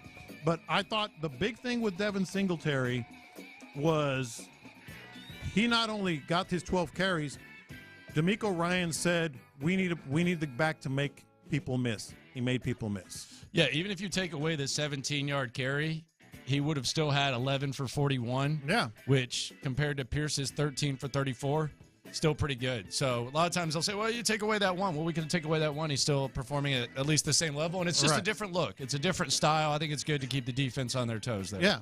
Another passing thought. Shout out to Nick Caserio. Like, serious. Shout out to Nick Caserio. Some of the biggest plays made yesterday were by people named Dalton Schultz, Robert Woods, Noah Brown, and Devin Singletary. Those are his guys. Those are the guys he brought in. I mean, I know there's obviously a DeMeco influence there, but great job with that. Shout out to Nick. Nick was a factor there. How about Noah Brown wanting to kind of fight out there, man? That dude likes to block. Had that long catch. Shout out to Noah, man. Happy to have you back. They needed you. And Tank Dell, by the way, Tank Dell didn't even play. How about that?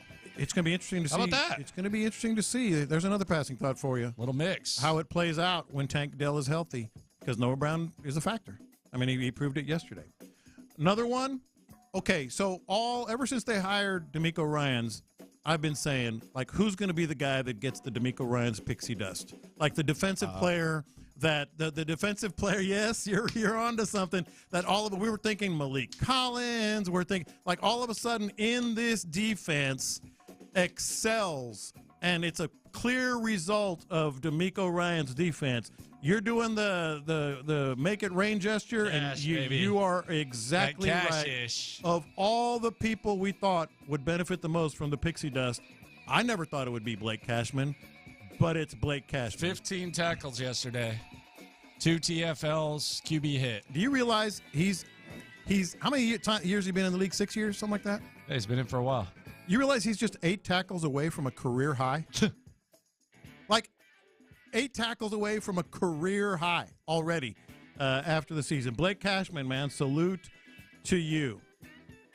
Another passing thought. Swarm got it done. Swarm, a lot of times, we're going to swarm. They have the shirts and all. You think it's just catchy phrase, right? Cool. That's going to be their go-to mantra, whatever you want to call it. Swarm is real. Like, just the clinching tackle alone, on Kamara, that was Swarm.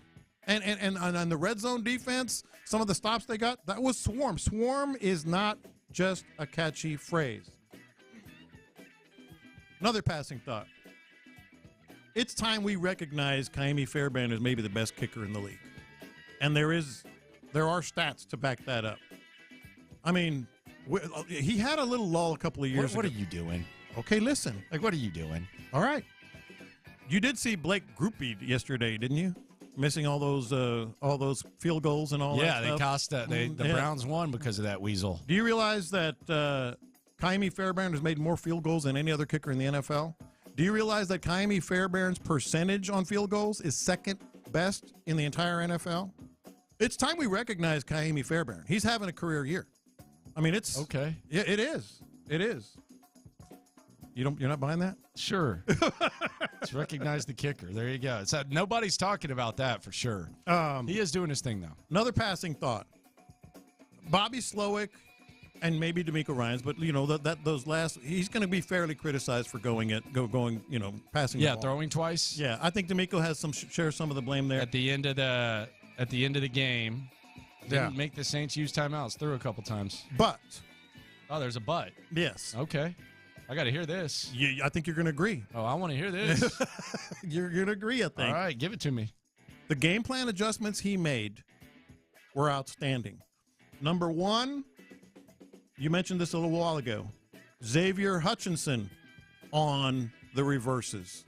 Because what was his strength coming into the league? Yards after catch, making people miss. That was a great adjustment. And number two, Devin Singletary.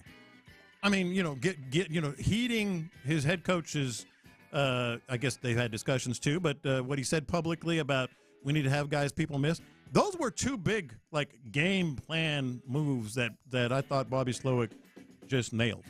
Yeah, Bobby Slowick nailed it. I mean, it's going to be nice. The end of that really terrified me, quite frankly. Yeah.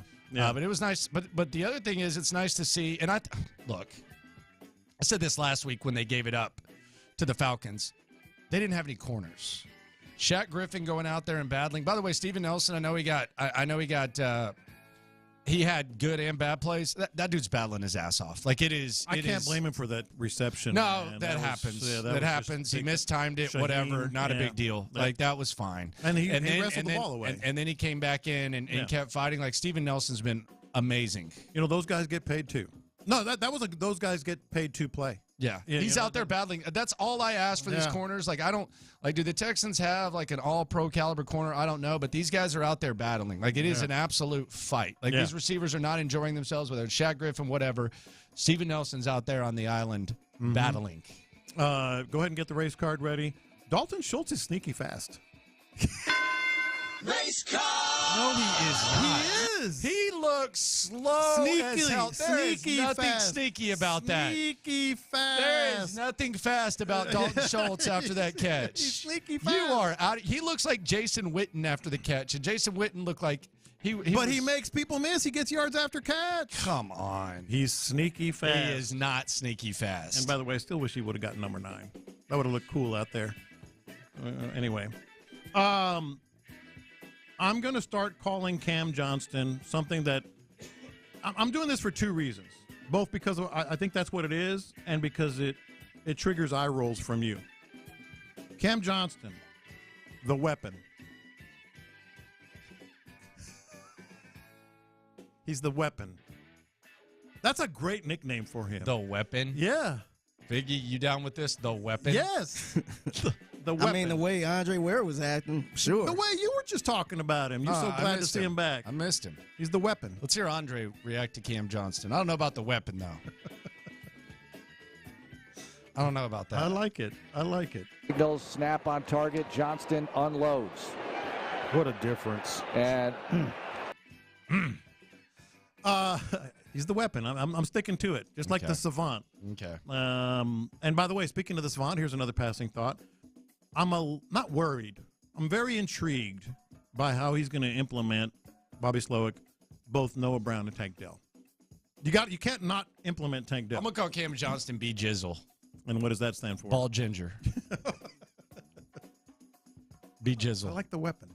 Yeah, I don't know. I like the weapon. Yeah, I don't know. How are they going to use Noah Brown and Tank Dell?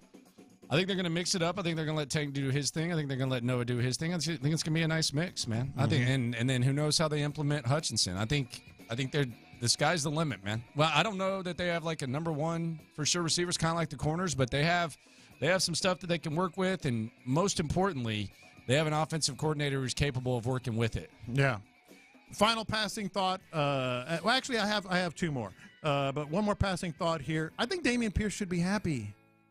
I really do. Well, like he's going to be like the finisher. happy? Yeah, with the split back. He should be like throwing a party. Well, maybe not throwing a party, but he should be very appreciative that they've got a 1-2 punch that's going to be effective. He's good with it. He's a team guy. He knows. But Friday got me a little concerned. He didn't really show up at his availability. Well, apparently that happens. You know. Man, it's not only that time. And 4 days after DeMeco said he wouldn't run well. Yeah.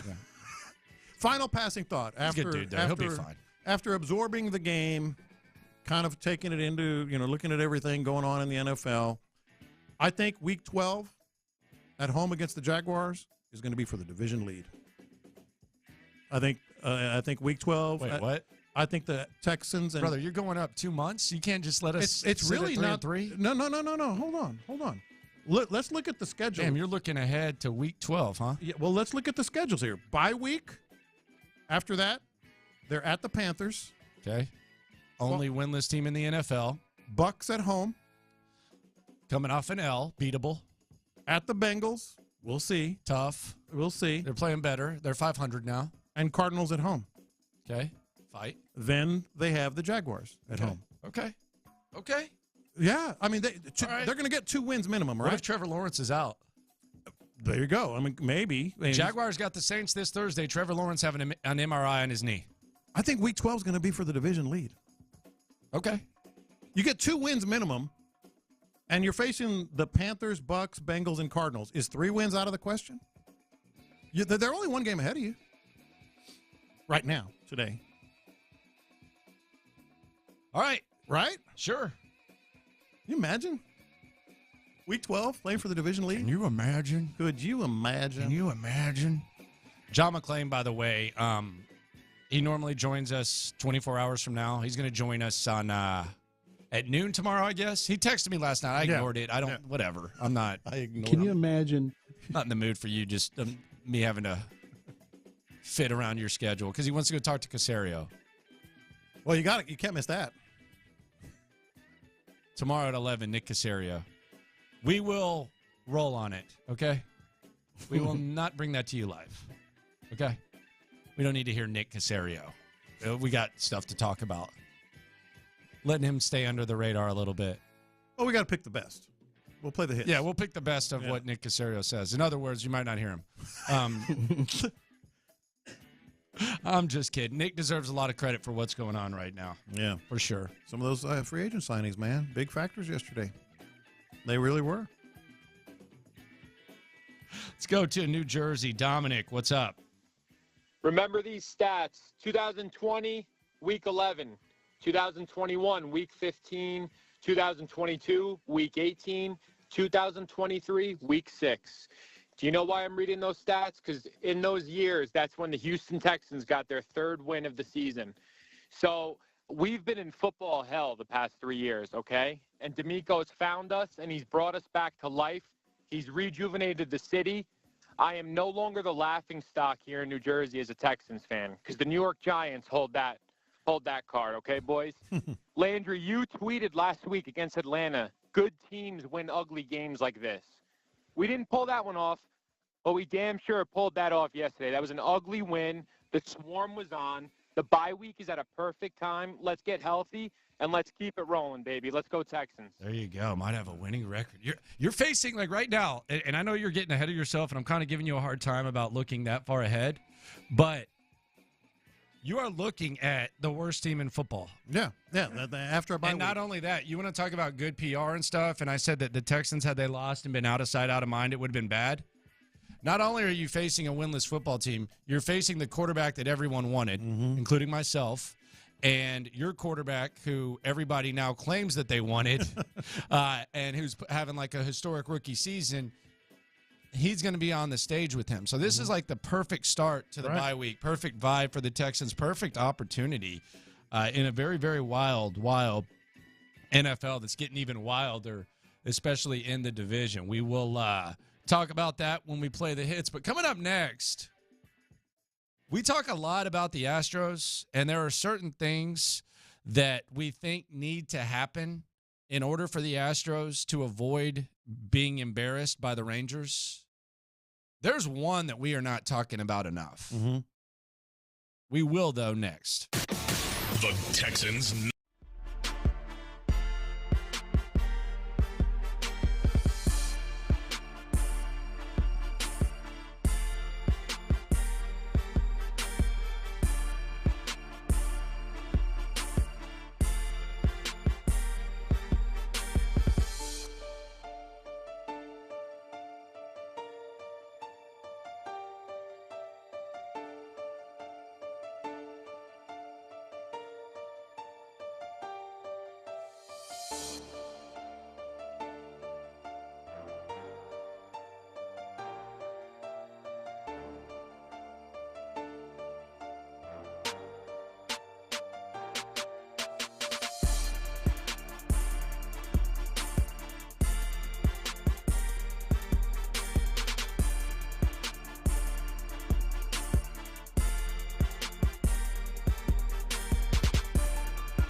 We don't have to wait Astros. long. Astros, excuse me. Yeah. What'd I say? Rangers. All right, it's cool. Oh, Astros trying to even up the Rangers, trying to get where they're at. Don't sweat it. 1-1. Anyways, Kyle Tucker, man. I know we talk a lot about a lot of things around here. He's hitting 111 in the playoffs. And Kyle Tucker led the league in RBI this year. He's supposed to be your best complete player. And not only is Kyle Tucker hitting 111 in the postseason, as he's doing that weasel on the other side, Evan Carter, kid who's been in the big leagues for less than 2 months, he's breaking records. He's got extra base hits in, I think, 5 of his first 6 postseason games. And he made a play last night that I think could end up being kind of symbolic as to where this rivalry is heading and where we could be heading when it comes to the landscape of Astros versus Rangers. You had Aroldis Chapman on the mound. We know all about the struggles of Aroldis Chapman, the ghosts he sees at the juice box. Alex Bregman at the plate, Jose Altuve on first base. Pitch to Alex Bregman, boom, hitting the deepest part of the yard. Could have easily, like a few feet to the right, it's a home run. But I think with most guys out there in left field, it at least ends up being a double or something where Jose Altuve scores and you have like up. You have the tying run in scoring position. However, this stud, as Kyle Tucker is struggling, goes up, catches it, throws it to first. Jose Altuve forgot to retouch second base, and boom, that was kind of a wrap. That was kind of the Astros' opportunity gone bad. Kyle Tucker's going to have to be better than this. He is going to have to be better than this. And we talk a lot about Martin Maldonado. We talk about a lot of things.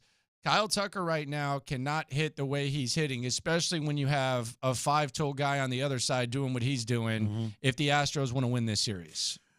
I agree. I would extend it, too, to Altuve, Bregman in there as well. But Kyle Tucker, where he bats, what he's done, has to be more. It has to do more.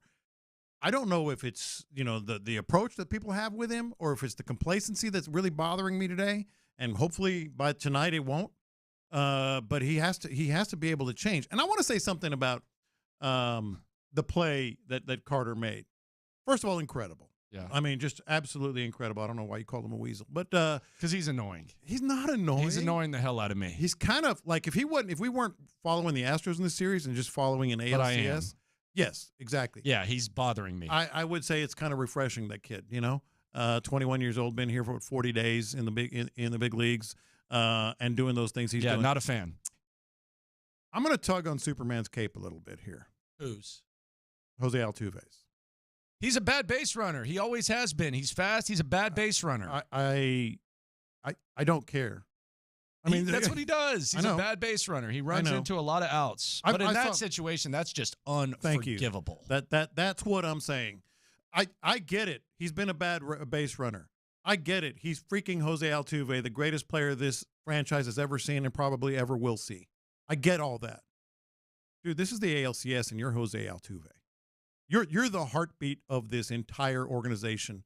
And in that moment, I saw people say, well, his feet got tangled up. I don't care if his feet got tangled up. Well, did he really go around the base? Well, he touched the base. You have to know that. I'm getting angry. I was so mad last night. Like, I love this guy. But I was just like, you could see it in his face immediately, too. Oh, he knew. Yeah. Oh, he knew. It wasn't like, it wasn't like, damn. It was, they got me. You know what? Yeah, my feet got get the hell out of here. Going into the dugout. Yeah, no, as he was on base and they were pointing like he didn't touch it, he was just like, well, crap. He knew he did it. You're a bad base runner. You can't be a bad base runner in that situation. That's the ball game. That's the pivotal moment of the entire game. I love that dude. He's the best this city will ever see in baseball. You can't do that. The other thing about it is, and I think there's just a feeling, and you listen to Dusty talk, and you listen to like some Astros fans talk, and shout out to the Astros fans. It's going to be a very, very fun afternoon here on the aftermath of the Sunday Fun Day.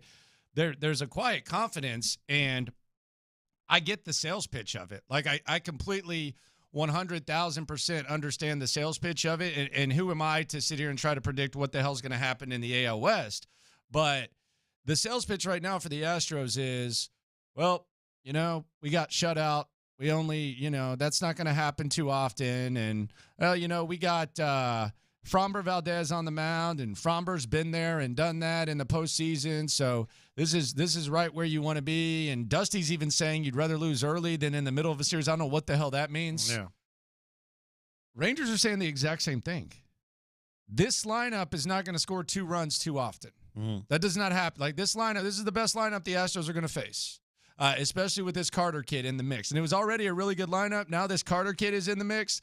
This is the best lineup you're going to face. So Rangers fans can look at it and say, all right, we're not going to score just 2 runs. We probably left a little bit of meat on the bone. And, oh, by the way, Nathan Eovaldi has a hell of a lot of playoff experience. We know that. We've seen him on the big stage right here at this ballpark, and we've seen him get the best of the Astros, and we've seen the Astros kind of go back and forth with him. So they're saying the exact same thing. The only difference is they got to win, and the Astros didn't. Yeah. So there's that, and then there's this. And let's hear from this Evan Carter kid first. Let's hear from this honky tonk. He does sound like a pain in my butt. Is Hick gonna make me cancel? No, he does sound. He's like a Tennessee kid, just enjoying himself. Let's hear from this weasel, please. Playing pull on him right there, so it's kind of funky just to be able to run around the wall right there. I was hoping that it wouldn't go over right there. You know, if it would have been a couple feet to the left, it might have. But we're just trying to play a tough wall back there, so it worked out well. You made your major league debut September 8th. You had never played in this park. How did you prepare to play left field here? Yeah, it's definitely different. You know, Robbie Grossman, who's played here in the past, you know, I picked his brain a lot today. We walked around the outfield today and yesterday both, just throwing balls off the wall, figuring out how to play it. So, you know, he's helped me out a lot. How are you staying so calm? Oh my gosh, this is so much fun. That's just all I think about. Where else would I want to be, man? This is awesome. I just try and, you know, keep my feet grounded and just keep rolling with this team. This has been a lot of fun. Oh my God, man. He is definitely from Tennessee. There is no doubt about that. It's kind of endearing. If you wasn't playing the Astros. It's terrifying. If you wasn't playing the Astros. What it is it's terrifying. For me, that's what it is. It's 100% terrifying. And Nathan Eovaldi, 2021, Nathan Eovaldi, he faced the Astros 3 times in the postseason. He took the L twice, 4 1/3. 1 run on 5 hits. That was actually a really good performance, I think, by Framber. And then he took the L in relief. And before that, he had 5 1/3, allowed 3 runs. So he's been there. He's been around.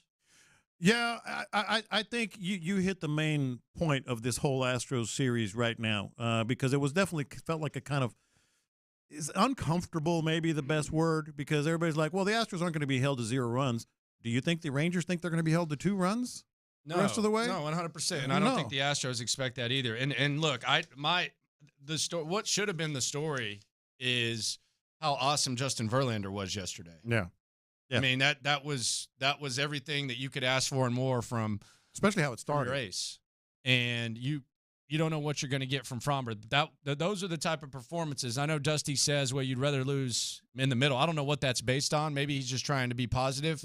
But I would much rather lose with Christian Javier or Jose Urquidy on the mound than waste a Justin Verlander performance like that. That's just me. No question. I mean, him starting game 1 was crucial. It was crucial to us. It was crucial to the Astros fans. They knew how important it would be. And, boy, he really fought through it early. And that made it even more impressive. They were first pitch swinging like crazy and getting to him early, and he got out of some jams as well. I thought that was an incredible effort. What I didn't like was just this overall sense of complacency, like what you referenced Dusty was saying. Like they just kind of collectively thought it was inevitable someone was going to make a play and they were going to win this game. No, it's not, man. I mean, the Rangers looked a little more focused, a little more hungry. And there's something else that happened yesterday in the game that I get what Dusty's saying, but I think just the fact that it's even a discussion kind of tells you where the Astros are and what they're doing. Oh, I know where you're going, and I can't wait for this. Well, I mean, it's the 4th inning. It's a 1-run game, and the bases are loaded, and there's 2 outs, and Martin Maldonado's going to the plate. You're thinking it, I'm thinking it, everyone's thinking it. Everyone. Are they going to pinch hit for him? In the 4th inning. In the 4th inning. They are literally playing National League Baseball because when your pitcher goes to the plate in that situation back in the National League days, you're sitting there and you're saying, well, should they pinch hit? Is it too early? I don't disagree with Dusty that it's too early, but I do think that it's kind of a big deal that you're facing one of the best lineups in baseball in the Rangers, and you're playing National League Baseball to the point where Dusty didn't even think it was really a dumb question when he got asked. Right, so it's the reality of the situation. I'm not going to beat up on the Maldi thing because it is what it is at this point, but just the fact you're having that discussion, that kind of tells you a hell of a lot. I think exactly. It's a ludicrous thought to think about pinch hitting for the catcher in the fourth inning. But the fact that it's a ludicrous thought and you're thinking it, as you mentioned, everyone is thinking it, that's a testament to how bad he is. Yes. That's a testament to just how bad he is. And that's also just another thing, like, I mean, a single right there, and it's a completely different game, you know? I mean, and it's something that they're going to have to deal with. And he ended up getting pitch hit for in the 8th. There's not another catcher in baseball that you would even have that thought. And there's not some great there's a lot of bad hitting catchers, but he might be the only one you have that thought. And it's legitimate. Yeah, it's legit. Yeah. It's 100% legit. I wouldn't think about that with any other player. Yeah. That's where we're at. So we're playing National League Baseball against a really good lineup, and hopefully they can get the job done. Coming up, let's relive the Sunday Fun Day. Wild weekend in another sport this weekend, and we'll get into all that. The hits are lit.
Action Monday, presented by Shoppers John Deere on Sports Radio 610.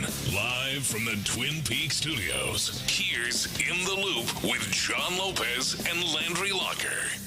The hits are lit here on In the Loop on Sports Radio 610, and yesterday was definitely a Sunday fun-ish day. Playing all the hits. These are the hot stories of the day. You're listening to In the Loop with Houston's sports leader, Sports Radio 610. Texans head into the bye week 3-3. Big thing that happened on the field, the run game. There was an equal touch share between Dameon Pierce and Devin Singletary. Singletary with 12 carries and a catch. Pierce with 13 carries. Here's C.J. Stroud on the run game. Just hard work, man. We work our tails off at practice on the little details.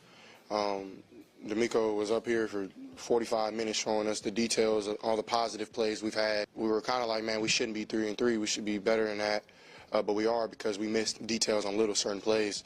That's what it boils down to. So we just really worked hard at practice, honing out the details, getting better every day, being better in the red zone, the run game, getting IDs right, me being precise and getting guys lined up right. It was a good thing for us to have a good week of practice going into this. I think this week was our best week of practice and preparation. All right, there you go. Yeah, and I don't Different run game, different times. I don't want nor expect to see anything different than we saw yesterday in terms of distribution. Well, I could see Devin Singletary getting even more of a role. Well, maybe, yeah. Like if it goes any way, I think what we saw yesterday is the minimum 50-50, 60-40, give or take. Pierce 1 week and Singletary the next, depending on how the game's going. But if you told me that there was going to be a big change from what we saw yesterday, and again, it's a fluid process, I would lean more towards maybe Singletary getting even more. Yeah. Well, and it's literally nothing against Dameon Pierce, because like if the Texans go up to Carolina after the bye week and they're up 6 or 8 points in the fourth quarter, I don't want to see Devin Singletary. I want to see Dameon Pierce finish in that game. Yeah, you know, he's the finisher. Yeah, and so that's why I think this is going to be at least what we see the rest of the way. At least. And Mike Boone had his 1 carry. Maybe we see some more Mike Boone. Not bad either. Who knows? We'll see how that looks. AFC South QB injury news. The Colts could have to wait till next season to see more of QB Anthony Richardson. According to Ian Rappaport, season-ending surgery is being strongly considered. Perhaps the best option to fix his shoulder long-term, close quote. Walked off every game this year injured that he played in. Gardner Minshew kind of came down to earth yesterday. Colts lose in Jacksonville. That's just kind of a thing. That's kind of a tradition like no other. But Anthony Richardson could be out for the rest of the season, which Minshew Mania is cool. But now Minshew Mania for the entire season, this is, I don't want to say good news for the Texans, but it's not bad. No, it's good news. That's not bad. He's a good backup. He's not a good starting quarterback for the whole season. He's one of the best backup quarterbacks in the NFL. But I also don't think Anthony Richardson was going to do anything special. You know, so I think it's about where they are. Trevor Lawrence, he has an MRI scheduled on his knee. Now, believed not to be too serious, which is fine. Okay, let's say that everything's clear. If you're having an MRI, something's wrong. Yeah. Like it doesn't mean that it's like a season ending, but something's wrong. Why is that relevant? Thursday Night Football, Jags versus Saints. We don't know if Trevor Lawrence is going to play. I'm not a doctor or anything, but I just think if you're having an MRI on Monday, playing an NFL game on a Thursday doesn't seem like an ideal thing, at least for me. Well, a franchise quarterback, you're going to be extra careful, but even at that, I don't think you would have an MRI because if these reports like it'll be fine, well, then you should know what it is if you think it's going to be fine. MRI suggests they don't know exactly what it is. New Orleans opens against Jacksonville this week as a 2-point favorite, by the way. How about that? Really? 2-point favorite. The Colts, they're actually a 2-point underdog, 2-point home underdog to Cleveland. Hey, look what the Browns are doing. Yeah, Browns beat the 49ers. It's like a 4-star game to me, didn't it? No. Yes. Oh, my God. Yes, Figgy. Oh, my God. Didn't it look like a 4-star game? Lopez last week. I really want to see Browns. P.J. Walker. Yeah, Lopez last week called Huge Browns upset. 49ers a 4-star game. Great defense. Take out the undefeated Niners. Sounds like 4 stars to me. That was an ugly game, by the way. It was by design. Take that. Astros. I'll give it to you, man. I'll give it to you. Astros fall to the Rangers yesterday 2-0, the play of the game. This is what it sounded like on good old FS1. Fly ball, left center field. Back goes low, onto the track, at the wall. Carter with a leap and a catch. Back to first goes Altuve. Evan Carter to the deepest part of left center field. See that? And then I don't think he retouched it. Getting back to first base. After review, the call on the field's overturned. The runner is out on appeal. I do think it's interesting, and you brought this up. I think it's more than fair, and I'll say that I'm kind of guilty of it too. I mean, the level of stupidity that Jose Altuve displayed there, it almost seems like it's just, I don't know if it's because there's a certain level of comfort that we have, and I'm not separating myself from anyone who feels this way. I'm putting myself in the mix. I don't know if it's the level of comfort. I don't know if it's the fact that we've gotten used to Jose Altuve occasionally doing dumb stuff on the bases, but that is a next level moronic play by Jose Altuve to the point where you have a guy who you own, and now all of a sudden he's one pitch away from getting out of it instead of having to pitch to the tying runner 2 times potentially, and that guy being one of the best hitters in baseball, and Yordan Alvarez, and then Abreu who's raking. So we can sit here, we can minimize, we can say, that was a stupid play. All I know is how I felt in the moment. If Martin Maldonado did that, then I probably he'd be run out of town. I'd still be tweeting about it. Yeah, I'd still be tweeting about it. Yes, and that's why. And I'm admitting it. I just feel like we're giving him too big of a pass here. Maybe he's earned it. Well, he absolutely has earned a pass. But what I'm saying is, but that level of silliness, you have to know better. You've been playing baseball. How long? 3 decades. Yes. I mean, you're in the most crucial moment of a crucial swing game, really. You're at home, you're losing I don't know, hey, they'll win it on the road. Well, that's a whole different story, their complacency, but you don't want to lose home field advantage. And you're in the most crucial moment, and you have brain lock. Jose Altuve, as long as he's played, I'll say it again. I love that guy so much. He's the best that we'll ever see in an Astros uniform. But you can't forgive him for that. You can't say it's well, you have to forgive him. What do you want to do? Well, Cut him? I mean, in terms of the mistake, it's an unforgivable mistake. That's not, especially for someone with his experience and leadership and all the key moments that he's played. That's not like a high schooler. No, that's not a ho-hum bad luck. Yes. That's not a bang-bang play. That's not he lined out to shortstop and you got stuck. You're literally watching the guy. All you got to do is sit there in front. I don't even know why you're rounding the base, honestly. Yeah. You sit there right in front of second, and then you can take off. Like, that was unforgivably silly, and I do think that if anybody else on the Astros had done that, I think we can go all the way down the lineup. We'd be talking – it would be being talked about more as a boneheaded play. Like, if Jeremy Pena did that, if Alex Bregman did that, if anyone else did that, we'd be talking about the level of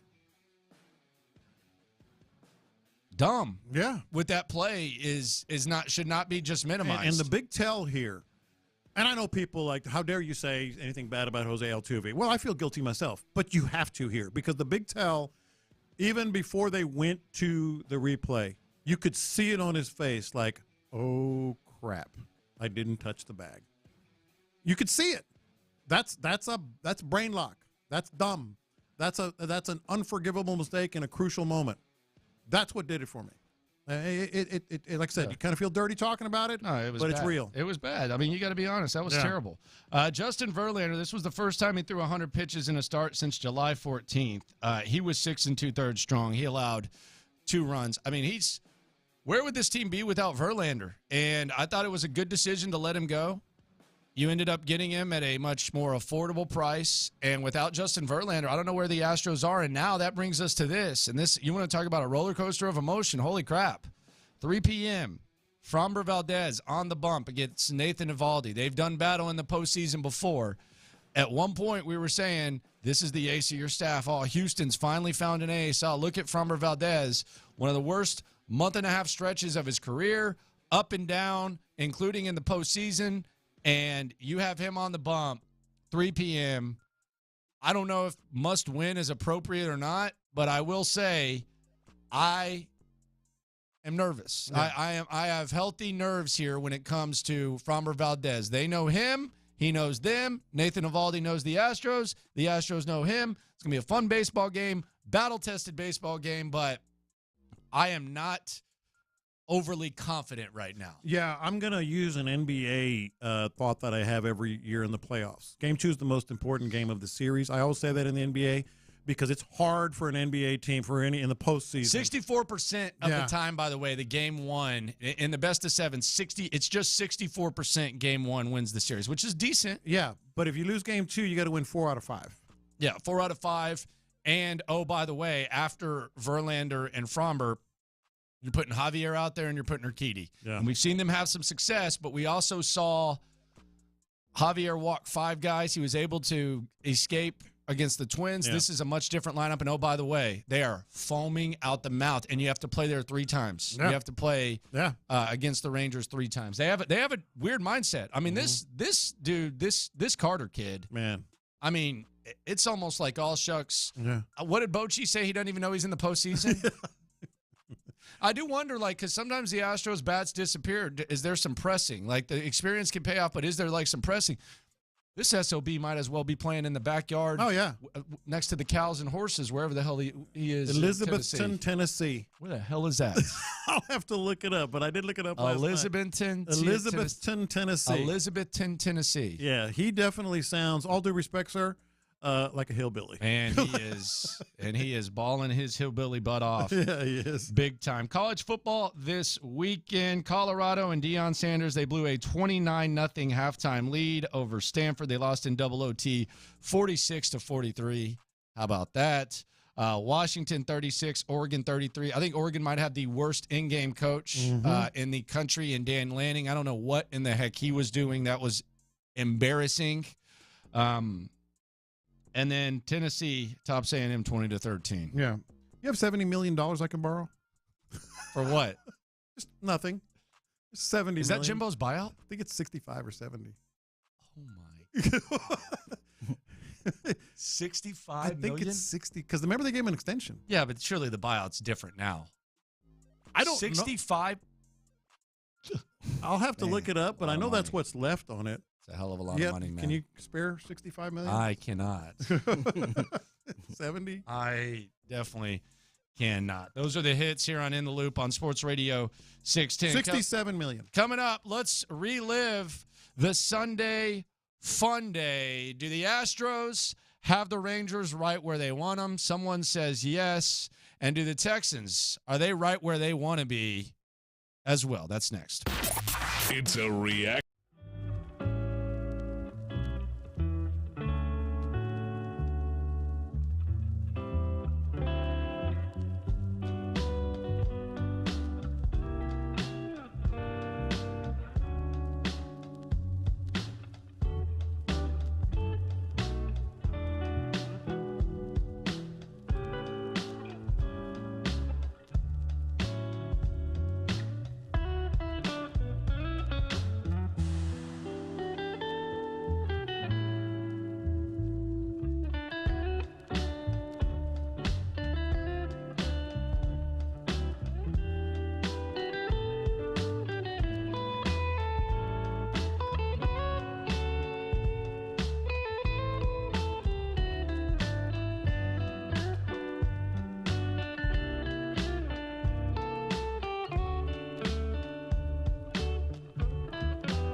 It's Reaction Monday, presented by Shopper's John Deere on Sports Radio 610. Here's In the Loop with John Lopez and Landry Luck. All right, so the Astros, they're looking to get 500.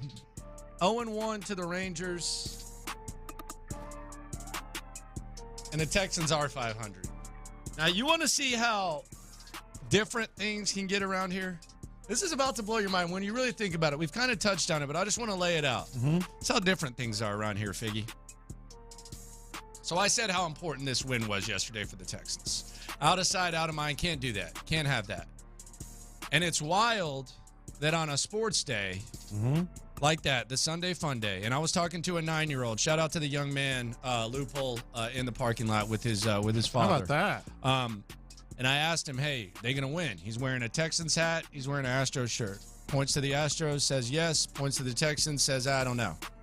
I said you've definitely you've he made knows the his most. Stuff. You've made the most of your experience, and it seems like you have lived accurately, my friend, because that is the right answer. Yeah.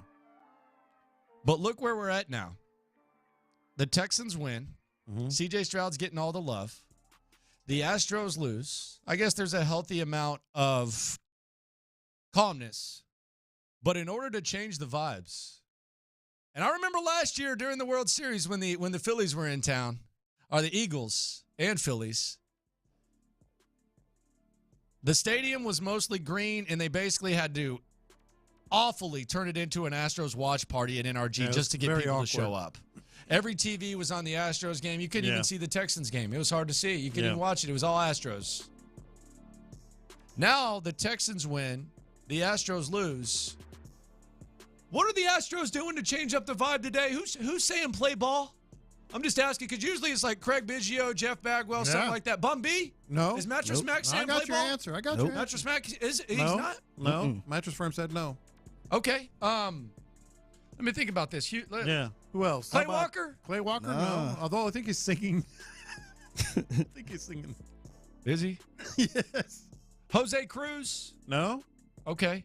No Bagwell, no Biggio. Can I tell you? They bring back Roy Oswalt? Have him come out there in a tractor? No Roy O, no Beyonce. Okay, Roger Clemens. No Meg. No Clemens. What about Megan? No Megan Thee Stallion. Okay. I can tell you.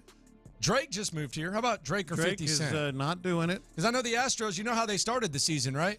How's that? They had Mark Wahlberg tell you to play ball. Not Mark Wahlberg, by the way. What an embarrassment that was. Yeah, not Mark Wahlberg. So they're not going celebrity. They're not going Houston legend. What are the Astros doing right now to you know change who's going to say vibe? play ball? Who's that? C.J. Stroud and Will Anderson. Okay. How about that? Okay. That says something. Top 5 right? quarterback. When's the last time on the big stage the Astros wanted the Texans? I can't remember. To improve the vibes. I can't remember. I'm sure J.J. Watt was involved if it happened, but I don't remember it. By the way, we have lineups. We have lineups for the Astros big ball game today. Do you care to hear the lineup? I'd love to hear the lineup. We know Maldy's in there, man. Astros lineup in order: Altuve, Bregman, Tucker, Alvarez, Abreu, Michael Brantley is batting 6th. Chaz McCormick, Jeremy Pena, Martin Maldonado.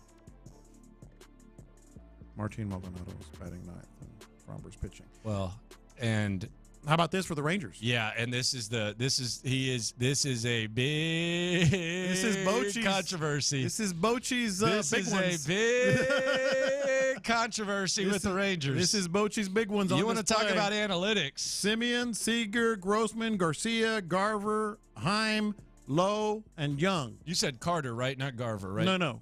You said Carter, right? No. No Evan Carter in the lineup. Dude. That's stupid. That's a big pair. That's pretty silly. I don't think that's a big pair. I think that's pretty silly. Well, it could be both. That sounds like a Dusty move to me. They don't have Evan Carter in the lineup? I just got a text from someone who's like a diehard Ranger fan. Let me see, is this? Yeah. I can't read it all. Let's see. Because this is how I saw the lineup. WTF. LOL. Bochy is weak as bleak with that. Wow. Carter doesn't hit lefties well, but you got to manage with your gut, not analytics. He's our best outfielder, and his plate discipline is next level, which is backed up by his .560 on-base percentage in the postseason. How the bleep are you going to take a guy reaching base almost 60% of the time out of the lineup that plays Gold Glove defense? That's like Dusty with his Maldi bleep. Doesn't make any sense. Close quote. So They're not happy. Hey, They're not happy. If you think Dusty's the only one who gets whooped up on, they're not happy. But at least Bochy's going with analytics and not his gut or his bias, you know? Here we go. Here's some of the Rangers' comments. They posted the lineup on their thing. Oh, my gosh.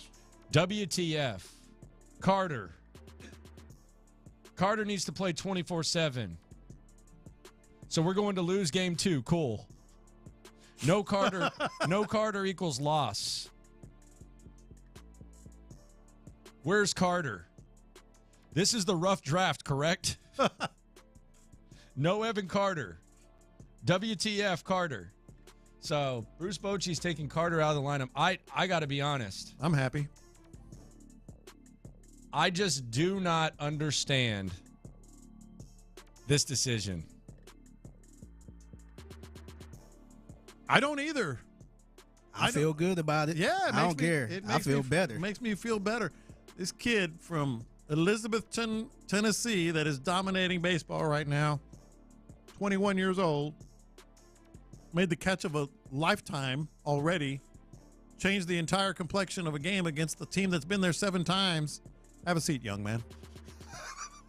Sit down, Rook. Have a seat, young man. Your time is coming, Rook. It's like that Geico commercial. Derek. No, not you. Derek Jeter. Garver. You say Carter? No, Garver. That's weird, man. That's very weird. Would you do that? Does that give the Astros momentum? Yeah. Right? Did you want to see that guy? I don't even like looking at him. He seems like a swell young man. I'm calling him a turd and a slime ball. I already hate him. I think you called him a weasel, too. Yeah, I hate that Carter guy. No, I don't want to see him at all. This is baseball. I mean, even the best. Yeah. They get criticized and they do some crazy things now. Watch this Garver guy come out here and whoever the hell they decide, Grossman, watch him come out there and hit like 3 home runs or something. Well, then you'll look like a genius. But I don't have the coconuts to take Evan Carter out of the lineup, but I appreciate you, Bruce Bochy. Landry Locker, John Lopez, Figgy Fig with you. There we go. The 832 rookies don't know anything. Guess that's what Bochy's saying. B.O.B. made out the lineup. Guess that's what Bochy's saying. Yeah. We can give you a chance to win a $50 gift card from Texans Star Grill coming up shortly. Texans got the dub yesterday, 20-13. That's how you win ugly right there. That right there was what good teams do. Texans, I don't know if they're good. I don't know how good the Saints are, but man, 3-3. Whew. You'd have told me they'd be 3-3 heading into the bye. I don't want to be if you would have told me, guy, but I'm going to be it. I would have gladly taken it. And not only that, it's not just about the 3-3. It's about the fact that your quarterback right now, and you brought this up, if you're just talking about right now, he's a top 5 performing QB 6 weeks in. Yeah. I asked the question because you tend to doubt yourself. Like, wait a minute, am I saying C.J. Stroud's a top 5 quarterback? So I wanted to just pose it as a question, but right near, just play. Forget contracts, because by contract, and you brought this up, he might be number 1 if you're just taking into account his contract. But even if you don't, like just how they're playing, what they're doing on the field, how they're leading their team. Mahomes, of course. Tua, Josh Allen. I put Brock Purdy in there, and you said, not so fast. You and Figgy both said that. I would rather have CJ than Brock Purdy.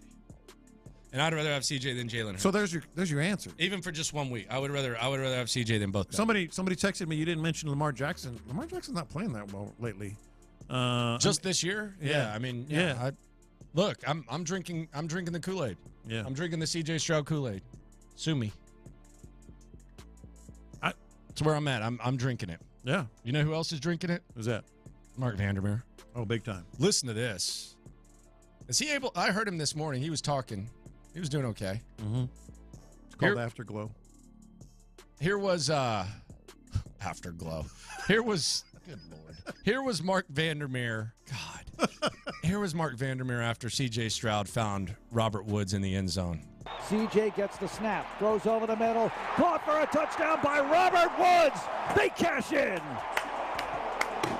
What a throw and a catch. What a quarterback. This is a rookie doing this. Yes, it is. Yes, it is. Yes, it is. Yes, it is. And Mark Vandermeer is very, very excited about it. 4th down stop. Defense, Swarm. Cashman, Rankins. Defense was – they did – you want to talk about progress, week-to-week progress? I thought the coaching staff did a really good job of adjusting the run game, not just sticking with it and stubbornly doing the same thing over and over. Right. I thought they did that. And then I thought that the defense responded because it was deja vu. Other teams got the rock late, chance to tie or go ahead. We've seen that. You came up big and you got the job done now. Obviously, having your DBs helped out, but I thought it was a good week-to-week improvement. And we've heard blowhards tell us, well, it's a week-to-week league, just to, like, justify their struggles and their shortcomings. But I think the improvement that the Texans in certain situations have shown from one week to the next, and there's going to be dry spots where you're struggling, and it happens. But I think just the tangible improvement from week to week in multiple occasions, it's a beautiful thing to see. And you mentioned ugly earlier, and while that's not incorrect, I think the thing that should be noted here, it was ugly by design. It was ugly. Implementing the game plan to perfection. And I mentioned this earlier. The swarm is not just a catchy phrase that you put on a T-shirt. This defense made it ugly. They swarmed. That last play was the best example. Blake Cashman is having the best year of his life. He's what, 6 games into his 2023 season, and he's just 8 tackles below his career high. And it's not like he's missed a bunch of games. This is incredible. That was ugly by design. That was ugly playing out the game plan to perfection. You want to hear the weirdest quote? We're going back and forth between Stros and Texans. Sunday fun day yesterday. You want to hear the weirdest quote of the year from Dusty? And that's saying a lot. You want to hear this? Yeah. So Yordan Alvarez is in the lineup. I guess Yordan is kind of a little bit banged up. He wasn't out for introductions. Yeah. Which was interesting. Yeah. You want to hear this quote? Figgy, you're already laughing. Here's this Dusty quote on Yordan Alvarez. This is from Brian McTaggart right now. Brian just put this out. I guess Dusty's doing his pregame discussion. He put this out 3 minutes ago. This is fresh. This is new right here. This just dropped 3 minutes ago. Straight to your car or YouTube or Twitch, wherever the hell you're watching us. Shout out to you. This is the quote from Dusty on Alvarez. Quote, he's fine. He's better today than he was yesterday. And like I was telling somebody yesterday, as a responsible man, a family man, you got to go to work, And I never saw my dad in the bed ever sick, and I'm sure he was sick. And sometimes as a man, you just got to go to work. What the hell is going on here? Does he have polio or something? Like, what? Polio? I don't know. Like, I'm trying to name like an old disease or something. Like, what in the hell is that? He's going to go out to the batter's box with those braces? I mean, I know Dusty's the OG, but hey, it's that time of the year where sometimes you're not going to be 100% and your team needs you. Yeah. Not my dad was never sick in bed and you got to go to work. What the hell is going on? How sick is Yordan? Did he lose his hand? But then Chandler Rome, after that, had a follow-up, as only Chandler Rome can do. Oh, no.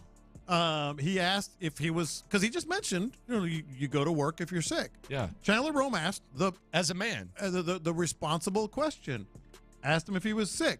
Dusty responded, "What is sick?" He said what is going on? He said he's better today than he was yesterday. What is sick? Well, yeah, sick is sick. I mean, and he mentioned his dad and everything else as far as being sick. What is sick? Is that not the most bizarre of all the bizarre things that Dusty said? No. He's talking about his dad being sick, and as a responsible man, you go to work. Clearly implying that Yordan kind of fought through it yesterday. So is he sick? What is sick?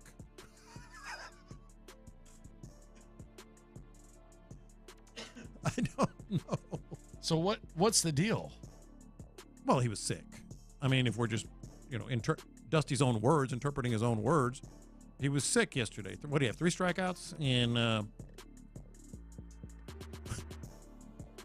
this is wild. Just a follow-up. Are you sick or is Alvarez sick? You said everybody has a virus. Dusty Baker.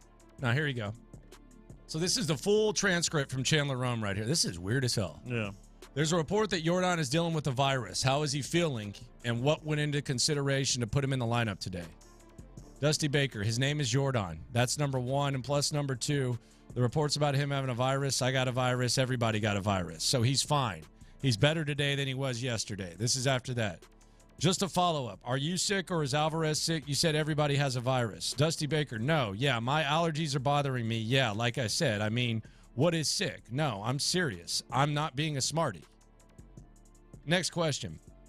I guess what are the things Alvarez is dealing with? Dusty, he's fine. He's better today than he was yesterday. And like I was telling somebody yesterday, as a responsible man, a family man, you got to go to work, And I never saw my dad in the bed ever sick, and I'm sure he was sick. And sometimes as a man, you just got to go to work. What in the hell is going on? Might be cursed, man. We might be cursed. How about everybody got a virus? What? I don't have a virus? What is going on in here? This is the weirdest pregame. Honestly, like, you've done this for a long time. Is this the weirdest pregame quote you've ever seen? It's one of them. I mean, no, like for real. Like this is hours before game 2. Yeah, that is the weirdest back and forth in the history of my life that I've ever heard. And I haven't been around as long as you. That's nuts. It's definitely at the top of the list somewhere. The reports about him having a virus. I got a virus. Everybody got a virus. And then, of course, Chandler Rome's got the jokes. Of course. Biggest upset here is that HIPAA wasn't cited. Oh, that's right. That's right. All of a sudden, no more HIPAA, I guess. Oh, my gosh. This is the weirdest thing I've ever read before a game. and it kind of has taken over. Goodness gracious. Sometimes as a man, you just got to go to work. I'm sure he was sick. I never saw my dad in the bed sick ever. I got a virus. Everybody got a virus. Let's think, parse this thing out. He's better today than he was yesterday. My allergies, all of a sudden go to allergies. I'm not being a smarty. This overshadows Evan Carter Gate. I mean, yeah. As a responsible man, a family man, I mean, this is weird. You get a car. You get a car. You get a car. Coming up, lunchtime confessions. There's a lot to confess. We'll keep you updated on this as well next. It wasn't always pretty, but the Texans took down the Saints 20-13, and CJ Stroud isn't taking that for granted. Of course, we didn't play perfect. I didn't play perfect.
Lopez and Landry Locker.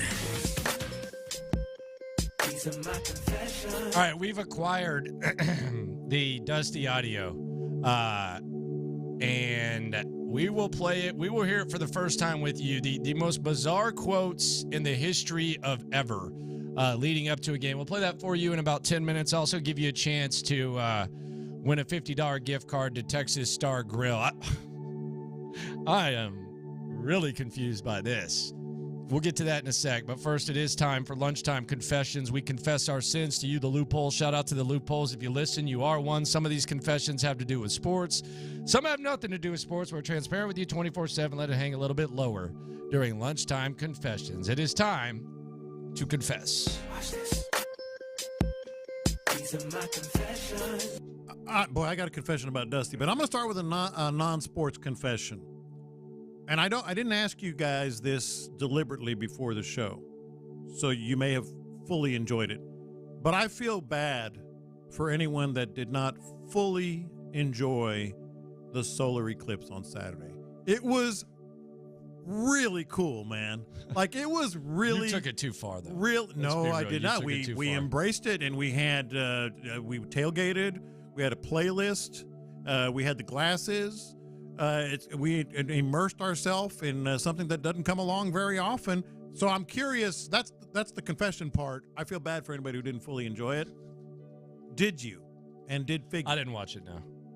You didn't see the eclipse? No, I watched football. You didn't even poke out your head out the window? Didn't see it. Don't know what it looks like. Wouldn't be able to call it in a lineup. I watched football. I watched college football. That's a little hard right there. Just poke your head out the window. Didn't need to see it. Commercial break. It lasted for, the main part lasted for about 3 or 4 minutes, but it was really about 45. Yep. Figgy? Didn't see it. I was actually working, so I couldn't see it. No, I had to work. I was actually working for the station. I posted of the Ring of Fire? I did not. I saw that you had a picture of y'all preparing for it. It was a planned. No, it really wasn't. They were looking at it, and I just walked out in front of them and took a picture. They were looking at the. It was badass. Look posed. It wasn't. Promise. Hand to God. Hand to God. So what time did y'all get up and get ready for this? No, it was like at 11:56, so it wasn't a matter of getting up early. Had breakfast, all that whole thing. It was badass. Well, good for you, man. I feel bad for you. I'm happy for you. You're gonna have to do more of these things now that you have a daughter. No, we'll never be hey, let's have a party for a solar eclipse family. I can promise you that. I can assure you. But you want her to experience these things? She's fine. She can experience. When does she say she want to see it? Yeah. Hey, Dad, can we set up something so we can watch it? Yeah, I would say sure. But well, but I'm not going to make a playlist and do all the corny stuff the Lopez fam did. Badass playlist, by the way. Watch this. These are my confessions. I gotta confess, I think I witnessed the most perfect interception ever. I was glad CJ finally threw one. I wanted him to get it out of the way. Now, when you turn over the football, it's hard for it to work out perfectly. But it was perfect. It was perfect. It was a perfect interception. This is what it sounded like when Mark Vandermeer and Andre Ware called it. Empty backfield after motion. Stroud quickly throwing a pick. Taking the right side across the 45-yard line. The ball comes out. There's a chase for it, and the Texans might have it back. I think he got it right. And the Texans get it right back as Titus Howard has it. That was, you could not have dialed it up. In fact, that's what we were talking about last week, Friday specifically. I hope he throws an interception as long as it's not something that bothers anybody. Perfect. Watch this. These are my confessions. I'm into this whole international football thing and playing games in London. I got to draw the line at having a Super Bowl in London. You saw this? What is that going to do for anybody? Yes. Roger Goodell said not only have they thought about having a Super Bowl in London, but they've actually have had discussions about it. You call me ugly American, whatever. I'm into it. It's cool. I think the Jags are going to end up there. I don't want to see a Super Bowl in London, man. I don't want to see a Super Bowl in London. I mean, selfishly, like I'm gonna watch. It doesn't like impact my viewing too much. I just and the crowd is rowdy. It just seems like a lot. Yeah. You know, for fans, like some fans, like if you come to an American city, they get to mark it off the bucket list. Even though I think it's gonna happen. I do too. I think it's gonna happen. I mean, they're getting up at 8:00 to play games. So clearly they're going to do something. But, yeah, I'm with you on that. By the way, we got the Dusty audio. It's coming up in 4 minutes. Goodness gracious. Watch this. These are my confessions. So I kind of played I don't want to say it was nosy. I was trying to be helpful, but I was helpfully nosy yesterday as I was leaving the game. How's that? What were you doing? So I was walking to the whip. Okay. And I heard this guy on the phone. And I was by the NRG Center, and the Astrodome was to his right and my left.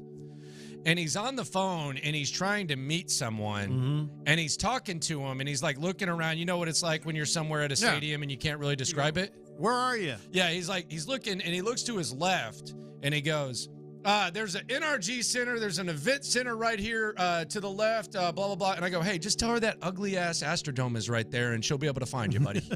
He goes, oh, that's the Astrodome? I'm like, yeah, that ugly-ass Astrodome, she will not miss it.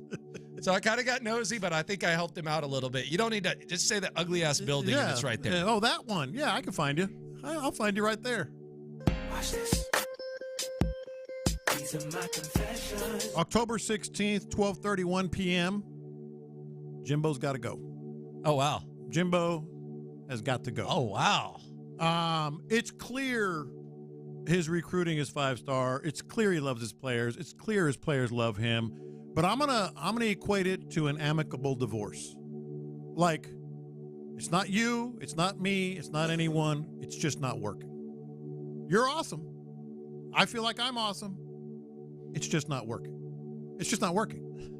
Like, he's done an incredible job on so many levels.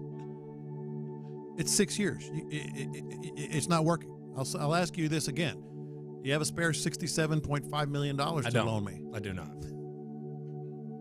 Watch this. These are my confessions. So I don't know why, and I know it's not like a big deal because you see a lot of people do it, and a lot of them might weigh like 86 pounds doing it, and it goes 86 pounds all the way up to, who knows, 300. I always get nervous by some of the tray carrying at restaurants, especially when like you're at a Mexican restaurant and they're carrying the fajitas. I get nervous, man, because I don't know. Like I'm impressed. I'd be a good tray carrier, but they're like especially when you go to El Tiempo and they got those big, heavy things. Tray carrying really impresses me at Mexican restaurants. I hear you, because I often think it just takes one person looking at their phone to hit your elbow. Yeah. And that plate goes everywhere. Yeah, and it's like balanced and all that. Yeah. Like, it's just kind of impressive. It's impressive as hell. Yeah. Crazy. But yeah, I'm with you on that. I'm at the circus sometimes. Yeah. Watch this. These are my confessions. I have an answer to all the people that say I jinxed the Astros by saying Astros in 4 last week. Okay. Here's my answer. I said Astros in 4. I just didn't say which 4. Come on. Let's get out of there. Watch this. These are my confessions. I think Mexican pastries are mid. I really like, there's a lot of things that I respect about Mexican food: fajitas, enchiladas, tacos, flautas, quesadillas, nachos, chili relleno. Yeah, go ahead, say that. Tamale, tostada, Mexican tortilla soup. Like, I can list, there's a lot of good things. Charro beans, refried beans, cilantro rice, Mexican rice. There's a lot of things I can appreciate about Mexican food. It's probably my favorite favorite meal. Their pastries suck, though. Like, you got to at least admit, Mexican pastries suck. They suck. It's my favorite sweet on the planet. Come on. I've said it repeatedly. Come here. on. Go to El Bolillo. No. Go to El Bolillo. No. Pick anything. No, I don't want anything. I'm not even like a big pastry guy, but Mexican pastries are a struggle. Dude. They're a struggle. This is the worst take you've had ever. They're a struggle. In the history of your life. And I know that's saying something. Like the empanadas, the maranitos, the little cuernitos, the little stuffed pastries they have. It is like my biggest weakness in life. That's sad. If you were to ask bad me, taste. Like cheeses, You got bad taste. I've often said cheeses. I'm a sucker for cheeses. And Mexican pastries, pan de dulce, it's the best thing. I would rather have that. I'd rather have that than a birthday cake. I'd rather have that than pie, and I love pie. You've lost it on this one. I mean, you're out. Lost the listener. You lost the listener. I'm switching to music. All right, let me give you a chance to win a $50 gift card from Texas Star Grill. All winners, how about this? They'll also qualify for a chance to win a Traeger grill and a case of John Lopez's OG sauce at the end of football season. That's called win-win, baby. Caller number 9, 713-572-4610. Caller number 9, you will win $50 gift card and a chance to win a Traeger grill and a case of OG sauce. Coming up, Dusty Baker provides us with perhaps the worst, maybe not worst, most unique quote ever leading up to a big game. Plus, he's not alone. They're doing some crazy stuff up there, too. It's next. Sports Radio 610. Not just the best sports talk in town, but the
Shopper's John Deere on Sports Radio 610.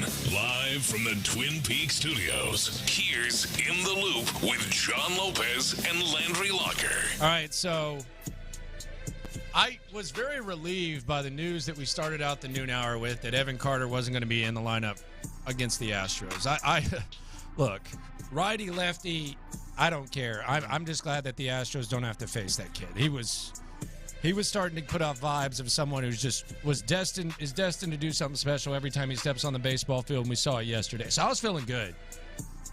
Boy, that didn't last too damn long. Because 2 minutes? Yordan Alvarez wasn't out there for intros yesterday. And now we have, courtesy of Adam Spillane, perhaps the weirdest audio I've ever heard in my life, especially a couple of hours before a game. So in baseball, they go up to the podium a little bit before the game, few hours. Yordan Alvarez, he's in the lineup. Apparently there's a little bit more to it, and maybe even more than we can even, imagine. This was Dusty Baker. Is this as funny as it read, Figgy? I think it's even funnier. Man. This is Dusty Baker talking about Yordan Alvarez and how he's feeling leading up to the ALCS Game 2. Hey, Dusty, there's a report that Yordan is dealing with a virus. Just how's he feeling, and what went into the consideration to put him in the lineup today? Well, his name is Yordan. That's number one. And plus number two, the reports about him having a virus. I got a virus. Everybody got a virus. So he's fine. He's better today than he was yesterday. Christy right here. Just to follow up, are you sick, or is Alvarez sick, or you said everyone has a virus? Yeah, I mean, my allergies are bothering me. Yeah, like I said. I mean, what is sick? No, I'm serious. I'm not being a smarty, but Well, I guess what are the things Alvarez is dealing with? Can he's you tell us fine. that? Yeah, he's better today than he was yesterday. And like I was telling somebody yesterday, as a responsible man, a family man, you go to work, And I never saw my dad in the bed ever sick, and I'm sure he was sick. Is this sometimes, as a man, you go to work. Is this real? What is going on? He got to be messing around, man. What is going on? And by the way, props to Christy Rican for getting these follow-ups in. We like to have fun sometimes, but thank you, Christy Rican. Thank you very much. What is going on, man? I didn't expect him, of all the things on the old bingo card, I didn't expect Dusty to go transcendental on us. What is sick? What is life? Why are we all here? Yeah, we're all sick. You're sick. I'm sick. He's sick. We're all immune. Is this like a retreat, a transcendental retreat? You're trying to find yourself? And then there's this. Okay, let's say he doesn't want to really say how sick he was yesterday. How about just, hey, it's playoff time. He's probably not 100%. Or what you got to put him in the lineup. Or what he literally said. He's better today. Leave it at that, baby. I mean, just, I don't want to talk about yesterday. He's better today. That's all you had to say. What's going on? He's sick. I'm sick. We're all sick. I like how she said, so are you sick? Or do you have a virus? Apparently she laughed, and Dusty was like, no, I'm being serious. I'm not being a smarty. What is sick? What is sick? What is life? What are we all doing here, really? He's a philosopher all of a sudden. He's transcendental. This is wild, man. I mean... No, I'm extra confused now. Well, I guess Bochy's off the hook with the old Evan Carter thing. Dusty said, hold my beer. Yeah. Lord. Why are we all here? I'm sure that... Have you ever pondered that? Ever pondered what sick really is? I'm sure we'll revisit this in the internet going nuts. I don't know what's going on right now, but this is the weirdest start to a big game that I can remember. By the way, it's a huge series. It's a huge game. There's a lot going on. It's a huge game. Yeah. I don't know about this, man. I mean, I got the virus. Everybody got the virus.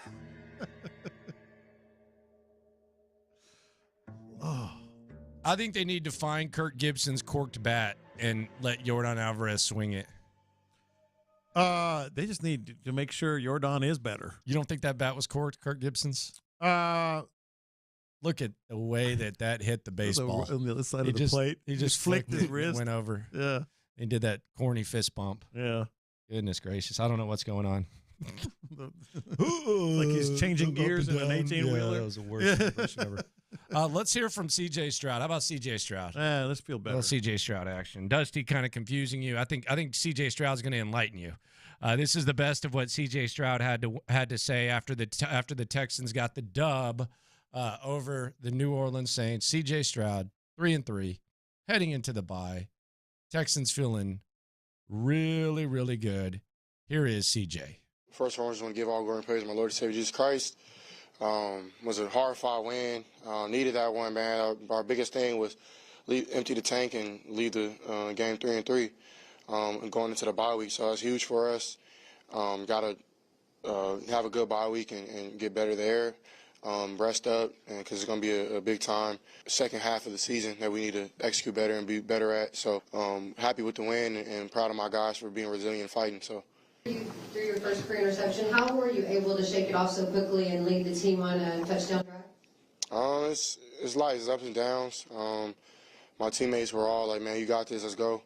And I look back, DeMeco was like, "Man, you got it." Like I can see it in his eyes that like he cared about how I was going to respond. So for me, that means a lot just for them to have trust and faith in me, and I'm gonna have trust and faith in myself too. Like I know that play, he made a good play. And they weren't going to give me again. So just learning from that. Excited that we went down and scored. I thought that was really big. So a lot of other things I can clean up, like some things I probably did worse than that interception that wasn't really highlighted. So for me, just getting better. You see that we're talking a lot about the buy-in and culture that's set and centered by the coach. What do you feel like the difference that's made in being 3-3 at this point of the season? I think it's everything. I mean, I feel like all the games that we've played so far has been dogfights, like from the Ravens all the way now to the Saints. Like, I don't think it was one game we thought we were out of. We might have went down early or went up early, but we fought the whole way. And the one thing I'm learning about this league, man, it's not easy to win. Like, of course, we didn't play perfect. I didn't play perfect. Could have made some better plays, but like you gotta be happy with a win, man, because that's a great Saints defense. They're stacked from left side all the way to the right. So it was a blessing to get a win against a tough defense like that. You've been confident from the beginning that this team had what it takes to kind of compete. I'm curious, what gave you confidence? And then I'll ask you a small question. I think just like one, what I've been through in this game, coming from a place like Ohio State, having ups and downs, and just knowing like the next play is the best play. Like it's not about what's happened before or the game before or whatever. It's about going 1-0 every play. And I can go all the way back, all the way to high school and just trying to just find because my head coach is sitting right back there from high school, so it made me think about him. But he'll tell you like at times like man I would get flustered, I would get pissed like because I want to be so great and like I work really hard on the little details on straining 2 yards every play after the whistle's blown. Like every little thing that I've been taught to do, I want to do it like for the glory of God and for my teammates. So I get really down on myself sometimes. Like I'm probably my biggest critic. And I remember in college, we're playing in the Rose Bowl, and I threw a pick right coming out the half. We were down by 2 scores. And I remember like Coach Day looked at me and gave me like a look and was like, man, you got this. Like, let's go. And ever since then, man, I just started like kind of playing carefree. And he trusted me on 4th down a lot, and I made plays, and like a lot of confidence was built back then. So it's kind of where it stems from. What is it about DeMeco that has helped change the culture and tenor of this team? I wasn't here last year, so I don't know. But when I came in, like I just knew, like, man, this dude loves us. Like he really like understands what it is to be a player.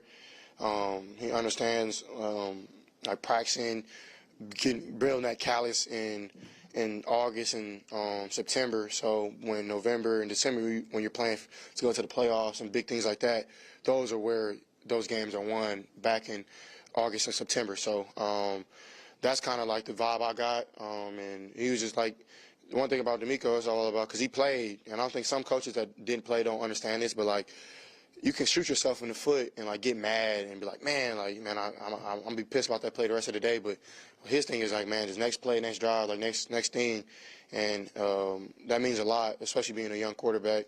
When I do make mistakes, I always come back sideline. He got a smile on his face, and he always tells me like how good I'm doing, and always gives me advice and tips. So I appreciate him for just his demeanor and his attitude and his.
Next.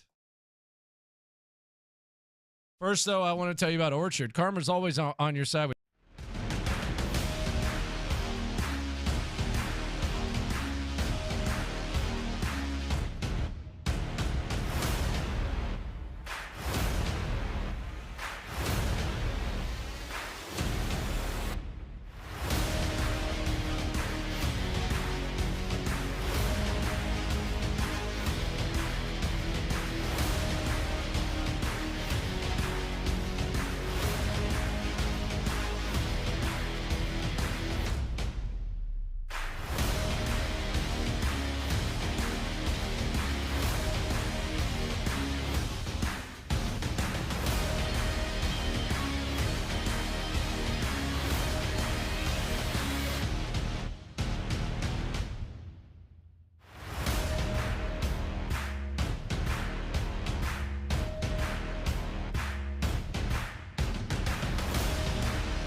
Action Monday, presented by Shoppers John Deere on Sports Radio 610. Here's In the Loop with John Lopez and Landry Locker. Let's go around the NFL to keep you in the loop. This is Houston's sports leader, Sports Radio 610. Landry Locker, John Lopez, Figgy Fig with you here on Houston Sports Leader, Sports Radio 610. So, yesterday was a Sunday fun day. Texans got the job done. Best team in town right now, Texans. Astros calling on the Texans. Wait, what? Astros calling on the Texans to say play ball. They need that Texans feel right now. You know what text I've seen 3 times today? What's that? I kid you not. You can go look. Trailer Room Frame text line. Figgy, you know this is crazy. Did you see it? I didn't. 3 different numbers, too. I made sure. Why y'all talking about the Astros? The Texans won. Oh, yeah. Oh, I did my see that. I gosh. did see that.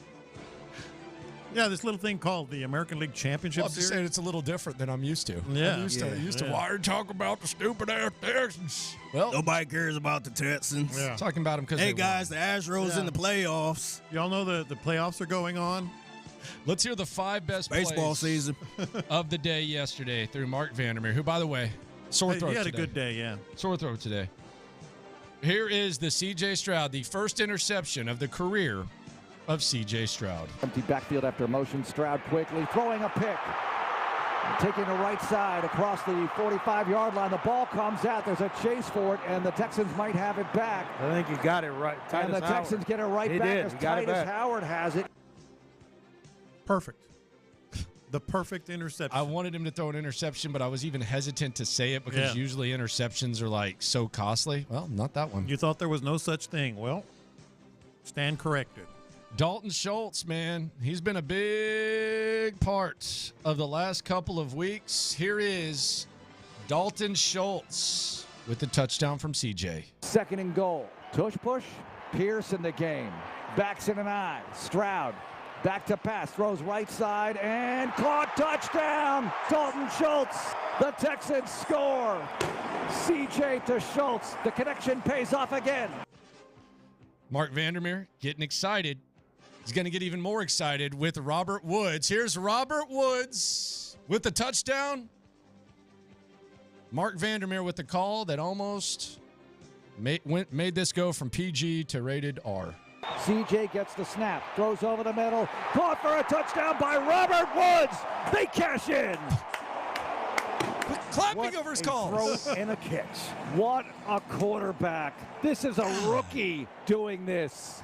Man, the problem, Vandy sends that in, and now all of a sudden they're here clapping. They're making fun of us around the country. Yeah. It's a beautiful play by Stroud, though. Looking him off. Actually, never even looking at him, and then just turning and firing. What if Vandy calls a Super Bowl, and it's ruined by clapping? It's ruined. Yeah, you don't want Just imagine this, like, because that's what a broadcaster goes for. Now, all of a sudden, we can get away with that, like, when they're under the radar. You got the most popular quarterback in the league. Yeah. This is Mark Vandermeer right here. C.J. Stroud, back to pass. Texans trailing by 3. The Eagles on top. C.J. trying to make history. He goes back. 3 seconds on the clock. Tank Dell, rock and roll, Houston. What? What a throw and a catch. Oh, man. Let's get some defense, man. Let's get some defense. Okay? We focus on offense too much, man. Defense wins championships. Might not be true, but it can ice ball games. Here's Vandy with the call. Carr takes the snap, throwing to Kamara out of the backfield, right side. Texans trying to get there, and they stop it. Turnover on downs. God, he's excited. I'm happy when Vandermeer's happy. Me too. Yeah. How about a final call? One more snap for the Texans. Stroud takes the snap and sneaks it around the left side and kills the clock. It's over. The Texans get their 3rd victory of the year. They defeat New Orleans 20-13 and head for the bye at 500. Fantastic day for the Houston defense. They get the job done. I'm happy for Vandy. I'm happy for John Harris. I'm happy for Andre. I'm happy for all the guys who've had to because it's one thing to cover it and be able to go on and be like, this team sucks. Yeah. Like we've done the last few years. I always try to be honest with you guys about the state of the team. Sometimes too honest, but it is what it is. But having a play-by-play call this crappy team has to suck. I'll tell you what, he's guzzling that throat coat tea this morning. He's guzzling that hot tea. Hey, yo. Pause, man. Hey, yo. Pause, man. I don't know what you're doing there. That's crazy. It's called throat coat tea. Yeah, and you said guzzling. Guzzling. Guzzling. Wow, yo. Yeah, that's pretty crazy. Hey, yo, that's wow. Okay. Yo. Yeah, we need to. My mind didn't go there. Well, everybody else's did. Everybody else did. Weird. That was a weird one. Everybody in this room did, yeah. Santiago's in there. Like, what Brandon the hell Scott's just in happened? there. Like, there's not one person who heard you talking about guzzling throats that didn't think that was weird. I'm telling you right now, Mark You Vandermeer. can kill a vibe, man. I'm telling you I'm right sitting now. here trying to celebrate what Mark Vandermeer's got going on right now. You're talking about guzzling throat. I'm telling you right now. Mark Vandermeer is guzzling that throat coat tea. Oh, yeah, that's wild, man. Just say he's drinking some tea, okay? Hot tea. Let's just look. This is why we can't have nice things, man. I'm sitting here trying to enjoy. Ones that are saying I'm sitting here trying to enjoy a good performance, and you're talking about this silliness. The throat coat tea. Come on, man. It's a thing. Come on, man. Okay, well, just say he's drinking throat coat tea. Don't say he's guzzling it with his throat. Just say pause after you say that next time. Good Lord. Let's move on quickly. My gosh. Ravens yesterday, London, 24-16. They were all over Tennessee. Tennessee kind of made it a little bit interesting, and Baltimore gets the dub. Tennessee now last place in the AFC South. Yeah. As we sit right now, last place in the AFC South. Indianapolis, they fall to Jacksonville 37-20. Now, that's the good news for them. Bad news is this. They got a game on Thursday night against the New Orleans Saints. The Saints are opening as a 2-point underdog. If the Saints can win that game, that would be great for the Texans. Mm-hmm. Trevor Lawrence is having an MRI on his knee. Now, they're saying we don't believe that it's anything major. Okay, he's having an MRI on his knee. I have an MRI. You have an MRI. We all have an MRI. Yeah, it's an MRI on his knee. It's like Dusty. It's no big deal, guys. It's just an MRI. I have one. You have one. Everyone has one. I mean, it's not a snow cone. You know, honey, I could really go for a snow cone. You know what? I want one of those too. You know, I could really go for some ice cream. They're talking about this MRI like it's, I could really go for some ice cream. We all got the MRI. We all got an MRI. I got the MRI. Yeah. He ain't playing What Thursday. is an MRI? He ain't anyway? playing Thursday, right? What does it mean? No, I don't think so. Because here's the thing. There's these reports, which are obviously coming from the Jaguars, that he'll be fine. But the reports also say he's getting an MRI. You don't do that if you're fine. I'm dead serious about this. If I were an NFL player, I would have an MRI every Monday. Oh, just because Just 'cause I can. Something's always. They're normally expensive. Yeah, like they're not comfortable. I don't care. Yeah, they're not. It's safe. All right, once a month. I would have an MRI once a month. It would be my monthly MRI. Seriously, I'm not kidding. If I could just have MRIs for free, I am getting an MRI at least once a month. Just check under the hood a little bit. Make sure. Yeah. See how we're looking. And I'm serious about this. Mark your calendars for Week 12. Given what's happened, and we just talked about it in the division, and the Texans are 3-3 with the Panthers, Bucks, Bengals, and Cardinals coming up. At least 2 winnable games, probably 3. The Texans, I believe, will be playing the Jaguars for first place in the division in Week 12 when the Jaguars come here. Just bank that. Just bank that. Okay, banked it. Banked it. Right, Biggie, did you bank it? Banked. Sure. I'll be down with that. Banked. 49ers 17, Browns 19. 2 missed field goals by the 49ers. Great defense. That's a rookie kicker, too. I think they drafted him in the 3rd round, by the way. Yeah, that was their first pick. P.J. Walker. That was an ugly game, and it sucked because the Texans have the Browns draft pick. It was a great defense. It was a 4-star game. It's not great for the Browns, at least from Deshaun Watson's point of view, because they rallied without you, buddy. You're medically cleared to play. I loved it, to be honest. I know it's not. And they rallied without you, sir. I know it's not great for the Texans, but I loved it. Did you? Yes. I did not. Dolphins 42, Panthers 21. Did you love that? Well, I did get something out of this game after reading about it, because I only watched bits, obviously. You are a bit. With no real MVP candidate right now, could Tyreek Hill be it? They would give it to Tua before him, right? It would take a lot for a wide receiver to get it. They would give it to Tua, right? He's stupid. Yeah, he's good. God. He's a really good receiver. Yeah, probably though He's a his freak. quarterback, but I mean, the passing yards and everything else that he's got going on the backflips with he's the selfie nuts. camera and He's all this other insane. stuff. Yeah. His backflips, dude, what's his? He how does them high up easily. does he Yeah, he get? does them easily. It's like taking it, walking up steps. I used to have a friend who could do that, just like him. Yeah, he was just automatically on call. His name was Brian Joseph. Yeah, he would just like run up the bench and do a backflip. Yeah, that's crazy. I was like, dude, no, get hurt, sir. Patriots fall to the Raiders. Not a good one. Not a good one for the Patriots. Bill O'Brien, by the way, getting absolutely destroyed. Heading into this game, there was a graphic going around that the Patriots had only scored 3 points in October. They scored 17, but they fall to the Raiders 21-17. B.O.B. starting to get a little bit of heat up there. It wasn't horse on offense. Yes, it was. We could see it coming last week. Yes, it was. Commanders 24, Falcons 16. Desmond Ridder, only good against the Texans, horrific against everybody else. How about that? Yeah, and Sam Howell, very good. Well, comparatively speaking. Doing a good job. Yeah. Vikings 19, the Bears 13. Justin Fields, he dislocated his thumb. So the Bears, the encore for that dub, they lose to the Vikings. Vikings now, I guess it's getting a little bit more interesting for them, but there's still talk about, could they or would they trade Kirk Cousins? Kirk Cousins was channeling the Texas Rangers, he said. Yeah, he said they've been listening to Creed now with the Vikings. Yeah, because of the Rangers. Yeah, really good for you, Kirk. Yeah. Does not surprise me. Bengals 17, Seahawks 13. This was a good game. Cincinnati, after the rough start, they're 3-3, kind of finding their way. Texans got them in a few weeks. Cincinnati Bengals, Super Bowl contender, according to many before the season. They're kind of finding their groove a little bit. Seattle is no chump squad, and this is probably one of their bigger wins of the year, they being the Seattle. And it was their defense. Cincinnati Bengals. It was the Bengals defense that spelled the difference. Cardinals 9, Rams 26. Cardinals, they've been competitive at times. Not in this one. They fall 26-9. Cooper Kupp, by the way, fantasy owners of Cooper Kupp. Here.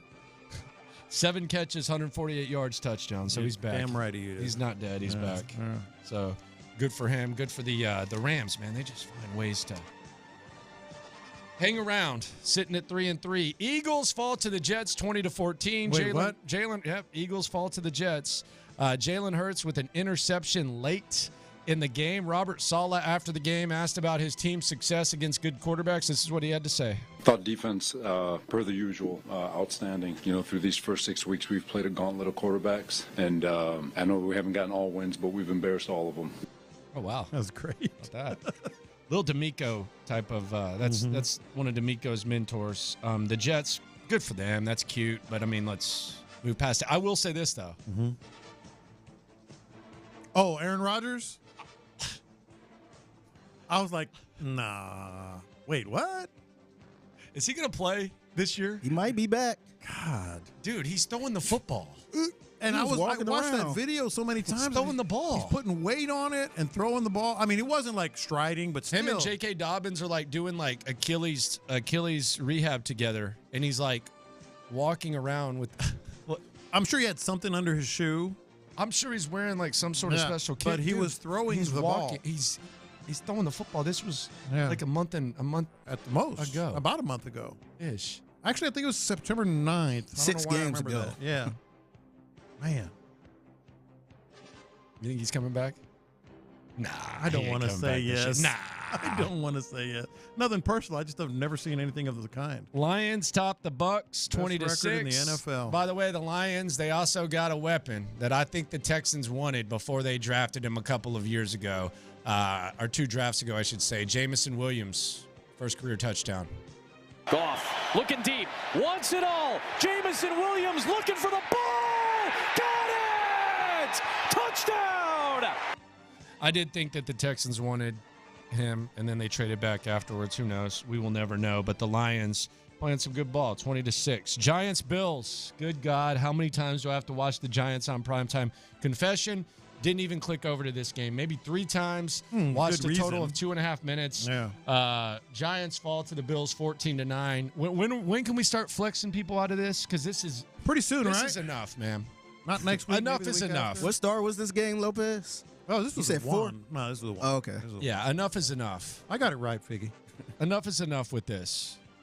We got to stop this. Yeah. And, of course, the Chiefs topped the Broncos 19-8. The Chiefs now hold the longest active win streak versus one team. They beat the Broncos 16 straight times. Unbelievable. That's ridiculous. That can happen in the NFL. And a hell of a Monday night game tonight. Going to line up perfectly. We got the Rangers and Astros at 3. And then little Monday Night Football. Chargers versus Cowboys. How about that? Cowboys a 1.5-point favorite on the road against the Chargers. Yeah, I don't want to get too far ahead of myself because it is the Chargers, the only team as disappointing as the Cowboys when it comes to playoffs and postseason. But Herbert is really, really playing well. Like, he's on a big-time roll right now. I think the Chargers get this. And I think this a lot of times, like when you see these lines, a lot of people say, why the hell are the Cowboys favored? Because a lot of people bet on the Cowboys. Yeah. And sometimes you try to bait them into betting on the Cowboys. I think that's what's could be happening here. I will anticipate, though, this to be a very pro-Cowboys crowd tonight in Los Angeles. Yeah, just like the Rams game. You know, when the Cowboys are there. Or the 49ers or anyone. Yeah, all that stuff. Really anyone. Yeah, pretty Steelers. Yeah, anybody. Pretty much. That's there. George Kittle, speaking of the 49ers, he was asked about his fine. He had that Dallas shirt on, lifted it up a little bit. I think he got fined. Where do they come up with these amounts? Like, people are getting fined like $16,926. How are we doing that? Is that a uniform thing? Was that a standard? I don't know. I don't know where it comes from. Maybe there's some tax. I don't know. They got tax on fines. Maybe. But here was George Kittle being asked about it and whether or not he regrets it. Probably to get a fine. I mean, I wore a personalized T-shirt. Maybe an appropriate word. Dallas. Yeah, I mean, that's fair. You said that, not me. So I mean, it is what it is. It was a decision I made. They want to fine me, they fine me. Would it be worth it? 100%. I'd do it again. There you go. Probably smart for him. Good marketing right there. Oh yeah, he's a different kind of guy too. What do you mean? He's funny and he's a funny, little off center. Put it that way. Goodfellas? He's funny. Funny how? You think he's funny? He is funny. Okay. Yeah. You can join the afternoon show. Clint Stoerner, Ron Hughley, and Tyler Milner's going to be out there. How about that? At Little Woodrow's in Edo, by the way. He doesn't know this. Go up to Tyler Milner, call him a weasel, and first 5 people who do that, beers on Tyler. So 5 beers on Tyler. Yeah. First 5 people to go up to Tyler Milner and call him a weasel, he's got your beer. So if somebody comes up, if I'm Tyler and somebody comes up to me and says, hey, you're a weasel, I'm going to say, I want to buy you a beer. Yeah. Yeah. It's the rule. Okay. Just say, I heard about the weasel special. Landry said you're buying a beer to everyone who comes up and calls you a weasel. So go to Little Woodrow's in Edo. Stop by. Look for the guy that looks like he's kind of a hipstery guy. Yeah, that's a good call. Yeah, hipstery guy. Yeah. He might be wearing some Vans, something like that. Well, I don't know about that. He'll be wearing a full Astros uniform with the cleats. Go up, call him a weasel. He's got your beer. The internet's going nuts because Dusty Baker had some very interesting things to say about Yordan Alvarez. Is there a sickness going on? Or what the hell is sick anyways? It's next. Okay, who's reporting it? Monday night.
got the internet going nuts.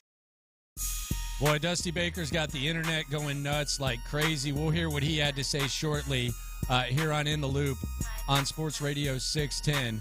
Before that, though, I kind of want to combine two things about this series that have me remembering one of the great personalities in the history of baseball, and that's Tommy Lasorda. So, first of all, watching Bruce Bochy and Dusty Baker wear baseball uniforms is, I feel sorry for them.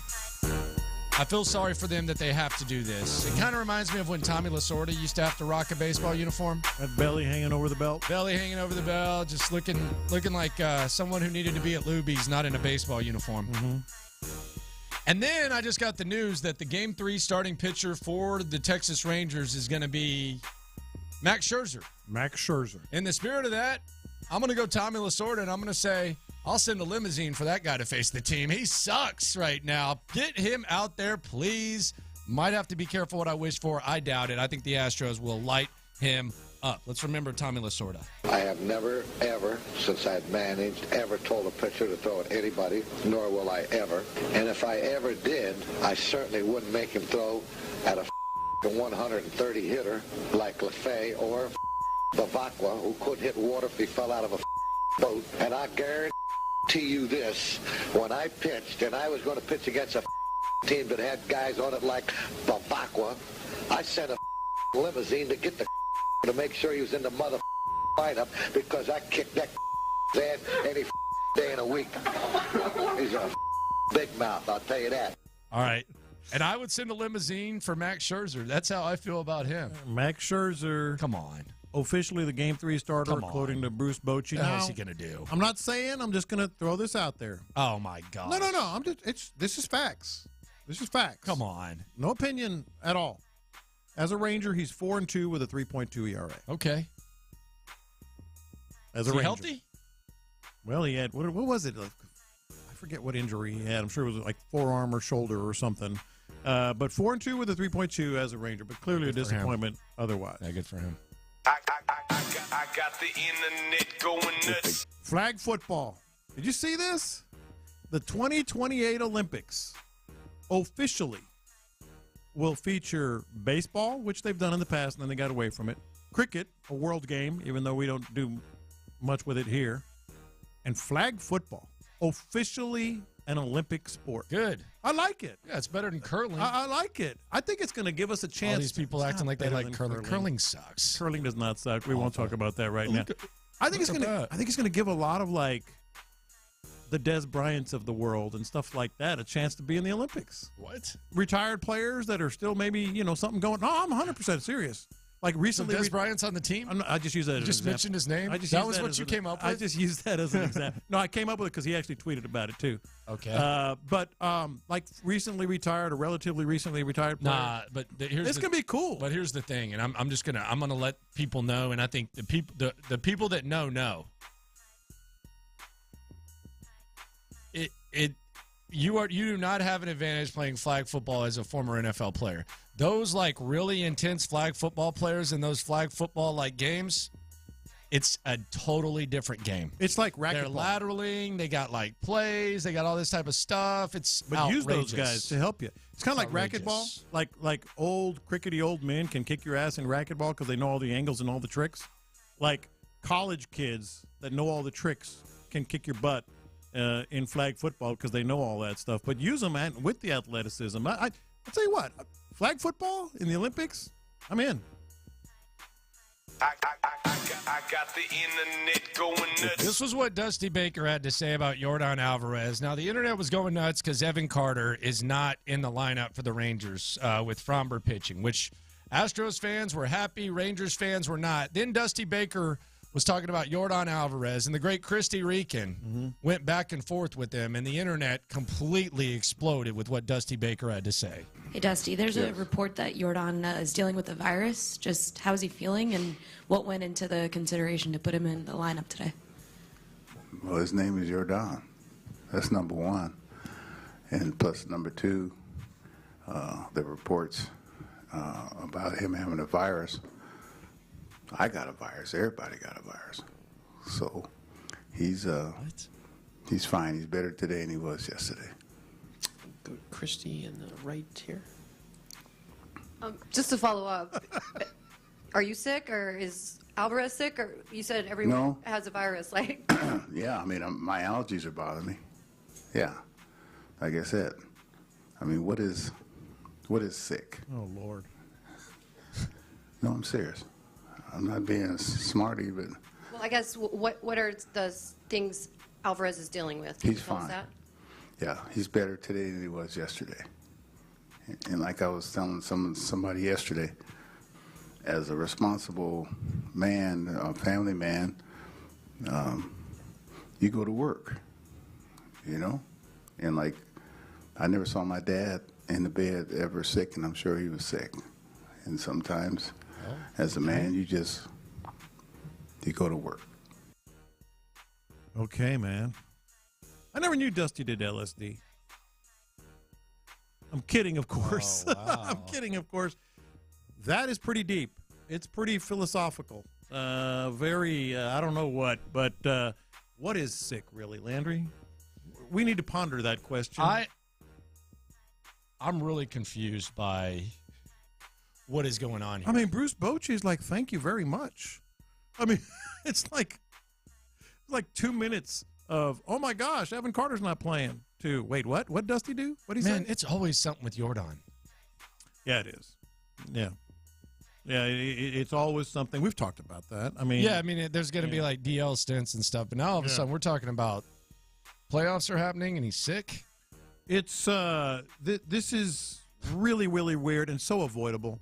Like if you're asked about Jordan and the report about he was sick, all you have to do is just say, well, I don't want to talk about yesterday, but he's much better today. He's good to go. Rather than talking about it, as a man, this and what is sick, and we all have a virus. You have a virus. I have what? That was out there, man. So you think there's more to it, or what? Well, I don't know if there's more to it. It's just bizarre. Like, is this his way of kind of like he thinks he's protecting Jordan? Well, here's the thing, though, that I worry about. You're already playing National League Baseball with Maldi playing. Like, let's just be honest. Like, we were wondering if he was going to get pitch hit for in the fourth. So you're already facing one of the best lineups in baseball, and you're playing National League Baseball because you're batting 8 average to really, really good MLB hitters. Mm-hmm. So now you have a guy who's not 100%, and he's out there. It just kind of gets magnified. It's like a snowball effect. Although I wouldn't push my luck with Jordan Alvarez. I'll put it that way. I don't give a damn if he's sick or not. Well, you do now because it's win this series or go home. But we said this earlier in the year. No, I'm talking about if I'm a pitcher. If I'm Evaldi, if I'm Evaldi, I'm not changing the way that I pitch to him. I don't give a damn. No, not in the least what you bit. tell me. I'm still pitching around that big dude. Yeah, no, not in the least bit. But I did. We talked about this earlier. As much as Altuve does great things, except on the base pass, and Bregman and Tucker and all that, you don't win a World Series without Jordan. I said that mid-season. You can't. Not going to win a World Series without Jordan. So he's got to, I guess, as a man. Show up to work? Show up. You go to work. Who do you think would win a fight between Abreu and Alvarez? Did you ask me this last week? Yeah, I asked this. I was asking this yesterday in the parking lot. I think Abreu. He's crazy. He's got the goatee. Crazy. He's got the Captain Lou Albano goatee, and he's got the shirt unbuttoned. Yeah. It's kind of hard to bet against Jordan, but I think Alvarez would give no bleeps. By the way, so Will Anderson and C.J. Stroud, they're going to have the internet going nuts because they're saying play ball. Mm-hmm. Did you see who's throwing out the first pitch? And Sean Pendergast was like mentioning this as if this was like, I guess he said pulling off all the nukes today. So Clay Walker's going to sing the anthem, right? I don't know. I think Clay Walker's on the anthem. Oh, God. C.J. and Will Anderson. Yeah, go figure. So they're really trying to take the Texans vibes. They got football time in Houston voice and everything. I didn't see that, or I don't remember who's throwing out the first pitch. Who is it? Jason Castro. Why? I don't know. I would rather just have a random person. Is it a tribute to Kyle Tucker's current batting average? I don't know. Jason Castro's throwing out the first pitch of an ALCS game.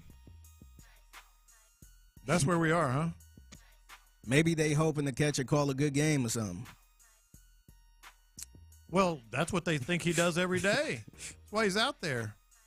Jason Castro. Okay. I guess. Are you kidding me? To his credit, he was here for the bad days and came back for the good. I don't care. I'm trying to justify it here. Oh, man. Let CJ throw the pitch. Yeah, and Will have Anderson CJ say, or Will say play ball. Yeah, mix those up. Put CJ. If you let CJ throw this first pitch, again. Yeah, let someone like a Texan do it. Jason Castro. Mm-hmm. The hell is that? How about CJ trying to throwing lose it and Will Anderson saying you trying to lose? Yeah, well, they don't want a lot of hits. That's for dang sure. Jason Castro. Yeah. What are we doing? Well, he was an all-star. What's next? Francisco Liriano, if they come back for Game 6? The hell are we doing? Lord. Jason Castro. Oh, my gosh. Is he going to get an internet video with the Astros? Welcome back. I guess Tony Eusebio canceled.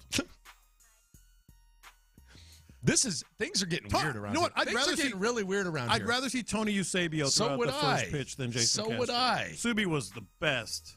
Yes. Yeah. Let's go way back. Yeah. Let's go way, way back. Mm-hmm.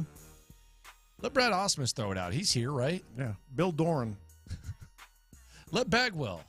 He's done it enough. Although Biggio threw it out yesterday, and some people were like, I don't want him near us in the postseason. Yeah, he was until the final year. He was pretty bad in the postseason. His numbers. Yeah, that's what they said. Mm-hmm. No Craig, get him out of here. Yeah.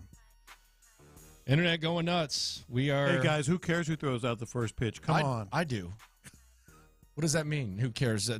You not hear me talk? It's me. I care. Who cares? I care who throws out the first pitch. You kidding me? Yeah. Yeah. Move on. Hey, hey. What number was that said who cares who that throws was an out? 832, I believe. 832? Yeah. All right. There you go. It doesn't matter. This is what he's saying right now to his radio. He's like driving around. Shout out to you, sir. Love you very much. Thank you for the stuff. But this is what he's saying to his car. He's driving around. What matters is what happens from the first pitch to the final out. Who cares who throws out the first pitch? It doesn't matter who throws out the first pitch. They're going to have to score more than 0 runs. That's what really matters around here. It matters. Jason Castro, Bad Vibes. It's in the Loot, Sports Radio 610. What a difference a few years makes, or 1 year, however long it's been. Let's just look at what happened yesterday to bring us to where we are right now and touch on the vibes. We'll also go live to downtown Edo, Little Woodrow's. The Drive guys are there. We'll talk to them next. The Texans knocked off New Orleans at NRG.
Presented by Shoppers John Deere on Sports Radio 610. Live from the Twin Peaks studios. Here's In the Loop with John Lopez and Landry Locker. All right. It's a big one, man. We're close. Hour and change away. Astros looking to even up the ALCS. Yordan Alvarez, sick. Well, what is really sick? According to Dusty Baker, I really don't know. And the Texans are 3-3 heading into the bye week. They got a little time off. They're getting a lot of love. CJ Stroud going to be yelling play ball for the Astros, so they're trying to get some of those Texan-y vibes. And this is where we're at heading into game 2. If you would have told me last year Framber Valdez is on the bump in a game you got to win, I would have said, all right, sign me up for that. Now, been a little bit of a roller coaster. The AL West has been wild as hell. I'm not, terrified, but I'm pretty uncomfortable. Well, of all the things that have to go right for the Astros today, I don't think Framber's number one. I really don't. I think it's Altuve, Bregman, and Tucker. Because this is going to be a high-scoring game. And then that was the funny thing about the Astros losing yesterday. Well, the Astros aren't going to get shut out anymore in this series. They're going to score a lot of runs. Well, the Rangers are going to score a lot of runs too. So if you're gonna compete and get out of this thing with a split and make it a 5-game series, yes, I mean obviously Framber, you want to get the most you can out of him, but they're going to have to swing bats, man. And those 3 guys in particular. You mentioned this earlier, and you took it. I mean, I was on the same vibe coming into the studio this morning. That was a very symbolic game yesterday. With Evan Carter, with that catch. It is kind of weird he's not in the lineup now, though. Very weird. Feels kind of weird. But I mean, it was a real kind of is it changing of the guard? Is it out with the old, in with the new? We'll find out, but it was a symbolic game. And the only way to beat that is for that old guard, Altuve, Bregman, and Tucker. I know he wasn't here from the very start, but who? Tucker. Who? Kyle Tucker. Oh, okay. Yeah. Yeah, I never heard of him. Yeah. Although I just woke up. I just woke up from a coma about 2 weeks ago. I never heard of Tucker. Who's he? What's he play? He's kind of like Ted Williams. Oh, okay. Yeah. Yeah. I'm only just woke up from a coma. Those guys got to do it. I mean, obviously Ted Williams now. Yeah, he does. just his head. I think Ted Williams' frozen body could hit 111 in the playoffs. That's right. What could Ted Williams' frozen head hit in the playoffs? Is it his head or his body? I think it's his head, right? I thought they froze his whole body. They froze his whole body? Not sure. Yeah. Kyle Tucker's been terrible, and that is. That's what I'm saying. Fromber, yes, please. But those three guys, and Kyle Tucker in particular, have to. Yeah, you got to get Tucker going, man. Because if you don't, then, man, this is not. You're already kind of shorthanded in the lineup with Maldi, and for me, the Astros, like the biggest difference in this Astros, and I've said this multiple times, the biggest difference in this Astros from the Astros of the past is 3 down in the rotation. Like when they were really good, you had Charlie Morton as like your third guy. Lance McCullers, we could argue that. Lance McCullers was an all-star. He was your third starter. Then 2019, best baseball team I've ever seen. Zach Greinke's your 3. Right now you have 3 down is a roller coaster ride. Now you can say Javier can flip the switch. Okay. You remember that outing he had against the Rangers a couple months ago? Yeah. Yeah, it wasn't great. And 5 walks is not going to get it done. So I'm not confident, man. I'm a little bit worried, a little bit concerned. Well, I just feel like but I stay scared. When you I stay scared. When you had Verlander out there and wasting efforts like that hurts. That was it, man. And there's not going to be too many times where they're only going to score 2. There's the whole reason we felt confident about this series. We'll see, man. Yeah. I'm excited for it. I'm pumped. I'm glad that you don't have to wait too long. We're about an hour away. We're going to go out to Edo, Little Woodrow's. Tyler Milner, first 5 people to go up and call Tyler a weasel. He's buying your beer. Beer of your choice, too. Oh, wow. All the way down. IPA all the way down to the draft. That's very nice of him. Yeah. Yeah. Yeah. So just call Tyler a weasel. He's got you. He's got you covered. Here on In the Loop, Sports Radio 610. By the way, that place rocks on Astros games. It rocks, huh? It rocks. Got the outdoor, all that type of stuff? Yeah, it's going to be a big time. All right. Yeah. C.J. Stroud rocked yesterday. He's playing really well. C.J. Stroud, Texans, 3-3. I want you to tell me if I'm being irrational or not. Okay. There's a chance the answer is yes. Mm-hmm. But this is how I kind of know that the Texans have kind of come a long way. On top of them the Astros wanting C.J. Stroud and Will Anderson to say play ball today, and on top of just the overall mood, this is how I know that the Texans are on the right track and that this year's Texans might be able to make a little bit more noise than many people anticipated. Mm-hmm. What was your first thought after that Saints game yesterday? Like I thought, as soon as the clock hit 0, what was your first thought? I thought it was a crucial, I said it earlier, kind of a swing game for the season.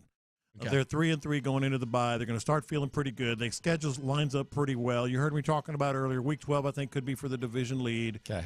I thought that was a crucial pivot point. Okay. Let's use that. Okay. You know what I thought? What? Lord only knows. What do you think I thought, Figgy? Where do you think I'm going with this? I have no idea, man. You have no clue? No clue. Okay. This is what I thought as soon as the clock hit 0. What's that? And this was the most, I actually smiled to myself. Is this the most Landry thing ever? No, it's not a Landry thing. And I think a lot of people can relate to this. And I think I'm sensing that a lot of Texans fans are feeling this way. And this is very, very good. Because I'm not in the beggars can't be choosers type where, you can't expect too much. They've only won this many games. They just matched their win total. Nah. I'm watching what's going on right now. I'm watching the coach. I'm watching the quarterback. I'm feeling the vibe. You know what I thought as soon as that clock hit 0? Damn, they should have beat Atlanta. Oh, yeah. Damn, they should have beat the Falcons. Oh, yeah. I actually thought that looking at Atlanta play. They should have been 4-2. That's exactly what I thought. And I know I know beggars can't be choosers. I know that that they do not win like 3 ball games through 6. You should be pleased. Yeah. But the way in which I knew that this Texans team is heading on the right track was as soon as they won that game, and it was a big win. I agree with you. I said it was. I said it was one of those you got to win for the vibes. Yeah. First thing I said was, "Damn, they should have beat ATL." No, that thought crossed my mind, and maybe not the first thing. But, you start thinking 4-2? I mean, could have been 4-2? That's ridiculous. And, the other part is the standards are changing now. Like, even before the season, we're sitting there going, well, maybe 6-7 wins. All we want to see is progress. I'm past that now. I'm past just seeing progress. We've seen progress, and I think we're going to continue to see progress. But I'm sitting here thinking they might have a run at this thing. I just mentioned maybe week 12. That's for the division lead. No, so the standards are changing, and that's a good thing. Landry Locker, John Lopez, Figgy Fig with you. You ready to go out to Edo yet? I think we ready. Let's go out to Little Woodrow's. Clint Stoerner, Ron Hughley, they're out there. Tyler Milner's out there as well. First 5 people to call Tyler a weasel, he's got your beer for you. So be sure to get that done. Ron, what's up? It's good, baby. Is a big day here as the Astros feels like they got to have it today with Framber on the mound and celebrate yesterday's game as well with the Texans. So it's a lot to get to, man. It's I'm telling you, boy. I just gotta keep it a buck. Boy, if I lived in this damn city when I was single. Oh my gosh, yes. My God. I mean, you know what you do, Landry and Lopez and Figgy. You take a lap in the spot you're in, and it's just, my goodness, wow. I mean, whatever you want. Whatever you want. Whatever your preference whatever is. you want. What is going on? Whatever your preference is. If you got a shot to shoot it, shoot it. So are you saying anyone can get it? I mean, I'm not saying. I didn't mean whatever. I mean, whatever your. What's your favorite flavor? Oh, wow. What do you like? Well, this is getting creepy, man. What do you like? What are you into? My goodness. But they out here is what I'm trying to say. Yeah. Astros fans, they're out here, so it should be a good time out here. That place, I just said it right before we went to y'all. That place rocks on Astros game days, man. It is happening. I'm sure they can squeeze in some more there for you. Well, I bet they can. Yeah.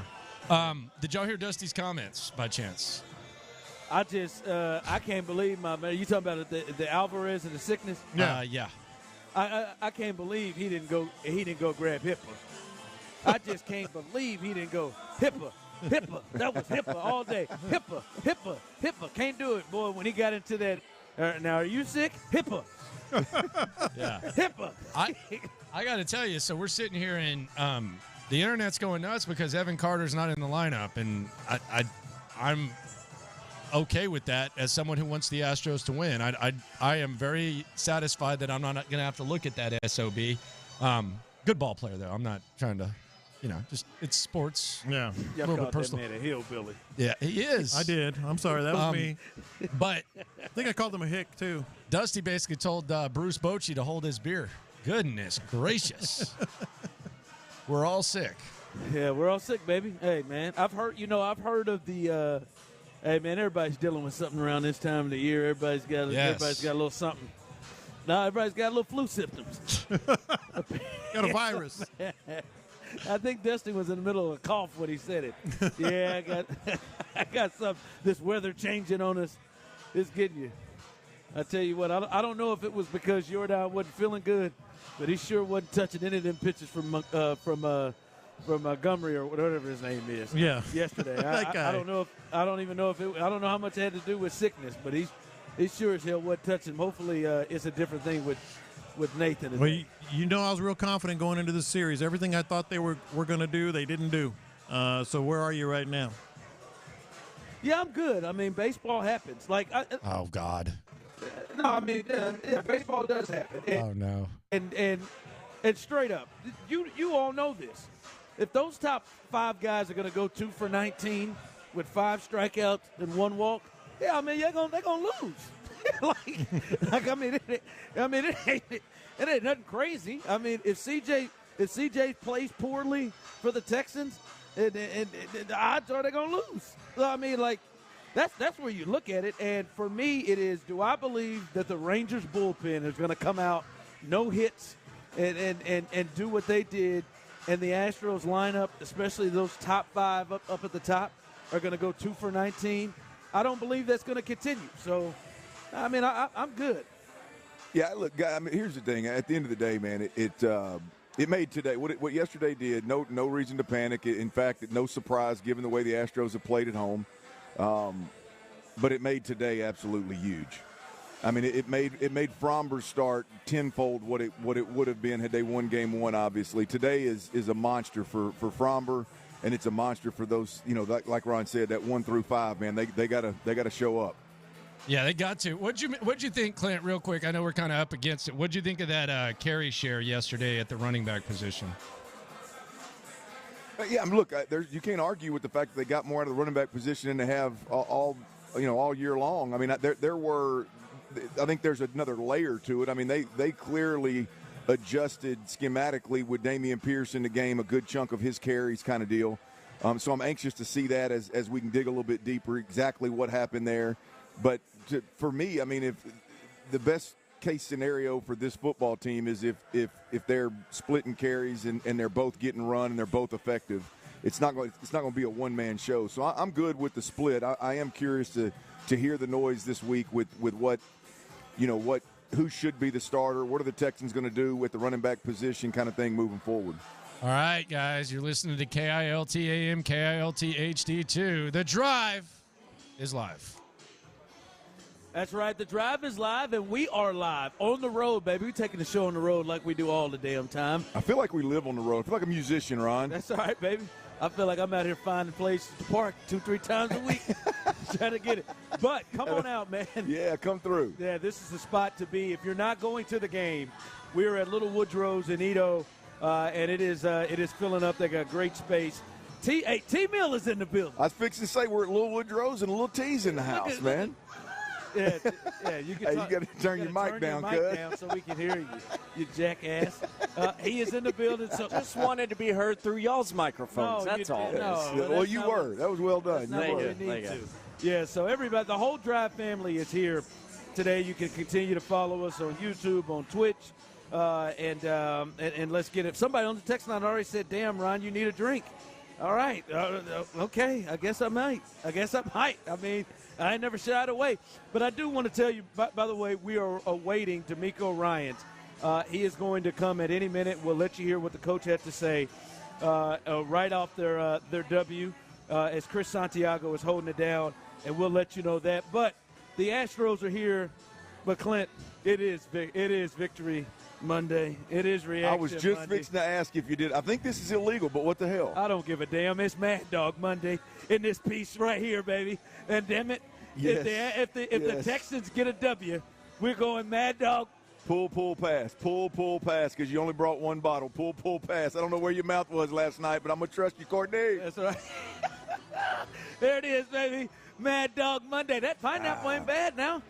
I don't think golden pineapple was around when I was in high school, but it ain't bad. Mad Dog Mondays, baby, is the it's got that, Ron, it's got that alcohol, that cheap alcohol, a little bit of just a slight little burn right there. Yeah, it tastes like winning. Hey, man. Right there. there. Don't tighten that bag up too much. I can't. I've been known to have more than one pull of Mad Dog now. I didn't want to take that from you, as you did say earlier. It is illegal, as Tyler said earlier. Well, I don't know. I don't know if you can bring alcohol. Well, they're going to deal with it. Well, I mean, it's a Mad Dog Monday. When the Texans win, we at least got to get a pull, no doubt. We got to get one in. All right, that is Mad Dog Monday. The Texans get a W.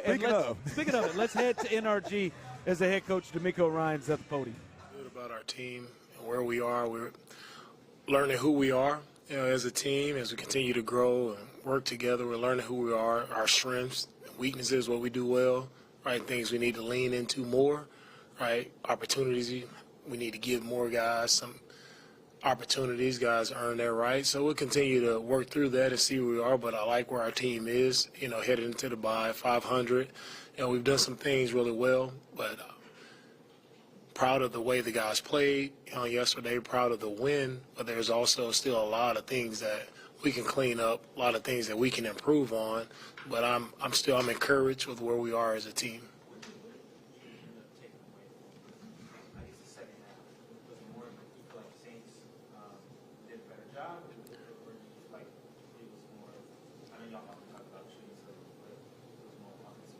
In the second half, offensively, we didn't execute. And that was the difference. First half, we executed on third downs. We kept drives alive.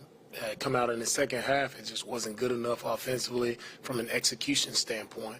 all the way across the board. So that's where, it takes time to learn how to win. You have to play complete games. As I was telling our guys today, right, you can't be one way in the first half and different in the second half. And now I thought, as a team, what I'm most proud of collectively is the defense wasn't great in the first half, but they picked it up and finished in the second half and picked up the offense. The offense gave us enough in the first half to win, and it takes that complementary effort, and that's what I feel our team is about, like complementary football. We have to continue to play that way.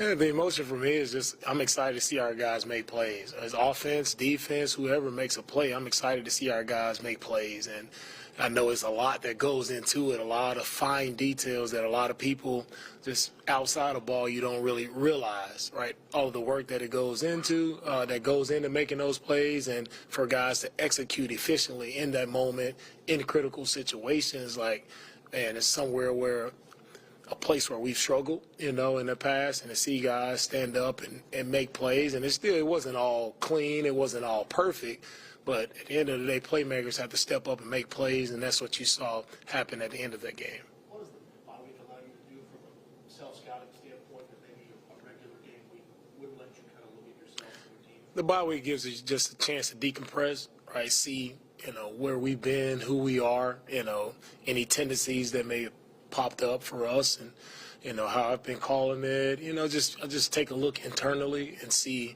schematically, are we being efficient, or is it working, and how I envision it. Is there some things we need to tweak schematically? So it's just a chance to take a breather, decompress, and really look internally to see where we can be better. Coach, a lot of people look between the lines of what you said about the run game last week.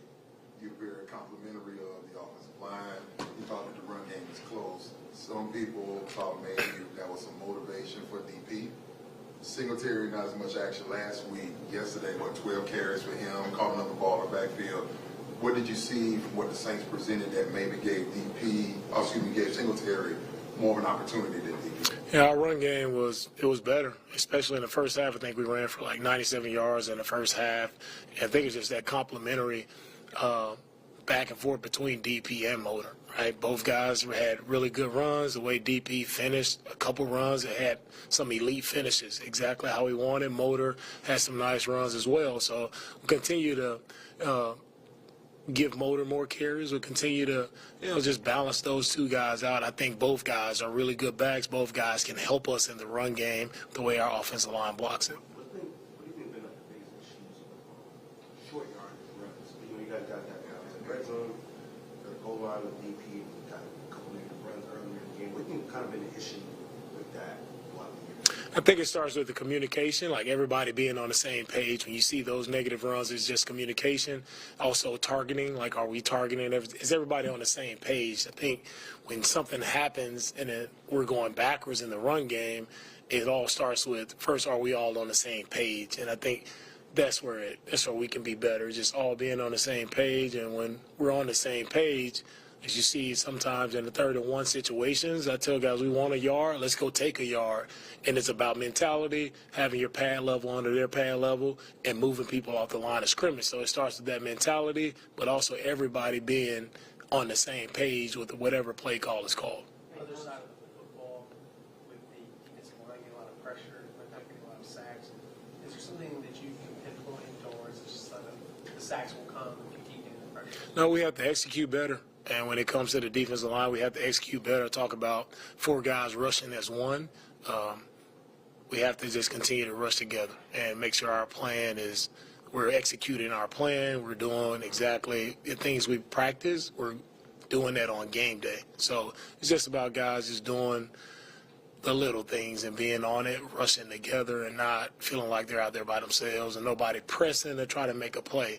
Right? Everybody just do what they're supposed to do, play together, and the sacks will come. Can you talk about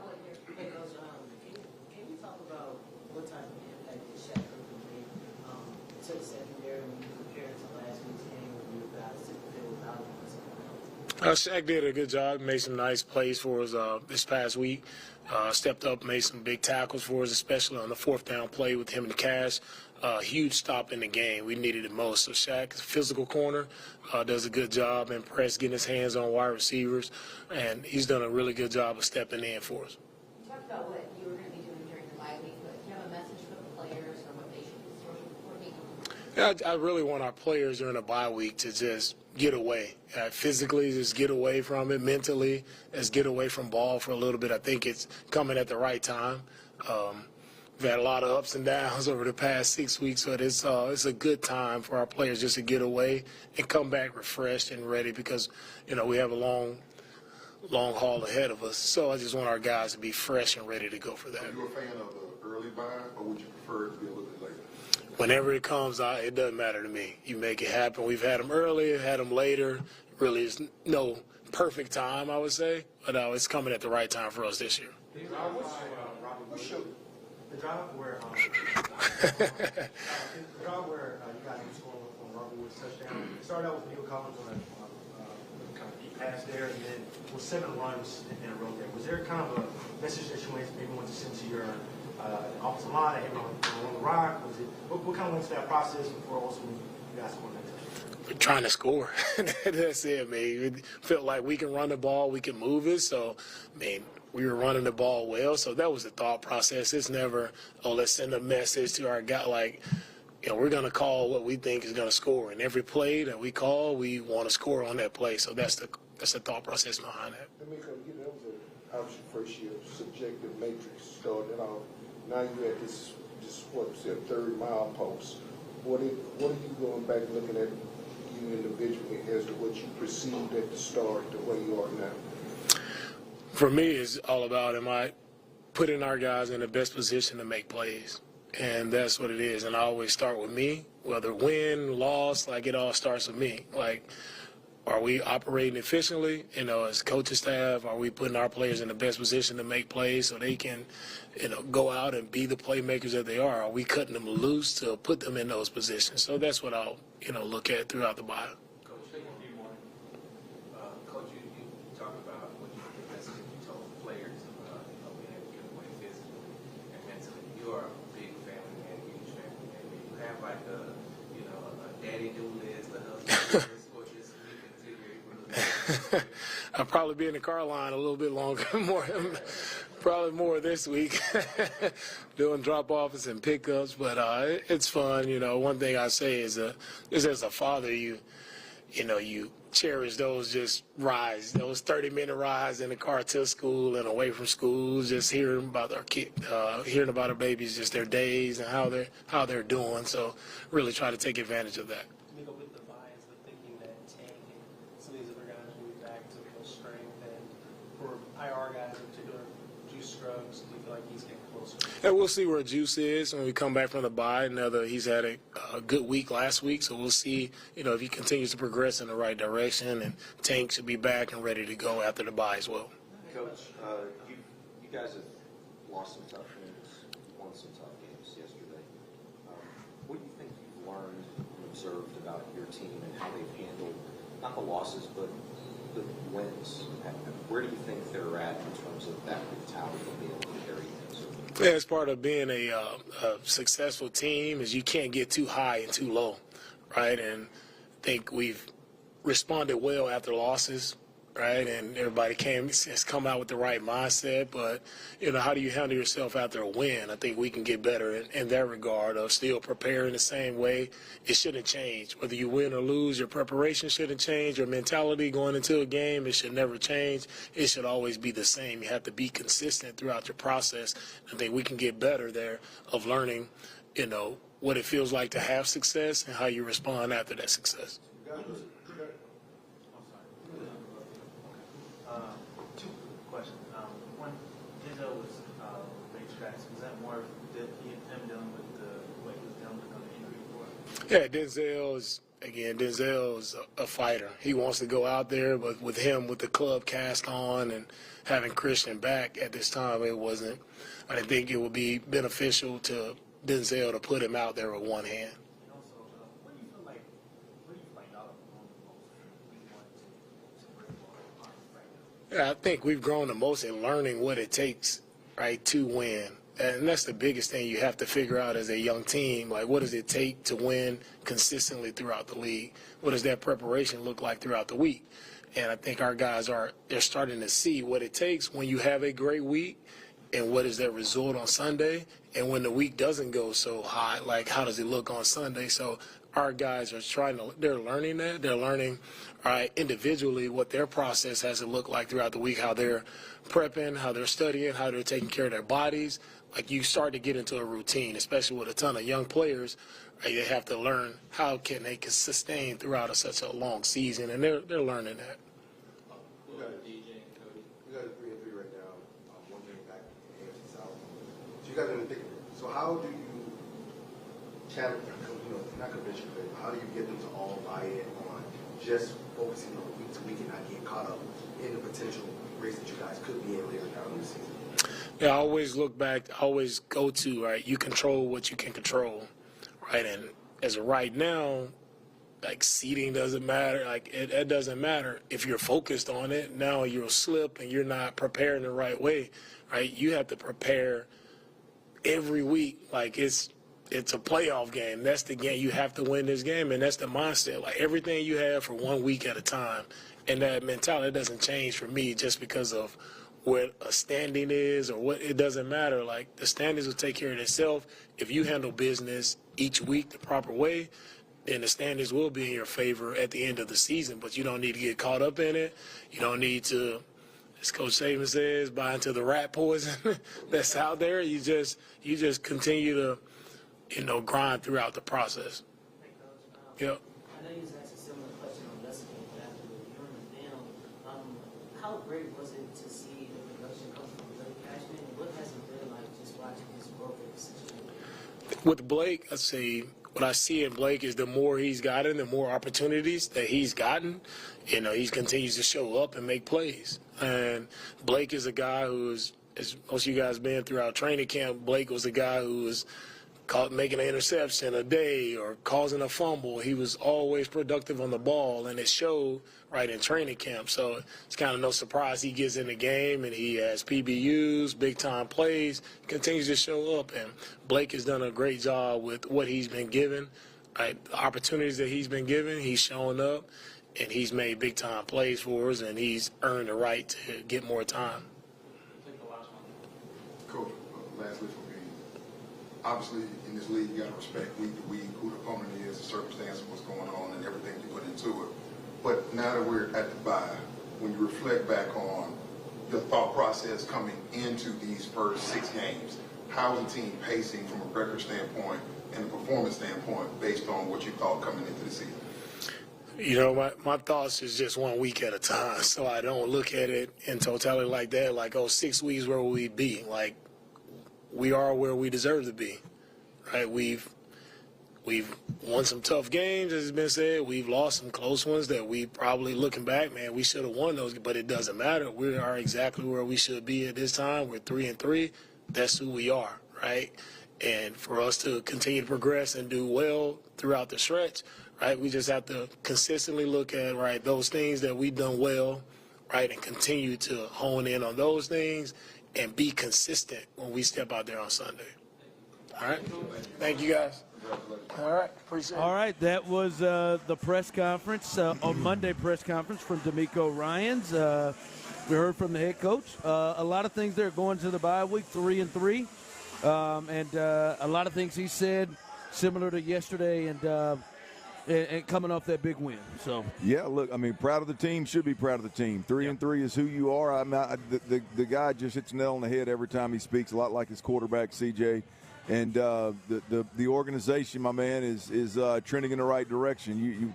You throw the word rebuild around, and how quickly can they do it and all that kind of job. They are ahead of schedule, man, and it's looking very promising for the Texans this week. All right, here we go as we are live here. Come on out. If you're not going to the game and you're looking for somewhere to watch it, come on out to Little Woodrow's. We're here in Edo, so come on out, hang out with us.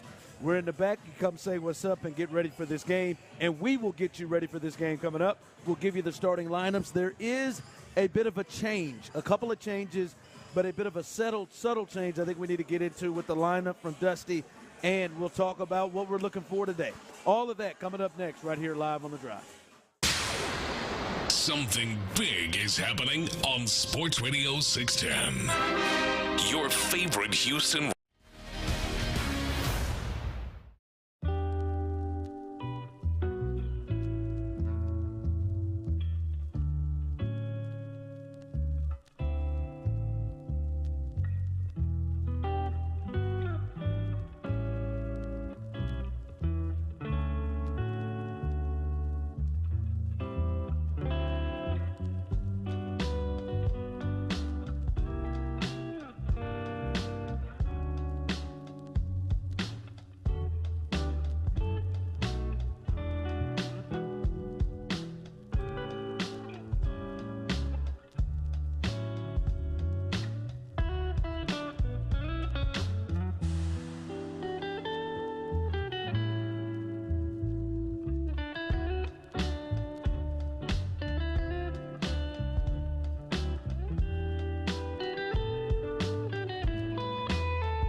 Game 2. right here at Minute Maid Park, and that is going to be starting up here in just over a half hour, Clint. We are live. It's you can come back, guys, playing Papa Shot behind us. I don't know between these three who's going to win. I think my man right here in the middle got this thing right here. Hey, this is the spot. If you don't have tickets to the game, this is the spot to get to. And people are all in their Astros gear. T-Mill is in the building as well. Clint is here. They got Boudin back there. They got everything you need to come hang out. Great point. This little Woodrow's hadn't always served food. I know it has for probably a year plus now. But if you hadn't been down here in a minute, the little grill in the back is absolute money. So you can come here, you can eat, and you can drink. Get here in a hurry and do a little pregame with us for this Astros game coming up, no doubt. Yeah. Here's some news here, Clint, and we got news already. Yeah, huh? here's the lineup, and there's some tweaks here. All right, I'll give you the lineup real quick. Altuve leads off. Bregman, he will be batting second, and then Tucker. Tucker is in the 3 spot. We'll get to that. Tucker, who had in the last game batted behind Abreu 5th, he is in the 3 hole today with Alvarez as the DH, and then Abreu at first. Brantley gets in the lineup with the righty on the mound. McCormick is in center. Pena is at shortstop. Maldonado is at catcher. The 2 things there, Brantley in the lineup, not as much a surprise. But then Tucker, who had been batting behind Alvarez for all year, most of the year, he flips to third. And Clint, he is the of the big guns right now. Him and Bregman, but even him right now, he's batting 111 in the postseason. He is kind of struggling. It feels like to me, Dusty's trying to jumpstart him by having the protection of Jordan behind him. That's what it would seem like this move is for. Yeah, look, and they all struggled last night, so now's a good time to shake that lineup up if you're going to do it. So, but yeah, to your point, man. I mean, Tucker just doesn't look himself at the plate, and again, that's not based off just last night. I mean, it's of late, so no problem at all with Dusty. Shaking that lineup up a bit and see seeing if he can get better pitches. Yeah, see if Tucker can't get better pitches and see if he can't get Tucker jump started and in the meantime get everybody rolling. Yeah. So that is the lineup today. By the way, I love Brantley in the lineup. I'm not a big fan. Like, I like Brantley coming off the bench for Maldonado or in a pinch hit situation for certain guys. But I'm not a big fan of him coming in and pitch hitting for Pena or Dubon or Chaz.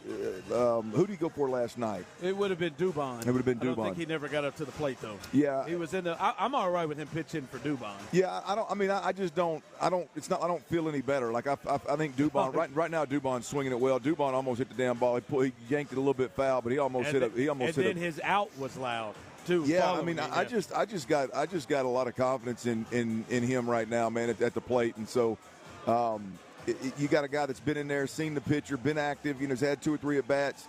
I don't necessarily love him getting pinch hit for in that situation, but Brantley's in the lineup tonight, so we don't have to worry about that. And Brantley's going to get to see several plate appearances. Yeah. So he's in the lineup. All right. So that is it there. The little tweak between Alvarez and Tucker, who's going to bat third in front of Alvarez, and then Brantley's in the lineup. Okay, Clint. They lose game 1 yesterday. This is the first time we've had to be able to discuss that. I can't believe you, Tyler. I'm sorry. I almost can't even talk about that, Tyler. He didn't do it on purpose. I know he did. Hell, I'll take them both. I want one of them too. But no, man, that is a big deal. They lose game 1 yesterday, 2-0, Clint, and I think the big story here, obviously, is the bats went cold, especially those top 4 guys or top 5 guys in the lineup who they depend on. Altuve, Bregman, Tucker, Alvarez, and then Abreu as well, who you could argue was the MVP of that series against the Twins. They went 2 for 19. That was what it was. My big takeaway from this thing is there's no need to panic. I know people like to laugh when say baseball happens. It does. There's no need to panic, right? Like, if that happens, if they're going to go 2 for 19 and Alvarez going to strike out 3 times and look as bad as he did all of this series, the Astros don't have a chance. They're not going to win the series. So, to me, it's no need to get in panic mode. No need to go crazy or lose your mind with some huge moves. The Brantley decision with the righty on the mound makes sense. All right, and the little subtle switch there to try to maybe get Tucker going. No need to just panic right now because, I mean, that's the odds of that happening is very, very low to me. Yeah, look, I got zero problems. Here's the deal. As an Astros fan, if we lose games where Verlander gives up 2 runs and fights through maybe a little bit of not having his best stuff early on, but levels out and gives you 6 1/3, 6 2/3 last night. And you lose 2-0 and you lose because the meat of your lineup, as you said, was 2 for 19, then as an Astros fan, I just got to tip my cap and move the hell on. I mean, for me, that's I just don't believe. I don't believe that this lineup or this rotation at this point in time, I don't believe they're going to do that 4 out of 7 games. Yeah, I don't believe that the Rangers bullpen is just going to come in and, I mean, let's be honest, like they were hitting the ball at them like that. The Rangers. Yeah. I mean, Bregman was this close. I thought Bregman tied that piece up, man. I came up out of my seat, and then all of a sudden, old boy's spidering across that damn left that whatever that funky outfield is in left field next to the Crawford box and catching the damn thing and doubling off. Well, I guess he didn't double off, but Altuve's little base running blunder right there. I thought Bregman tied that thing up, man. And so look, I got zero worries, man. I really do. I'm as confident right now, and I'd put as much money today on it as I would yesterday that the Astros aren't going to do that 4 times out of 7 ball games. Like had they lost that game 7 to something, and the bats were rolling. Yeah, sure. Verlander's wheels come off, and they beat up Abreu in the 8th inning or something. Then you're like, but all right, man. Like to me, man, hell, 2 for 19, and them dudes do that. Yeah. Like, they don't get that's going to happen. I mean, they're going to lose. They're going to lose the series. I don't believe that is going to happen. 713-572-4610. Clint, you mentioned that Chris Santiago is in the station handling things. Let me get that. Let me hear that play, the pivotal play that a lot of people are talking about. Every time I look up on the TV screen, when I see the Rangers and Astros being talked about, I'm seeing that catch from Evan Carter on the swing from Bregman, and then what led to Altuve's base running mistake. Let me hear that play, Chris. Fly ball, left center field. Back goes low, onto the track, at the wall. Carter with a leap and a catch. Back to first goes Altuve. Evan Carter to the deepest part of left center field. See that? And then I don't think he retouched it. Getting back to first base. After review, the call on the field's overturned. The runner is out on appeal. All right, that was everything that led there, and Tyler, you can jump on as well in this one. What was you thinking? What were you thinking? 713-572-4610. When that developed that thing changed so quickly. The swing and the bat, I said, gone. It's gone. I looked at Bregman, and they know when it's gone. Bregman had that cocky ass. Oh yeah, when he walked out of the box. He looked the way Saints fans walked into the building. He had that Louisiana cocky ass strut when he walked in. Although I think he's from New Mexico, but he had that strut when he walked. He spent some time in South Louisiana. Though. He knows what's going on. He walked. I said, it's gone. And then he caught it, and then everything switched from 2-run homer. Okay, here we go. They just got to look at Chapman. He's got to be nervous in his head after that swing with the best hitter on the planet coming up. And then next thing you know, the Altuve blunder, and he's out. The Rangers knew it. Simeon, the third baseman, that knew it right away. What was your thoughts when that thing unfolded? I knew the minute that when the camera slid over to the Rangers dugout and he hit the old ears. He hit the old ears like, y'all got to check that one out. I knew he was wrong. I knew he had screwed that up and didn't touch the base. You knew because they clearly saw something. That's not one of those They saw it immediately. He missed the base. No, he just didn't go. He didn't retrace his steps. Now I do believe that this is not a typical Altuve blunder. You don't put that in it, Tyler. Do you put that in the normal Altuve blunder base running? You think this is different, Tyler? Because look, Tyler's a mime today. Like you can argue that he never passed the bag. He touched it and then almost sidestepped, backpedaled, back like in a pivot, turned to go back towards first base. So I think it's a little. I understand the rule and I get it. He's out. But for me, I could see where as a player, it's almost like he pushed off the bag back towards first as he was pivoting. It's different than running by the bag and then like he cut half the infield off. If he'd have cut half the infield off, we'd be talking bad about Altuve today. Yeah, I'm going to tell you what I was thinking. I don't know what the hell he was doing anyway because his run didn't matter, so he should have been safe as hell. Yeah, he should have just stood. He shouldn't have gone past second. Right. And just waited. You know what I was thinking? I was like, damn, this thing just turned. But really, and then later on, and me and Tyler on the way over here, I was talking to him about it in the car. I was like, I wonder who it was whenever they were around, sitting around making these rules that said, yeah, when you run past a base, you gotta run past it and re-step on it. like I wonder when they said, yeah, that like we got it, I know it's the rule and he messed up and he should have everything you just said, but I do just wonder when they were making up them rules about base running, who thought like, yeah, you got to go back. Well, it would be a hell of a deal if a guy could go back to first, cut across the pitcher's mound. Well, yeah, you got to run in the baseline. But I'm just saying, like, you got to touch. You got to touch the base. Yeah. It's like to me, like, who came up with the rule? Like, the pass play, man. Those offensive linemen can't go 6 yards down the field. Yeah. Because it stops what?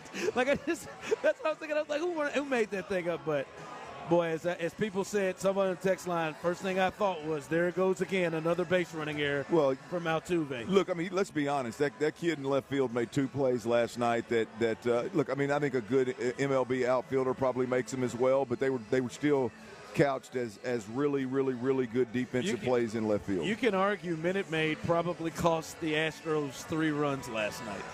Because of the shallow depth. The first one with the 3 straight singles that cut it off. And then I think that one's gone in most parts. Like where it was hit, the area was hit. Bregman, you talking about? Yes, because it's so far back. That was gone in most parts. So, but they'll get back at it. There's some news as well coming up on Game 3. But we'll turn to the man of the hour. And I asked this question before we go to break, and we can discuss it on the other side. How confident are you today that Framber Valdez can be the best pitcher on the mound?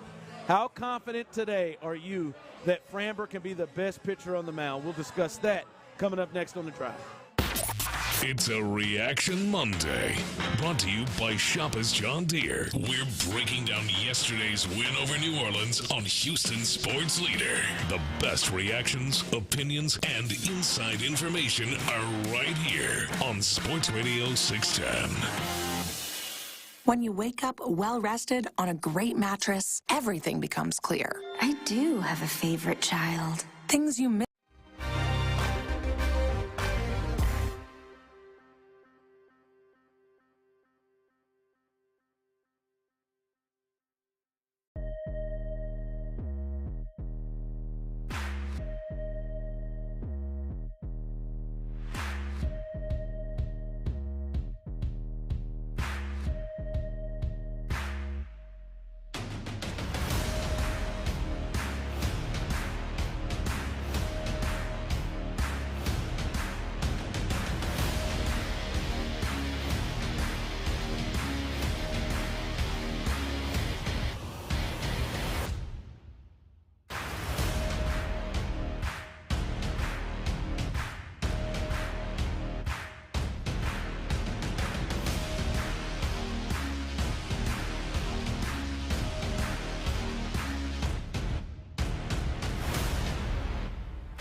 well as we're getting ready here for Game 2 of the American League Championship Series, as the Astros are looking to tie this thing up, and they've got they've got their, well, he was their ace, but he's made you a little bit nervous here of late. In Framber Valdez, he is getting set to go against Nathan Eovaldi, who has pitched his tail off here in the playoffs. 2 games, he's going 13 2/3. He's given up 2 runs. And Clint, he's got 15 strikeouts to no walks in his 2 starts against the Orioles and the Rays. So he has been their best pitcher thus far. And I say this to the people. I talked to some people around here at Little Woodrow's, and I asked some people this question, and I got a little mixed to the response. The same thing I said on the other side. How confident are you that Framber can be the best pitcher on the mound today? How confident are you? My man over there said, yeah, man, I feel good about it. He's a gamer. The other guy says, I sure hope so. Yeah. I sure hope so. Well, I mean, is the question, can he? Because the answer to that is hell yeah. I mean, he damn sure can. Yeah. Now, Willie, that's a different animal there. That's a different question, right? But for me, look, I'm not worried about Nathan Eovaldi at all. No disrespect to the local kid. I believe he's. You really dig into the at all. But when you say at all, you really. I'm not. I mean, it's not about him. It's not. I mean, if Framber Valdez shows up and he's playoff Framber, much like Christian Javier did last week, if he's playoff Framber, Eovaldi is a non-factor. I really believe that. I think at this point in time, if Framber shows up and he performs to the level of JV last night or better, then I think the Astros answer back, even this series up, and it's not a problem. Now, if the wheels come off and we get into this bullpen and we've got to start leaning on J.P. France and Hunter Brown and those guys in the 4th, 5th, 6th inning, then yeah. If it's like his then it's a different animal. Now all of a sudden, Eovaldi's got a chance to really cause problems if he can get into the 7th inning kind of deal. I just think it's up to Framber. If Framber comes out there cool, calm, and collected, and he's the Framber that we've seen in the playoffs when the stage is big and the lights are bright, then he'll be fine. Yeah, as we said, how confident are you that Framber will be the best pitcher on the mound today? Nathan Eovaldi going for the Rangers. Listen, man, I honestly think Framber, who seriously, 2 months ago, 2.5 months ago, they did. I remember Tyler showed it to me before the show. They did a deal where they had voted him as the #1 starter in baseball. He was this 2.5 months ago. So that's in him. It's in him. And as you said, he's been big game Framber in the playoffs. That's there. It's just, can he put it together? And I think the first inning is a huge, huge key, right? Because too much, Framber doesn't just say, you know what, man, I got maybe the best sinker in the game. My curveball is nasty. I could run it up anywhere between 95 or 97 if I want to. Come hit it. He's picky. He's trying to get. I hope he gets into attack mode and said to hell with it. Come hit this. Come hit this stuff. Then I think he'll be fine. I like him today to get back. That first inning is going to be very, very key because they've seen him a lot. But I do believe he can be that guy. But they desperately need that from him today. Yeah. And I think he's completely capable of doing that. I mean, to me, I just don't want to see, as long as I don't see Framber frustrated with the umpire or Framber. It's usually early. Yeah, it happens early. If he's getting squeezed, can he handle it kind of deal? Or if he just gets squeezed in one inning with one pitch and a critical at bat early in the ball game, does he a lot like Montgomery last night? Montgomery got squeezed a couple times, didn't blink one bit. He just got, in fact, the commentators talked about it, man. He didn't show any sign of weakness. He didn't show any sign of being fragile mentally at all. He jumped back up there and finished the deal. And that's my only fear with Framber. If Framber is even if he has to fight through some adversity, he's done that at times this year in a big way and ended up with an impressive game, right? But just don't let me and all Astros fans that are watching on TV see you fretting about the umpire and the strike zone getting squeezed. I mean, that's my biggest fear is in the first or the second inning we see that, we got problems. Yeah. So a big one on Framber tonight. Someone texted in, I'm worried as hell. Like, listen, I understand it because there's good Framber and there's bad Framber, right? And we've seen both. Like the last start, man, he didn't make it out of the fourth inning. And you said it earlier, right?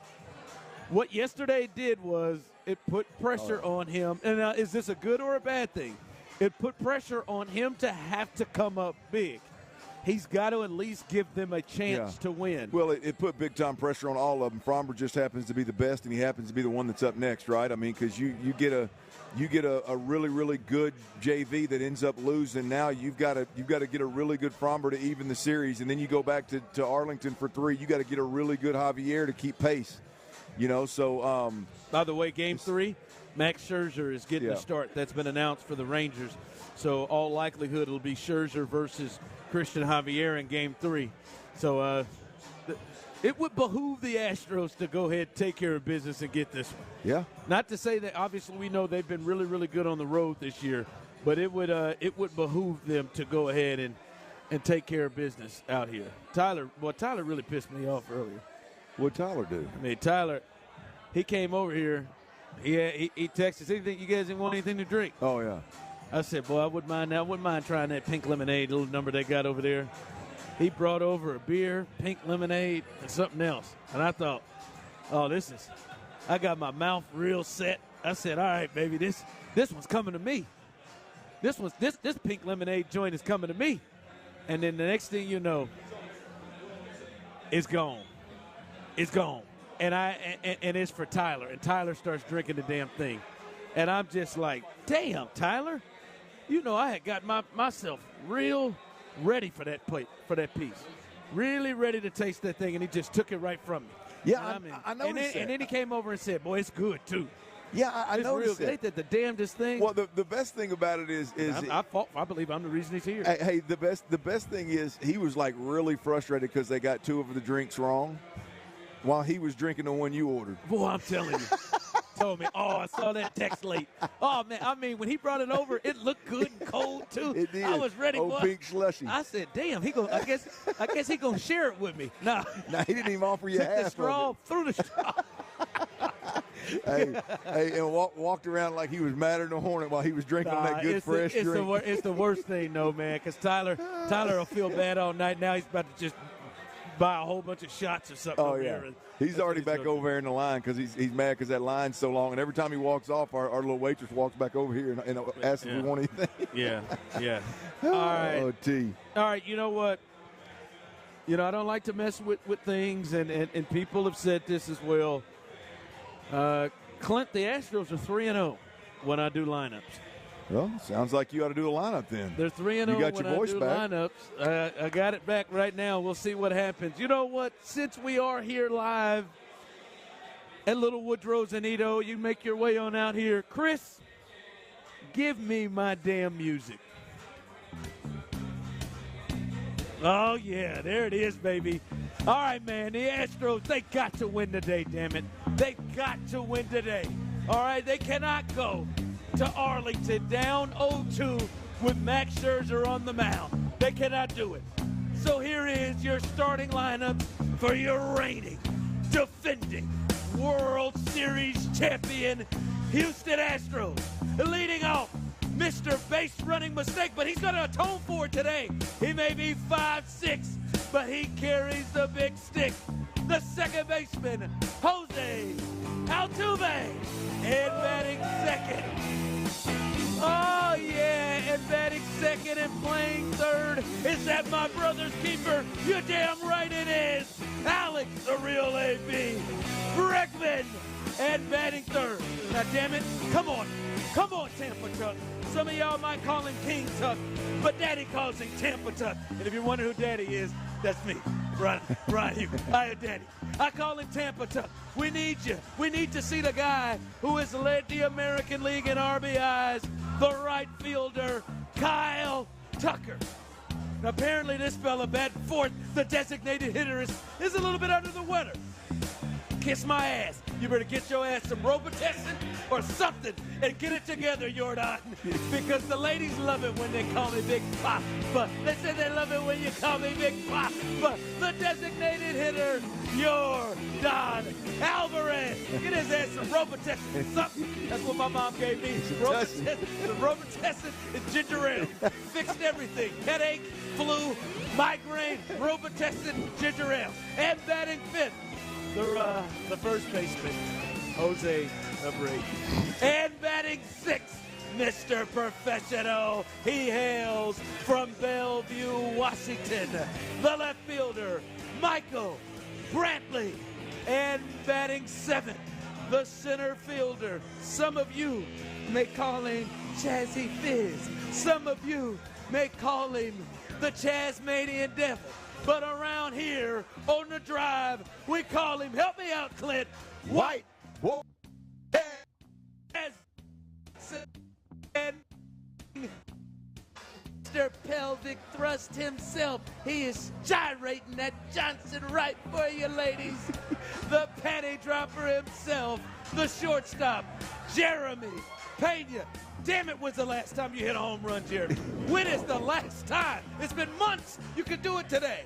And batting ninth, the blonde bomber, Mr. Masete Martin Maldonado. That is your starting lineup. Astros go get a W today.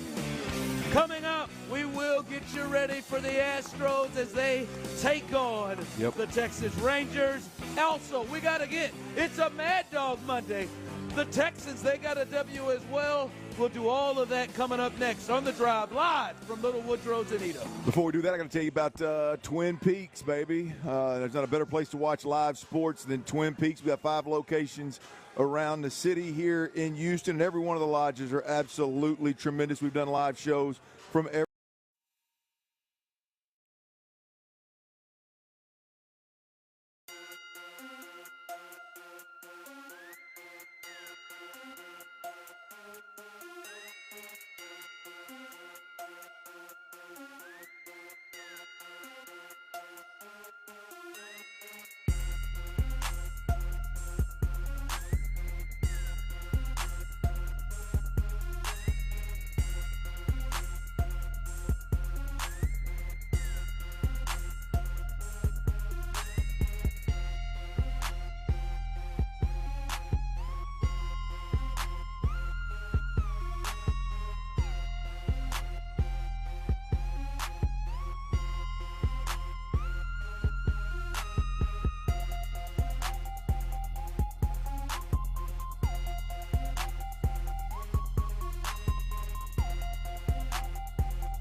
610 presents The Drive with Stoerner and Hughley. With the biggest stories of the day, it's the Big 3 at 3. Number 1.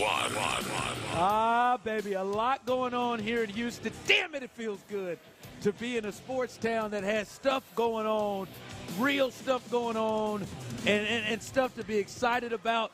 It is good to feel that nervous energy from fans around here. There's a lot of people. By the way, we're live here at Little Woodrow's in Edo, so if you're looking for a place to come watch the game, come on out. And what Ron's referring to, there are a couple of Rangers fans out here with some kind of nervous energy. I've yet to see an Astros fan with any kind of nervous energy. All right. There's all these Rangers fans walking around here. Okay, all right, you can be a hard ass. There are some Astros fans walking around here with a little nervous energy that are amped about this, but it feels good. Like, you know, hell, there ain't no nervous energy in New York right now for the Yankees or the Mets because their teams are done, and they're looking for next year. There is some nervous energy happening around here, not to mention the football team we'll get to later. But like I said, come on out here, hang out with us, watch the game here, and this is a pivotal game, too, as the Astros look to tie it up. They lose last night, obviously, 2-0. Verlander, who pitched well enough to win the game. Verlander was not sharp, but he still held that offense down to 2 runs and got into the 7th inning. So he did what he needed to do.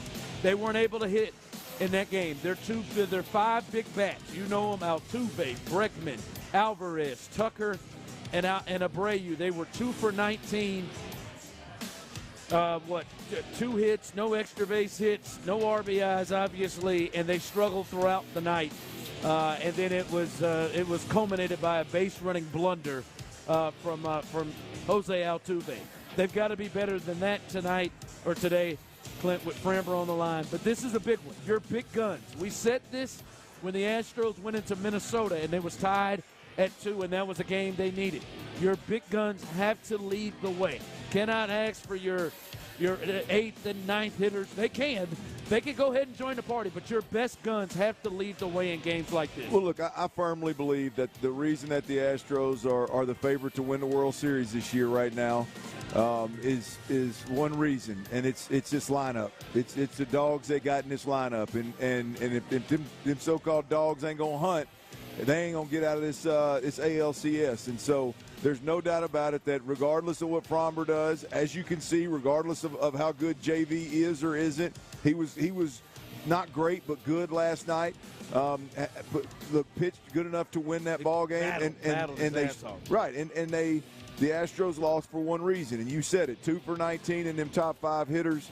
You got 0 production out of those guys. No long balls whatsoever.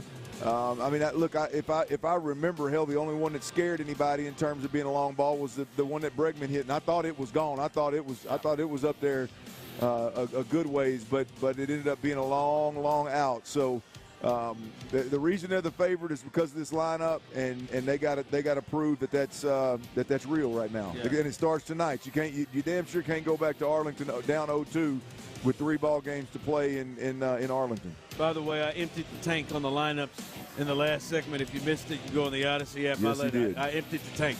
I really did. But if you have not heard the lineup, this is the lineup, Clint, and there is one change, and then there is one subtle change. It's Altuve leading off as normal. Bregman in that 2 spot.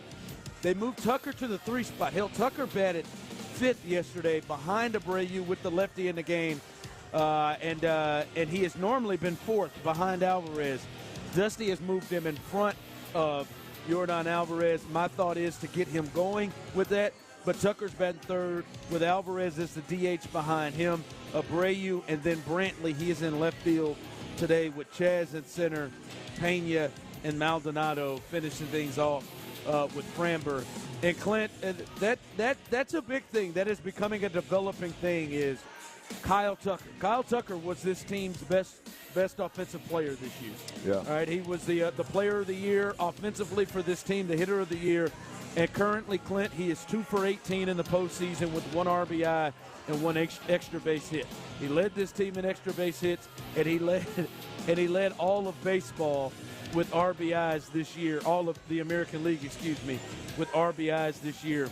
they got to have him to add and be the guy he was, and it looks like they're trying to do everything they can to put him in the best position for that. They got to have Kyle. You're right. You got to have him. The shake-up, if you're going to shake it up at any point in time, do it after this lineup struggles the way they did last night. And I'm here for this right now, man. I think Alvarez batting by.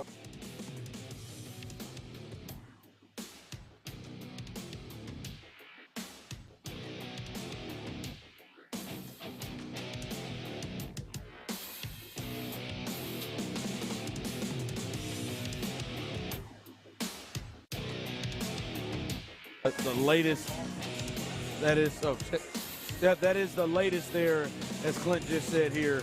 Tucker has to be a big part of everything that is happening with this team. They've got to get him going, and they need him. Those 5 bats, those guys up at the top, that is where it's going to go.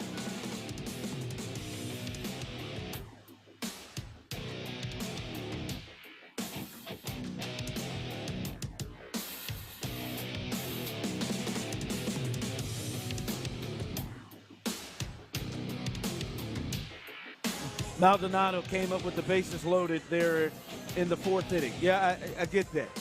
But look, it ain't about that. Like, you would love it if he'd come through, all right?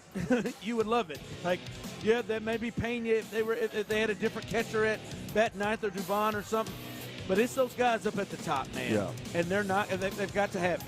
They've got to have it. I agree. The overall over 7 ball games, the top of that lineup has to produce, and they can't be 2 for 19. And I'm with you, Clint. Now, I believe they will. Yeah, I just believe that they're not going to struggle the way they struggled last night more than 3 times in a series, which means 4 of them they're going to be on, and that'll give you the best of 7. Now, to the texter's point though, Maldonado and Pena and all these guys at the in the bottom, 6, 7, 8, 9 right there, 7, 8, 9. I mean, when those guys get ducks on the pond, we got to take advantage of those opportunities because we are seeing better pitching. I mean, it's a different ball game in the playoffs. The top of the lineup isn't going to be as productive as they are in the regular season. So when we get our opportunities, damn it, them other guys that are big league players, they got to contribute. They got to move runners across the plate. And so we get those bases loaded opportunities tonight. We got to move them. Got to at least give ourselves a damn chance. Yeah, it starts with Framber. The big inning will be, the first inning will be very, very key to see if Framber Valdez is in a good spot. And if he's not worried, you said it, if he's not worried about all kinds of other stuff, if he is worried about, give me the ball, let's go. Give me the ball, let's go. Give me the ball, let's go. So that is the latest here. They get started here very, very soon as they look to try to win Game 2 and send this thing tied to Arlington. Big 3 at 3, number 2. All right, it is a Mad Dog Monday. We had a couple of sips of that good Mad Dog because when the Texans win on a drive, it's a Mad Dog Monday. And they win yesterday, Clint. They win 20-13 in a defensive battle, a hard-fought battle. Not statistically one of C.J. Stroud's best games, but it was still good enough for them to go ahead and get the W. And now they go into the bye week, Clint. 3-3, a game behind the Jags in the division, tied with the Colts in the division.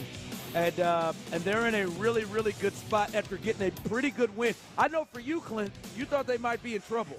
Oh yeah, no, I definitely Friday, no. There's no doubt. Get this W. I thought that was the best top 10 defense, top 5 defense versus a pass, which is what the Texans are having to do to win ball games right now. A veteran quarterback with weapons. I thought this was the most potent offense that we'd seen, that we potentially could see to date. And boy, the Texans. I want to sit here and say, boy, well, I was wrong about the Saints, but I'm gonna be honest here. I think the Texans stood up and made it very, very difficult for the Saints offensively. And the Texans in the first half, their offense was hitting on all cylinders, took some risks, took some shots down the field, and landed them in big moments. Took some shots in terms of protecting the quarterback and allowed that offensive line to protect the quarterback and trusted that they'd get it done and trusted the quarterback would get the ball out. And he did, man. I mean, I don't want to come on here and say, oh, yeah, well, I was wrong about the Saints. No, I was wrong about the Texans.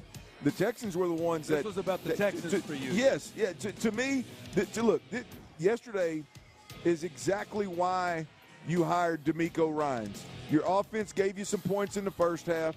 The adjustments didn't go well for your offense in the second half. They put up 3 points, but DeMeco Ryans, 20 points was enough. DeMeco Ryans' defense went out there and bowed their neck 3 times. The last 3 possessions that the Saints had the football, the missed field goal, the turnover on downs, and then the interception. I mean, it was that's why if I'm Cal McNair and Hannah McNair, I woke up this morning saying, yep, that's why we hired DeMeco Ryans. I don't know what our final record's going to be. I don't know if we're going to make the playoffs. I don't know how long this rebuild's going to take. But, damn it, our defense is significantly better right now than it was last year, to the tune of being able to hold on to a lead and win a ball game, and to the tune of missing linebackers and missing DBs, and it's just that's exactly why you got to be stoked about DeMeco Ryans if you're the Texans organization, or if you're a Texans fan. And on the flip side of it, I asked these guys to be more aggressive offensively. That people can have the box score C.J. Stroud. I'm going to be honest with you. You can have the high completion percentage. You can have the no turnovers.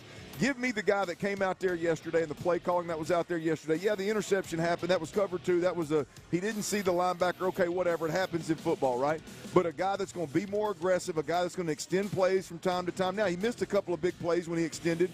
But at the end of the day, he made that defensive coordinator pay when they decided to play man. It wasn't no check it down. It wasn't no, hey, I'm going to hit this underneath route. No, I'm going to go for the juggler. And they did. They hit 2 or 3 of them, and they shot 2 or 3 of them, and 2 of them got PIs. And so it was a big difference in the ball game, man. That Bobby Slowick and C.J. Stroud will win football games this year for us. Yeah, and listen, I think, and I'm going to tell you this right now, and I'm going to say it. If the Texans keep playing games like they played yesterday, and as you said it, statistically it's not their best game, right? But if they keep playing games like that with their schedule, they're going to make the playoffs. Because I agree. What they did in this game was when you have teams that are the similar level, and I think the Saints, we saw that the Saints and the Texans are similar level teams. The Falcons and the Texans, similar level teams. They got a lot of games on the schedule like that. They got the Titans. They got the Colts. They got even the Jags, who they've beaten. They've got the Jets. They've got teams on their schedule that fit that. The Bucks. The team that makes the less mistakes and the team that doesn't miss on opportunities. The Texans missed on more opportunities last week against the Falcons, and they're losing the game. This week, they won the turnover battle. They won the penalty battle. And they didn't miss on mistakes. The Saints missed on 2 fourth-down attempts, and they won the game. They played a cleaner game. And when you have teams that are in the same level, the team that plays the cleaner game is going to win. And if the Texans keep doing that, they will find themselves in the playoffs because they will win these games against the Bucks, against the Titans, against the Browns, I think, are even in that same space, even though they beat the Niners yesterday. So I think that was a big, big thing yesterday for the Texans. Big 3 at 3. Number 3. All right, Clint. Yesterday, boy, in the NFL was like upset Sunday. There was another potential one happening. I don't even know how the damn Giants, I know people may not have been watching that with the Astros game. I don't know how the Giants hung in there, came to the last play of the game. They were leading against the Bills the entire way without Daniel Jones, Tyrod Taylor, former Texan in there. Saquon wasn't even great, but they almost pulled it off. But the 49ers, Clint, go down in Cleveland with P.J. Walker as their quarterback. They go down in Cleveland, and I mean, it was insane. I mean, that spread must have been probably 12, 13 points. And then the Eagles, they lose to the Jets on the road. Both of those teams were unbeaten. They are now both 5-1.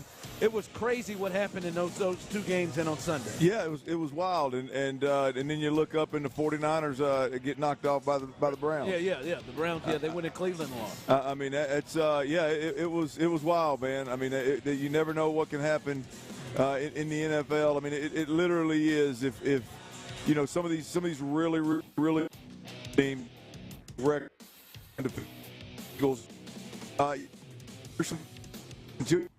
who you are, your identity, what you're going to lean into, who you're going to lean into. Sometimes you can get got. I mean, that's what to me, that's what the Eagles and even the 49ers and, that's before that they were last year when they earned the title of the best two teams in the NFC, and even early on this year, is you feel like they're further along from an identity. They know who they are. They're better at what they do than anybody else. They minimize mistakes, take advantage of opportunities, all that kind of job. And, there may be a little crack in the armor of some of those really good football teams. We'll see. Listen, they're still both really good football teams. They had a bad day, and maybe some things were, I don't even want to say exposed, but some things where you can look at and say, Now with Philly, they have been flirting with things a lot. They have, if you listen up, they haven't looked quite right yet, but just found ways to win because they know how. And this was a wake-up call. I'll tell you, that Cleveland Browns and the Texans will face them. That hurt. That Cleveland, that hurt in terms of the draft thing, but that defense is for real. Oh, yeah. That defense, now they carried P.J. Walker to a W yesterday. He threw 2 picks and tried to throw one before the game-winning field goal. Tried like hell. So that one is serious. So yeah, you're right. That defense is for real. That missed field goal over the 49ers, that hurt because that's obviously our draft pick is tied to the Cleveland Browns record. That could have cost us a couple of slots in the first round. But to your point, more I guess sooner rather than later, where it's going to impact us as Texans is we got to face that defense. Yep, and I'm going to tell you what, C.J. Stroud and Bobby, they put 30 up on that defense. Now, I'm going to really start thinking stupid stuff. I will really start thinking some real. Well, they're going to have plenty of practice of protecting the O-line and getting the ball out quick and playing smart football, so they ought to be ahead of the curve in terms of that. Yeah, they should. All right, coming up, we do this every week, our Man Eye Institute Player of the Game. So text in 713-572-4610. 4610. Your player of the game yesterday in the Texans win will also keep you ready for look at John McClain that got himself on TV. We'll keep you ready for the Astros as they take on the Rangers in Game 2. All of that coming up next as we're live here in Edo at Little Woodrow's. And listen, if you're at Little Woodrow's, I know you could go order you some Crown right now, baby. I know you definitely can too. And all the Houston fans that are getting ready and loving this NFL season. Your team is 3-3 right now and right in the thick of it. And Crown Royal is giving back to all of the generous hosts that have made Game Day royal. To the fans that open up their door and celebrate Game Day around their kitchen tables with islands of dips and drinks, we hope that drink is Crown Royal, and we want to raise a glass for all of those hosts to kick things off with Crown. Because Crown Royal believes if you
live here, and the drive is on the road because the Astros, they are in the American League Championship Series, Game 2 against the Rangers. That will be coming in about 10 minutes, and we will keep you updated right here.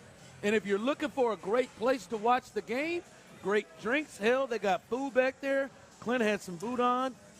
By the way, I said they've been serving for over a year. It's actually been 13 years. This must be one of the Little Woodrow's locations that's always served food. One of them doesn't serve food. It wasn't this one. Boudin. It clearly wasn't this one. They've been serving food for 13 years here, and it's good. You just had a nice kick. I just got me a tamale. You got you a tamale? A nice little kick to it. It's good. So it's got everything you need here, drinks and everything. Yeah, quesadillas, burgers. I had a burger. It was phenomenal. Fries are really good. Got a little Cajun, seasoning on it. Boudin got a little kick now. Don't come in here playing. Now you got to get serious now. So come on out here and have a good time with the drive as we'll keep you updated here. Game 2. Yeah, very, very important. Framber Valdez will take the mound here in less than 10 minutes, and we will have that for you. But hey, Ron, how about I'm looking at the TV right now, man? Oh, boy. I know you got somewhere to go real quick, but look, here's the deal. No, you take your time. It's just a beautiful feeling with Big Papi, A-Rod, and Jeter, and all of them are up there, and ain't none of them going to be able to peacock this year, bub. I mean, I guess A-Rod got a little bit with the Rangers, but he spent some time in Dallas, I guess. Man, but hell, I'll tell you who is. Ortiz don't give a damn who's playing. No, you're right. His hell, you're hell right. off. You're right. I mean, but you're right. Derek's pissed the Yankees aren't here. Oh yeah. He's hiding it. He's pissed. Or his Marlins, where he took over, he was running the club there. He's pissed. But yeah, man, they're out here. They're live out here and at Minute Maid Park. So. You know that old Jeep commercial, I think it is. That Jeter's got that Wagoneer commercial. He is. Boy, I've been sitting there thinking, boy, you think he drive that? Hey, I don't know. But, they make it seem like he traveled all day to get home, And my boy Cap's watching that deal. And, I don't know if that's his real wife or not. It is. This is his wife and kids. Old Cap, when she popped up there, she's good looking. She's good looking, bro. Old Cap said, hell, I drive all day long to get home to that, too. I tell you. She pulled it off. She won. She won him because he's had to go look at his lineup. Yeah, he got a nice resume. He went for it all. And who is she? Is she an actress or something? I think maybe, I don't know. I know her name's Hannah. I don't know. I can't remember how they met. I don't know if this was a nanny situation like Tiger, but I feel like she was doing something. She was doing something. I can't remember, but yeah, man, that's his wife and his kid, boy, and. It's a big one. We'll get you ready for it. We'll keep you updated right here on the drive. But the Texans got a W yesterday, and we do this every single Monday. By the way, we will be off at 5 because DeMeco Ryans, the coaches show with DeMeco Ryans, will be coming up right after us. And you want to hear him. This will be him before they go into the bye week. So you want to hear the coach coming up. But we do this every week. The players of the game, 713-572-4610, or if you're on Twitch, or on YouTube, I'm looking at that too. Let us know who your players of the game were yesterday for the Houston Texans. The Houston Texans, our Man Eye Institute player of the game. Hit me with that music there, Chris. Clint, I'll let you go first. Who was your player of the game yesterday in the Texans win over the Saints? Yeah, this is an easy one for me, man. I as I said earlier, man, I think this is a game where you are fully aware. This is exactly why you hired DeMeco Ryans. This defense got a few points from the offense in the first half, only got 3 from the offense in the second half, but they did enough to hang on down the stretch, had 3 or 4 big-time stops, harassed the quarterback all day long. And we've talked about this guy since training camp, man, and he's got a crooked-ass box score, man. It is a beautiful thing. Blake Cashman, 15 total tackles. He led the team in tackling. 9 solos, 2 tackles for loss, 1 QB hit, 2 passes defense. And look, if you look at the big stop, Alvin Kamara on 4th down, they throw it short of the chains, which if I had Alvin Kamara, I wouldn't mind doing that either. Well, him and Shaquille Griffin, Blake Cashman and Shaquille Griffin make a big-time 4th down stop. Couple of different times Blake Cashman was caught in coverage, downfield, running vertical with a tight end or a wide receiver. He's obviously able to do that. I mean, Blake Cashman is a guy that gives – we heard DeMeco Ryans talking a little earlier. Blake Cashman is really why DeMeco Ryans said, I just didn't want to put Perryman out there with a club on his hand, with Christian Harris and all that. Really, you got Christian Harris and Blake Cashman, those guys, and Toa Toa. Those three guys are playing really, really good linebacker right now. And Blake Cashman's box score, man, he made it a no-brainer for me, Ron. I'm going with the young linebacker, Blake Cashman. Yeah, give DeMeco and Nick Caserio credit yes, for sir. Those guys there with that linebacking core. And Blake Cashman was big. Somebody texted in Cashman in this. A couple of Blake Cashmans in this thing as our Man Eye Institute players of the game. My player of the game, Nico Collins. Nico Collins not only was 4 for 80 receiving. You saw it early whenever he got on man-to-man coverage, including Clint Marshawn Lattimore, who is one of the better corners in the National Football League. He was able to exploit and win his one-on-one matchups. But then, Clint, I think he arguably had the biggest play of the game. As C.J. Stroud throws his first interception, the Saints are about to get the ball with great field position across the 50, and he comes in and doesn't quit on the play. And I heard you and Sean talking about this a bit on the postgame show yesterday, where you could tell this isn't just, he just came up with this. They're taught to continue to go after. He swipes after the ball, a player who is not used to carrying the ball, swipes after the ball, and they get that ball right back, and then they drive it down for a score, for a touchdown. That was a huge key play in the game. Not only is he as a receiver, but he made a big play right there in stripping that linebacker who got that interception. So I go with Nico Collins. Tyler had Devin Singletary with his 58 yards rushing and 12 carries, so a lot there. That was our Man Eye Institute players of the game. Man Eye Institute, see life better. As we are live here at Little Woodrow's, come on out. Good spot, no better spot to watch this playoff game, Game 2. We'll get you ready for that as we're nearing the start to that with Framber on the mound. And we've got to discuss something that we learned in this game, and we got to be honest about it with the Texans. We'll discuss that coming up next. All right, before we do that, I got to tell y'all about advanced hair. Look, genetic, stress, hormones, aging, they're all natural factors that lead to hair loss, and it's unfortunate, but it's something that we all got to live with, man. If you're struggling with hair loss, there's a proven way to reverse common and even rare patterns of balding, and that's advanced hair. They're the best in the game, and they're available to you right now in use.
and Ito, here's The Drive with Stoerner and Hughley. All right, as we're live here, and it is not getting off to the start that you wanted here, as Framber Valdez and it clear the Rangers are ambushing him. They got 2 hits on 2 pitches. Single, baby. Yep, single, and one of them was a ground ball. I didn't see what Seager did. One was a ground ball that just got past Pena. They've got first and second with nobody out with Ross Grossman at the plate. And immediately after those first 2 hits, you could see that Framber was being really careful. Again, we'll see if he can get himself out of that. But the Rangers, Clint, are coming and swinging early. They did this with Verlander a bit last night, too, where they're just ambushing and swinging on the first pitch. And that's going to be an adjustment that needs to be made by Astro pitching for that to happen. And they get a grounder and nothing happens. And this is as the Astros are now trailing a grounder back to the pitcher, and Framber throws it away. It is 1-0. Tyler's lost his hat already. 1-0. Second and third, nobody out. As it is not the start that the Astros were hoping for, and this happened quick. Framber just off on the throw. So we'll keep you updated. Yeah, boy, Framber made 2 mistakes there. I mean, he fields that cleanly. He gets the lead runner at third. Instead, he bobbles it, so he turns and throws it away at first. This is it, Ron. This is it. It's upstairs. This is the deal. Does it become the head case Framber right here, or does he buckle down and not allow this to be a 2 or 3 run first inning for the Texas Rangers? Limit it to 1. You've already made a mistake. Manage the situation. You got to limit this to 2. Yeah. To me, it's 2. I mean, you got second and third, nobody out with the heart of their order coming up. If you can limit this to 2 runs, well, he's not. It's going to be 3. But I mean, he comes up and gives up a base hit immediately, and it is now 2-0. Yeah, they only got 1. 8 pitches, 2-0, and it is clear. I think Maldonado, Dusty, everybody's going to have to adjust. This is again a first pitch that they have swung out immediately. They did this with Verlander. They're ambushing him immediately. They are not waiting. They are not waiting for that curveball. They're going to have to switch it up. Literally, they've had, how many batters is this? They've gone through 4 batters, and he's thrown 8 pitches. They've gone through 4 batters. 2 of them have scored. They got a runner on first and a runner on third. And 8 pitches. This is what's scary about the Rangers, too, is they have the ability to throw up a crooked number in an inning. So you got to try to manage this the best that you can at this point in time. It's 2-zip already, but again, now let's keep this from being 3-zip. Let's keep this from being 4 or 5-zip, and you got a chance. But and keep his pitch counts down so his innings aren't in a. But the hell with the pitch count right now. Well, but struggling in the first inning and your pitch count gets to 25 or 30, then you don't only have a problem right now. You got a problem with now you're gonna have to empty your bullpen probably in the 4th or 5th inning. Like right now, he can still salvage the pitch count, still give you 6 or 7 innings. But he's got to do it now. Like you said, I don't know what the answer is when they're ambushing the first pitch. Yeah, you got to come out of the strike zone. I mean, they are all coming up like Jose Altuve right now. The Rangers are all coming. I think they've had 4 batters. 3 of them have swung at the first pitch. 3 of them have swung at the first pitch, and really that was the first one where they got, great. When he got a ground ball from Simeon, it just was able to get past Pena. And then the error hurt himself there. So we'll see what Framber Valdez is able to do, what kind of damage they can get out of this thing, man. Right now, there's nobody out first and third right now. With this team, the part of the lineup, you're thinking they'd probably find a way to push that third one in. If you can keep it to 3-0, early right now, and hold on and hope your offense can come through against Nathan Eovaldi. They're this first pitch all day. They're just swinging at first pitches. All right, Clint. There's something that and we'll keep you completely updated here with the Astros and the Rangers here, it is 2-0, nobody out in the first inning, as the Rangers are just ambushing on first pitches. we should probably see something low and in the dirt or off speed that they roll through. That's better. That's not than the swing game. But Clint, we do have to get to this. As yesterday we saw something, and we talked about it. There was a wonder if the Texans would change things up in the run game. Would they change things up in the run game? And it is 3-0. Another base hit to right field as first and second now, as they're hitting everything he throws. This time a second pitch.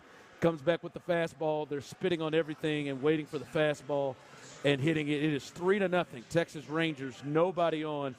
This is the worst. It looks like a changeup, actually. The worst work of events right now for the Astros in this. Hell with this running back thing. Let's get, like right now, if Dusty probably needs to get somebody up.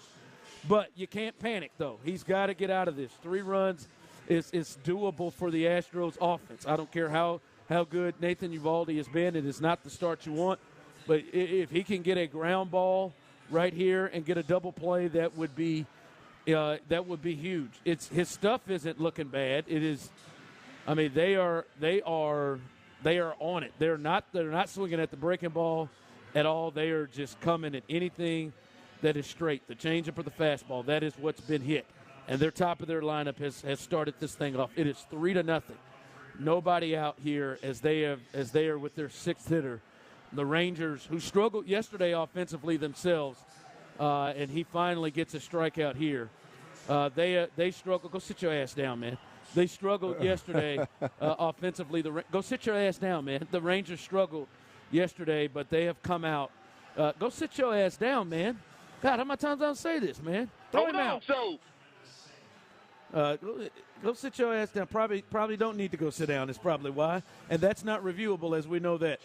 So that is 1 out. That's probably why he don't need to sit his ass down. I'm probably with him. I'd probably sit down actually now in the batter's box if I was with him. But they get an out. I appreciate that umpire doing us a solid right there. Framber Valdez needed that right there. They needed that one. They needed that badly.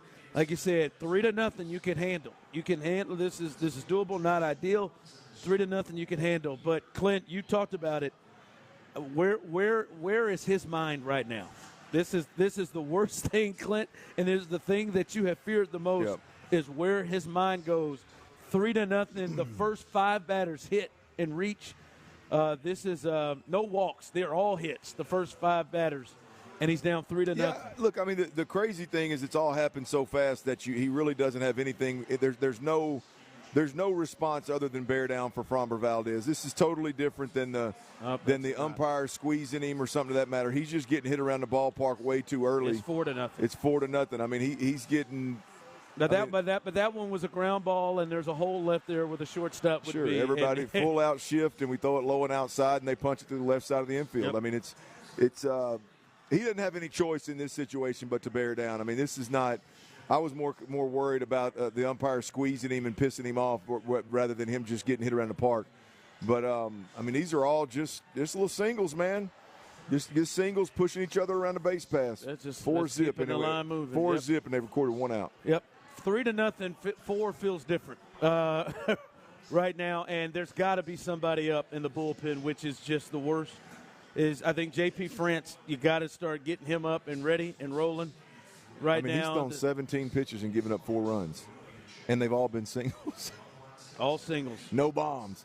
No bombs. Not yet. No hard hit. There have been hard hit, but no singles. Just they're waiting on anything straight. Well, look, I mean, here's the thing, man. Is like you said, this team's not going to win anything without their 1 through 5 hitters lighting it up, and damn it, they're going to have to light it up early and often now with a 4-0 deficit. They got RBF Phil Maton in the pen warming up.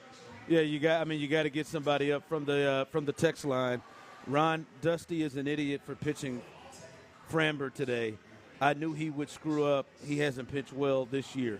That's just. I mean, I don't know. I don't know any other. That's just stupid. I mean, what do you mean? Who should he pitch? Framber has been the ass pitcher. He was the pitcher of the year for the Astros. Like, so that is. He's just not.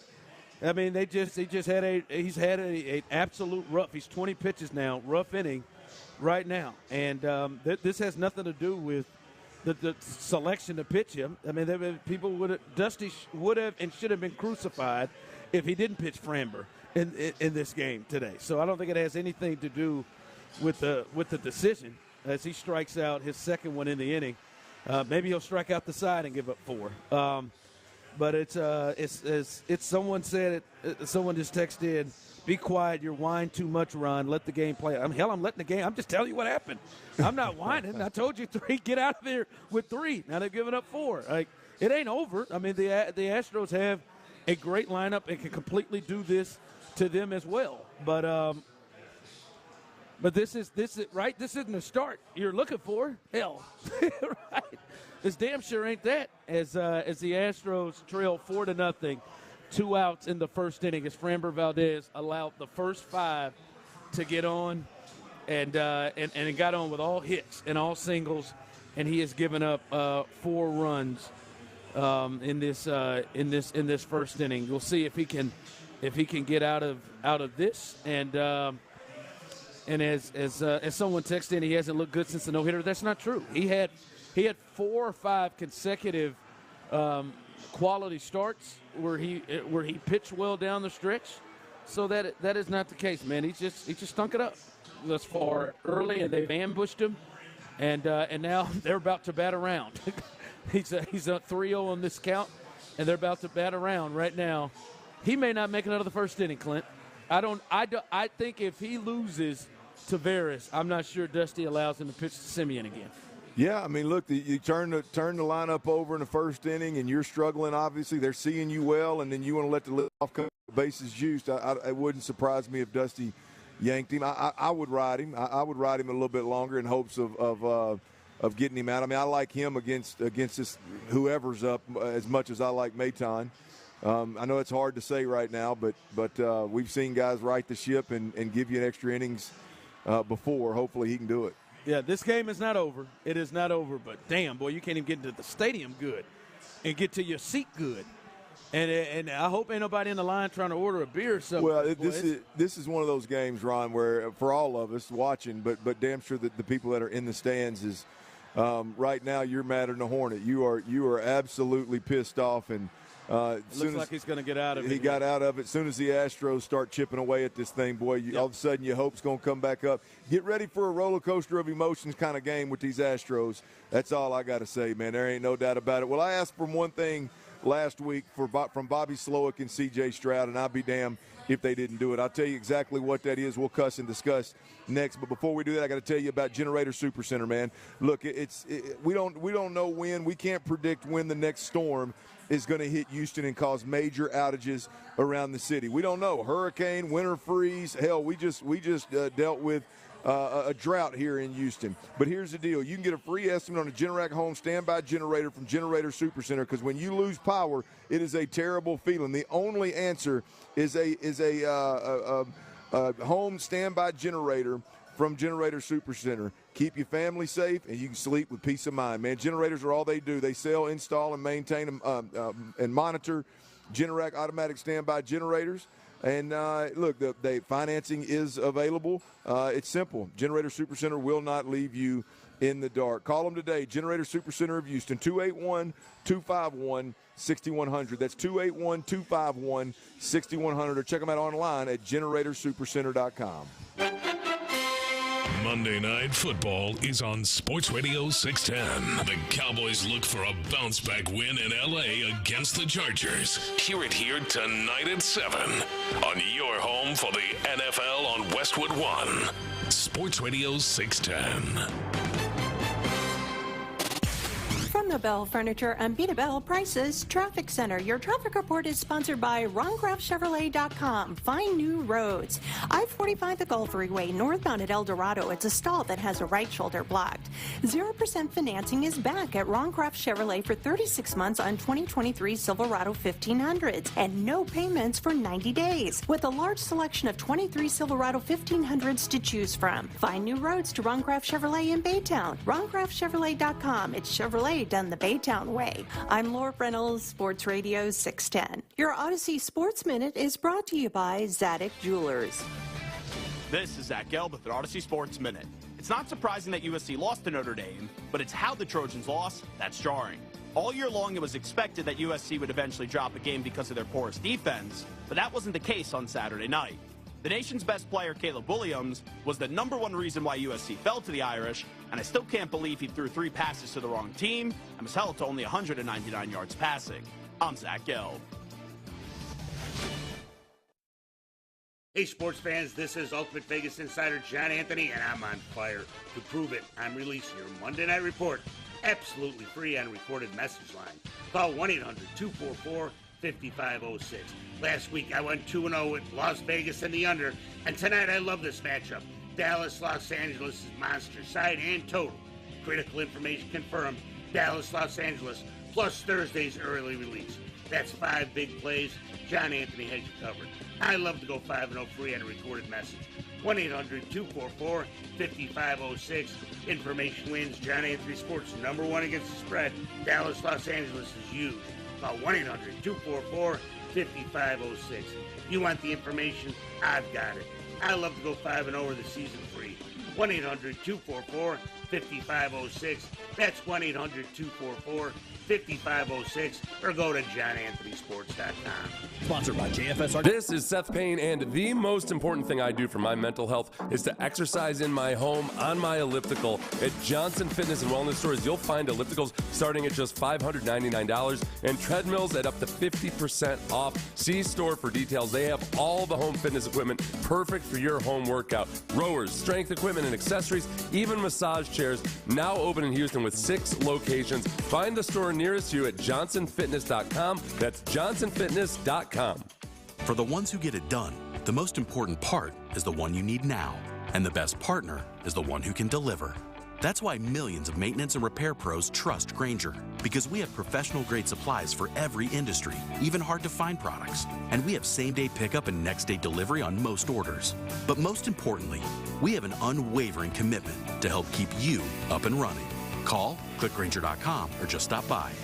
Grainger, for the ones who get it done. It's game day at Jim's house, and the spread is impressive. Mike's already done some damage with the hot wings, and now he's dropping back and going deep for another slice of pizza. I sure hope he brought the Pepto. Mike knows the Pepto-Bismol provides fast 5-symptom relief from unexpected stomach upsets. He's no rookie. The way he's throwing back those nachos, he's the GOAT.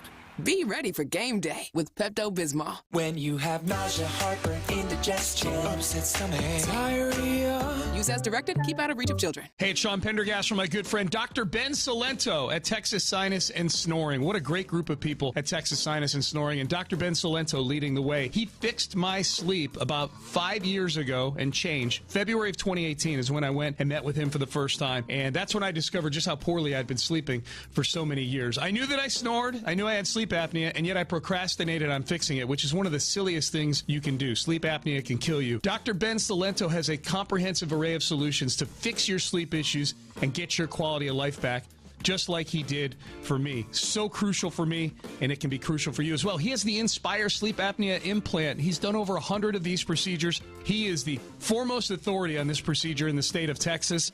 If you want to learn more about that, make the appointment today. If you need your sinuses fixed as well, he's got plenty of solutions for you in the sinus realm as well. 346-413-9313. That's 346-413-9313. Or online, drbensalento.com. When it's time to buy a John Deere tractor, our customers at Shoppers expect the best. Matthew uses a John Deere 5055E tractor on his cattle ranch in Central Texas. You know, in Texas, the goal is to make sure that your property stays in your family for generations to come. And we find the best way to do that is buying our John Deere tractors through Shoppers Farm Supply.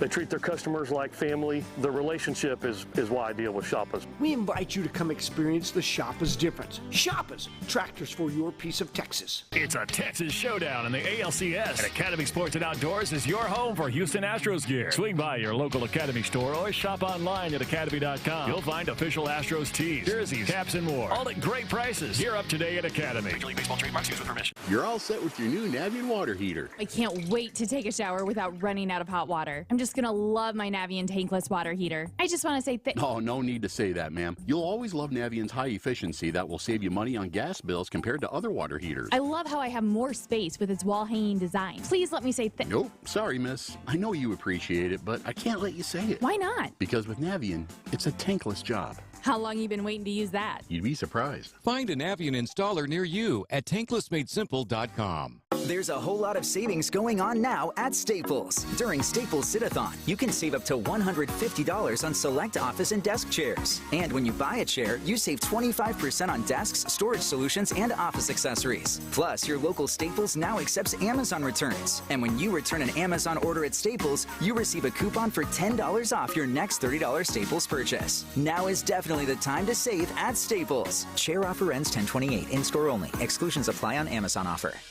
KILT FM HD2 Houston. Insider access, exclusive content. The Texans play here. Always live on the free Odyssey app. Sports Radio 610 presents The Drive with Stoerner.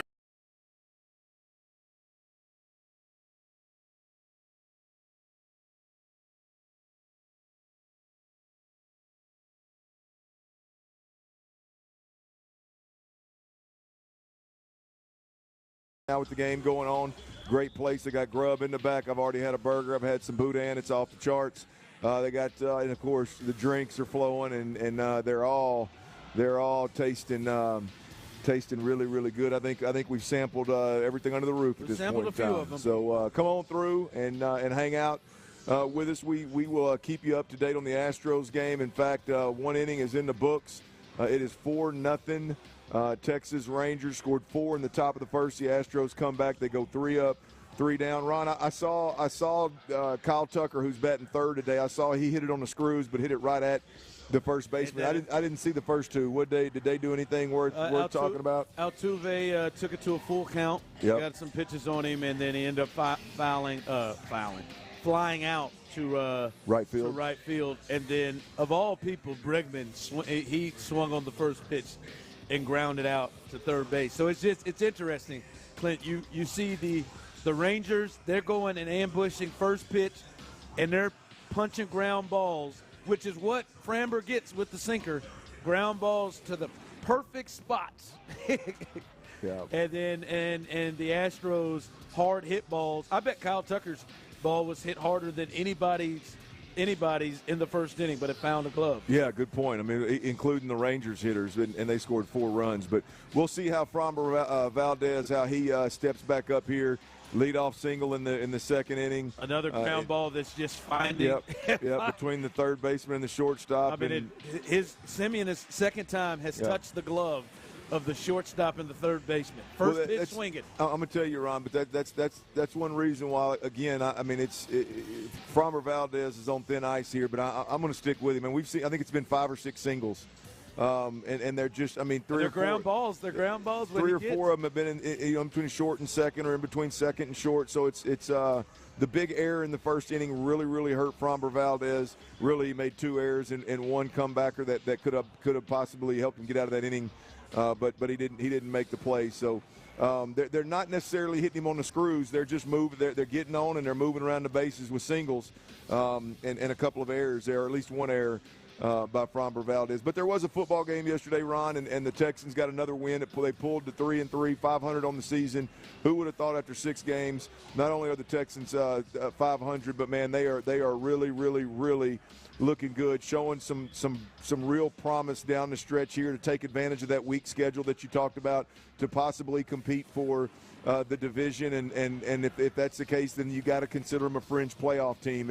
And I think it's real with the Texans right now. The product is real. Ron, I asked last week, Friday, you and I, we were on, and I asked one thing I specifically asked for is I wanted to see Bobby Slowick and C.J. Stroud, because they're one, in my opinion. It's not one guy just makes a decision and makes a run at it. I wanted to see the play calling be more aggressive, and not necessarily throughout 4 quarters, just when the situation presented itself, I wanted to see them be more aggressive, and I wanted C.J. Stroud to execute with a little bit more aggression. And when he got singled up coverage, take it. When he got man coverage, take it. And I'm telling you, Ron, it was an absolute beautiful job by both C.J. Stroud and Bobby Slowick. What I'm talking about, guys, is the first 2 drives that led to points. Noah Brown on the deep crossing route. Yep. Bobby Slowick said, I'm going to call. I'm going to trust my protection, because it takes a while for Noah Brown to get completely across the field like that. And anyway, he gets completely across the field. C.J. Stroud hangs in there. The protection holds up. Boom. You get a big gain, big chunk play from Noah Brown. I don't know if it was exactly the next play, but then you got Nico Collins on a man-to-man corner route that led to points in that same type of situation. Dalton Schultz on a big play. Nico Collins, he drew a PI that gave him the ball inside the 5-yard line. That drive led to points. Late in the ball game, Noah Brown, they try to throw him a go route. He gets a PI, which helped him run some time off the clock. I mean, there was probably 6 different situations throughout 4 quarters of football versus a top 5 pass defense, but a top 10 overall defense in the league, where Bobby Slowick and C.J. Stroud said, y'all want to play man? Y'all want to pressure me? Y'all want to be aggressive and flow downhill and try to stop our run game and make our run game a non-factor? We're going to dial some things up. We're going to hold the football a little bit longer. We're going to take a little bit of risk, and we're going to strike y'all's ass and make you pay. I loved what I saw from C.J. and Bobby Slowick yesterday, Ron, from that perspective. He only completed 13 passes in the game. I'm good with it. 13 for 27, and we saw it early. We talked about it last week. I said my biggest fear was they were going to try to smother this offense and dare them to go over the top. And Clint, and early we saw it, right? I remember we're sitting up there watching together, like, they got 8 men in the box. They got, they're 9 guys within, 10 yards of the line of scrimmage. And they trusted their offensive line, as you talked about it, and ran those more time-consuming, developing plays, and were able to complete. And that backed them off, and they did it early, Clint, which is important. Yeah. That backed them off from being able to just sit up there, and they changed. And they trusted that the Texans guys were able to get past them. Noah Brown, one-on-one, was able to win and create opening. Nico Collins, it was clear early, no matter who was covering him, that he could do it. I thought it was impressive, Clint. They did it without what we would believe is their top guy to get down the field, and there's no Tank Dell in the game. Yeah, I'll even take it a step further, Ron. When we talk about playing an aggressive style of offense, I know they only scored 3 points in the second half, and I know a boatload of those incompletions came in the second half for C.J. Stroud. But I love the fact that they came out. I did not like their adjustment at halftime. They came out super conservative with a lead, ran the football a couple times. One was a toss and one was an outside zone, very similar plays. It didn't work. You end up punting. It's like at that point in time, DeMeco and Bobby Slowick got together and said, no, we ain't going to do this. We're not going to sit on a lead. We're going to go out there and we're going to be aggressive. And now they didn't hit the shots, but that very next drive, CJ comes out, hard play action. They're trying to get a shot down the field. He ends up getting sacked, I believe, so they get in second and long. And look, I understand that's a negative play, but as I see it, I want this team to stay aggressive. I want this team to stay aggressive and keep defenses on their heels, and I want them to dictate what this thing looks like. Why? Because I trust C.J. Stroud. You got to trust C.J. Stroud. I'm going to tell you, they stayed aggressive yesterday, and it didn't pay off in the second half because they only got 3 points. I'll tell you this, the aggression helped them milk the clock a little bit longer late in the fourth quarter, and I'm going to tell you, if C.J. Stroud had it back, there were a couple of plays where he's scrambling, and it looked like throwaways because there was nobody in the vicinity. I don't know if it was a miscommunication or what, but he's got Robert Woods. I'm talking about bucket naked in the back of the end zone for a touchdown. 9 times out of 10, C.J. Stroud hits that play. That aggressive approach, I believe, is going to serve this team really, really, really, really well moving forward. It was enough yesterday, coupled with the defense. It was enough yesterday to get the win, but I think that's the answer moving forward. I'll tell you this. Folks can have the box score, 13 for 27. I'm okay with 13 to 27. Now I'd like to see some mid-60s, maybe some low to mid-60 completion percentage. I don't like to see sub 50%. But I like I'll take a lower completion percentage with a more aggressive style of play from the quarterback and the play caller, because I think that's what's going to ultimately win you ball games.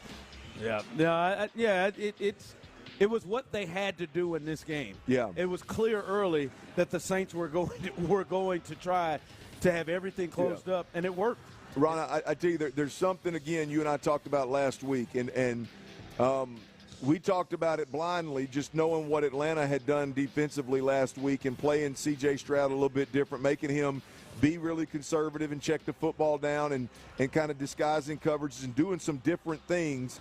It was interesting after the ball game last night what C.J. Stroud said. I want you to hear this. This is C.J. Stroud talking about a conversation that him and Bobby Slowick had this week, talking about game planning for the Saints. I know the Atlanta DC came from Dennis Allen's tree, and Dennis Allen's a really good coordinator, really good head coach. Got a lot of respect for them over there. And they were changing up on me. Like, it wasn't easy. They were switching up the coverages, playing Tampa 2, going one robber, going quarters, going to cover 3, like different things that they were trying to get me on. And I think this game I wouldn't say more prepared, but I was just ready for it. I think Bobby told me last week, like, that was the first game against Atlanta, like, they treated you like a great NFL quarterback. I think they treated me the same way this game. I just handled it a little better. And I think sometimes, like this game, I should have taken completion and think I was smart with the ball other than that interception and things like that. So just growing every week, thought I took a step. But, of course, some things that I'm always go back on and try to get better at. But, Dennis Allen's a great coordinator. They called a great game, and that's a tough defense. So a really good win from us, and we got to get back to the drawing board. But that's a great win.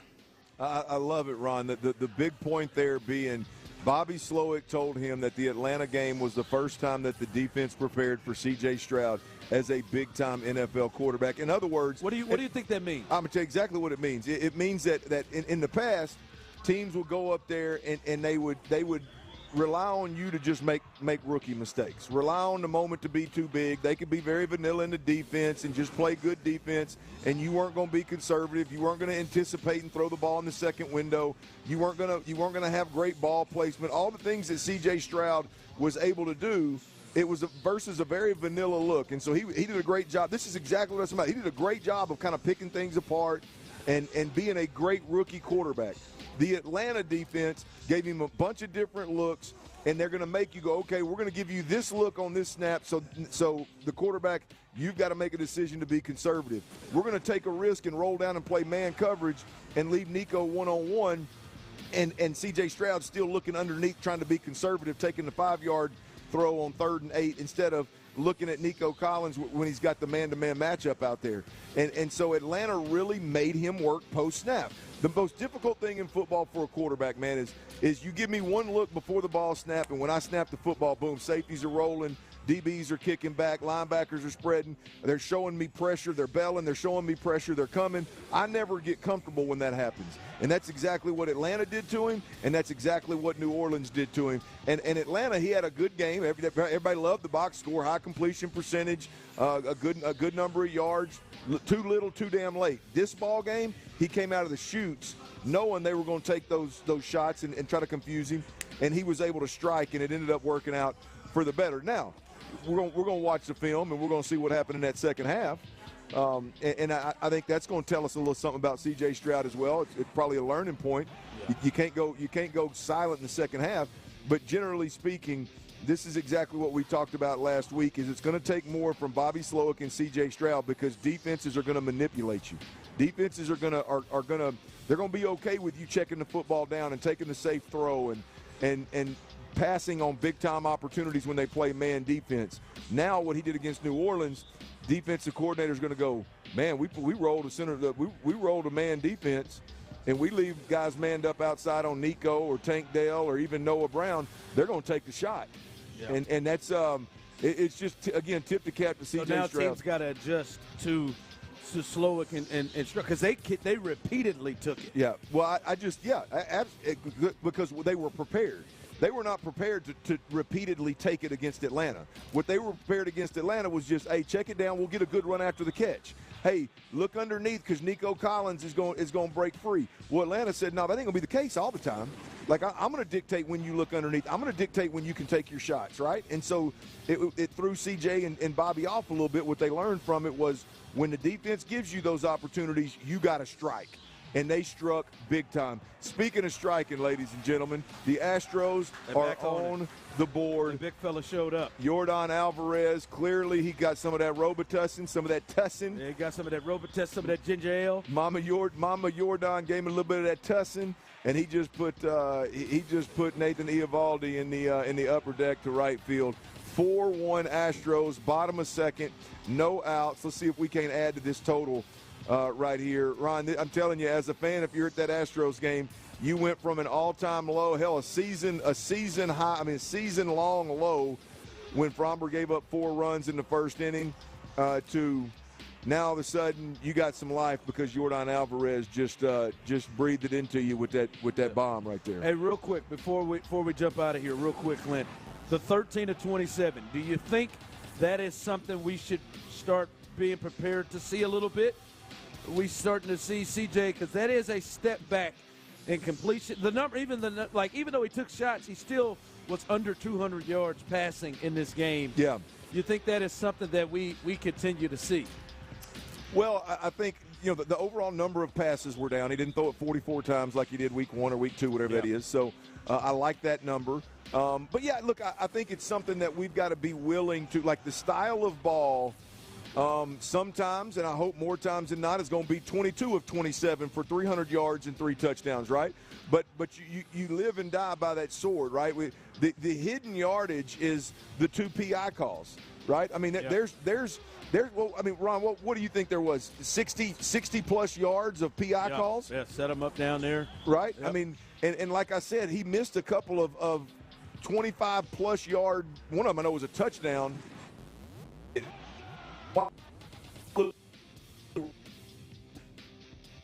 Isn't now look, there's no excuse to be sub 50. Don't get me wrong, that's got to be better, but I'm just willing to take a dip in completion percentage to get that version, that aggressive CJ Stroud, because when he missed Robert Woods in the back of the end zone, that would have been one of them Georgia type plays where he extended the play a little bit left and then rolled right, and he's rolling, boom, he rips one to the back of the end zone. That would have been a big time highlight reel. He just missed it. Yeah.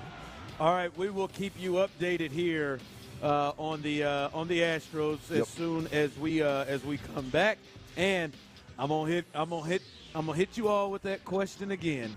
A question I asked a while ago about the Astros in a situation like this. We'll see what you have to say again today. That coming up next on The Drive as we're live here at Little Woodrow's in Edo. All right, breathing is one of the most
in the pen. After 2, they get one back.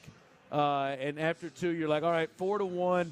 They got to their best hitter, got to Nathan Uvalde, who had been just cruising through the playoffs. Jordan gets to him. He's had a couple of hard hit balls. Chaz hit a ball that was going right down the line, but the third baseman made a hell of a play to stop it. Had some hard hit balls that just wasn't finding. Thinking, all right, here we go. Framber may settle in a bit from that first inning, and then he comes out and gives a home run right up to the first at bat. He does have 5 strikeouts in the game, Clint, and it is now 5-1. As still plenty of time left in this game. It is, I've said before, it is not over. It is 5-1, but it feels like they can't let up too many more runs if they're going to really have a chance to get here. As Framber strikes out his 6th as he tries to get through 3 innings, Clint. Yeah, I mean, you get one back, and then he goes out there in the first batter. He gives it right back. So it's third inning, but Framber and whoever's on the bump's got to stop the bleeding. Yep, it feels like they got to hold him at 5. Look, I mean, these guys are obviously seeing Framber well. Now, there's an error in there that was costly, and there's a lot of balls that were hit, not necessarily on the screws, that were just singles that got in the hole. But either way you slice it, they're seeing him well. They're putting good swings on it, and he's got to stop the bleeding at some point in time. You can't afford to get a run back here, get a run back there. You're never going to crawl back in this thing if Framber goes back out there and just gives the damn run right back up. So they got to stop the bleeding somehow, some way, brother. They clearly had an approach in this game to start that, hey, first pitch swinging, he gets us something, first pitch that is anywhere close, and they have continued to do that. They have, and now finally they're going out of the zone or going soft stuff early here as that home run was really like that's the first extra base hit of the game for the Rangers. They had all been singles up to that point. He's 2 2/3, 7 hits, 5 runs, and 4 earned, and he's thrown 62 pitches through this with 6 strikeouts. So we'll see what the Astros are able to do. I remember asking you this before, Clint, and I'll ask the people 713-572-4610. I saw this on, and I put this out on the text line as well, Clint, and that is 5-1 now.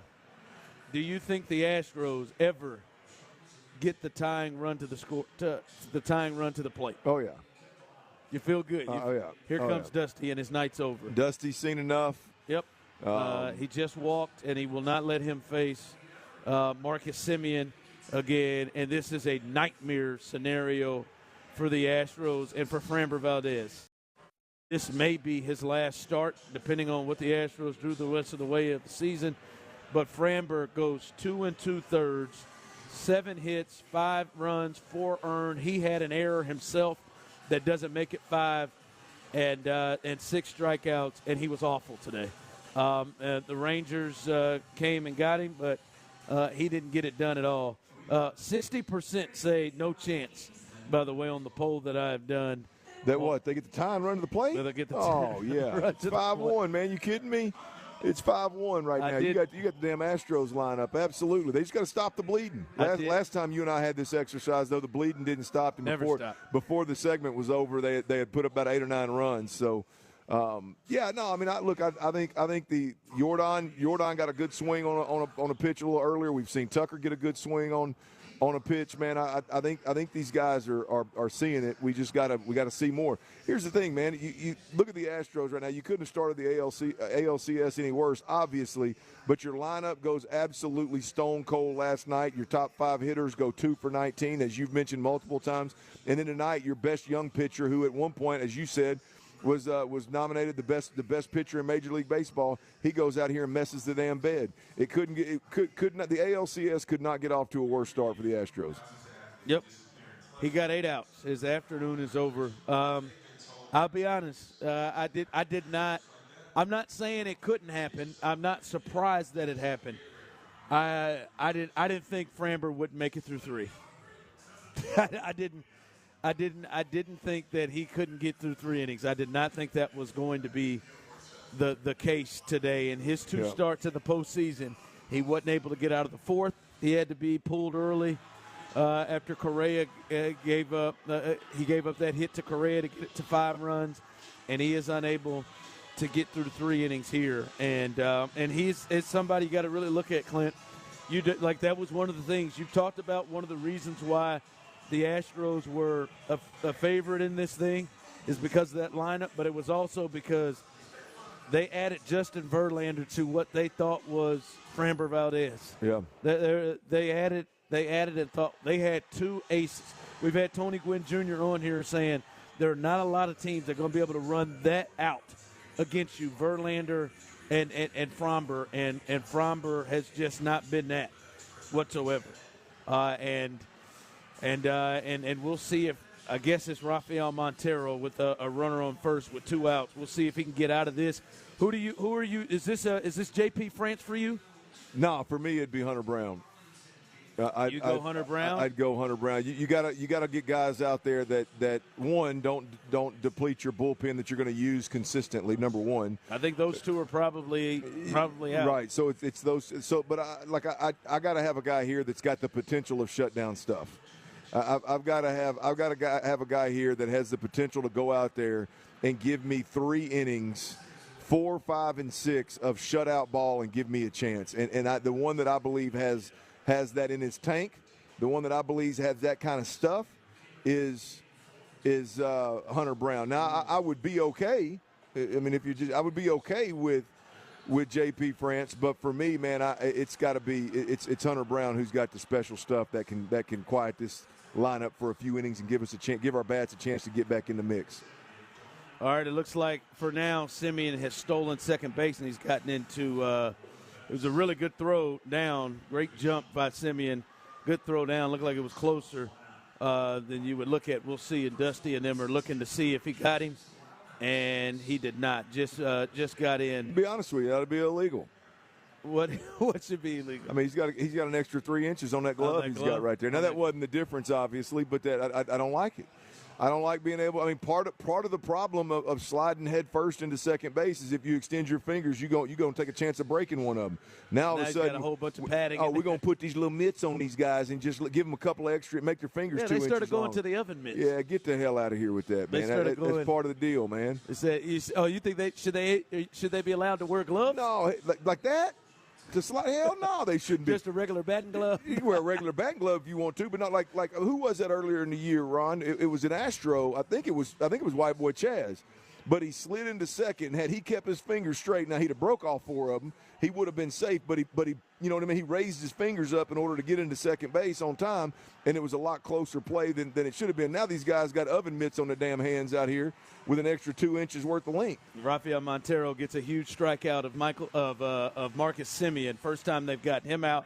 It is 5-1. Framber is gone. We'll keep you updated. You leave Montero in here, or you bring Hunter Brown in? No. You get him to get out. Now you get your long reliever. Your long guy in there? Yep. And you see if you can get somebody to hold you down for about 3 or 4 innings. 3 innings right now. Through 4, 5, and 6, you hope that, and then you hope your bats can get going. It'll be interesting. We'll talk about that. We'll keep you updated on the Astros, what's going on there, and what's the move? What's the move for Dusty coming out of the pen? Montero got him out of it. You would think it's long reliever. Clint said Hunter Brown. There's JP France out there. Yep. What do you think is the move? Meanwhile, Ron, I'm going to break 70 on that Papa shot behind you real quick. Not the record. I'm not going to break now, just 70. I'm going to break it. Everybody has dreams. All right, we'll discuss that and continue here as we're live here in Little Woodrow, Zanito on The Drive. Before we do that, I got to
From Little Woodrow's in Edo, here's The Drive with Stoerner and Hughley.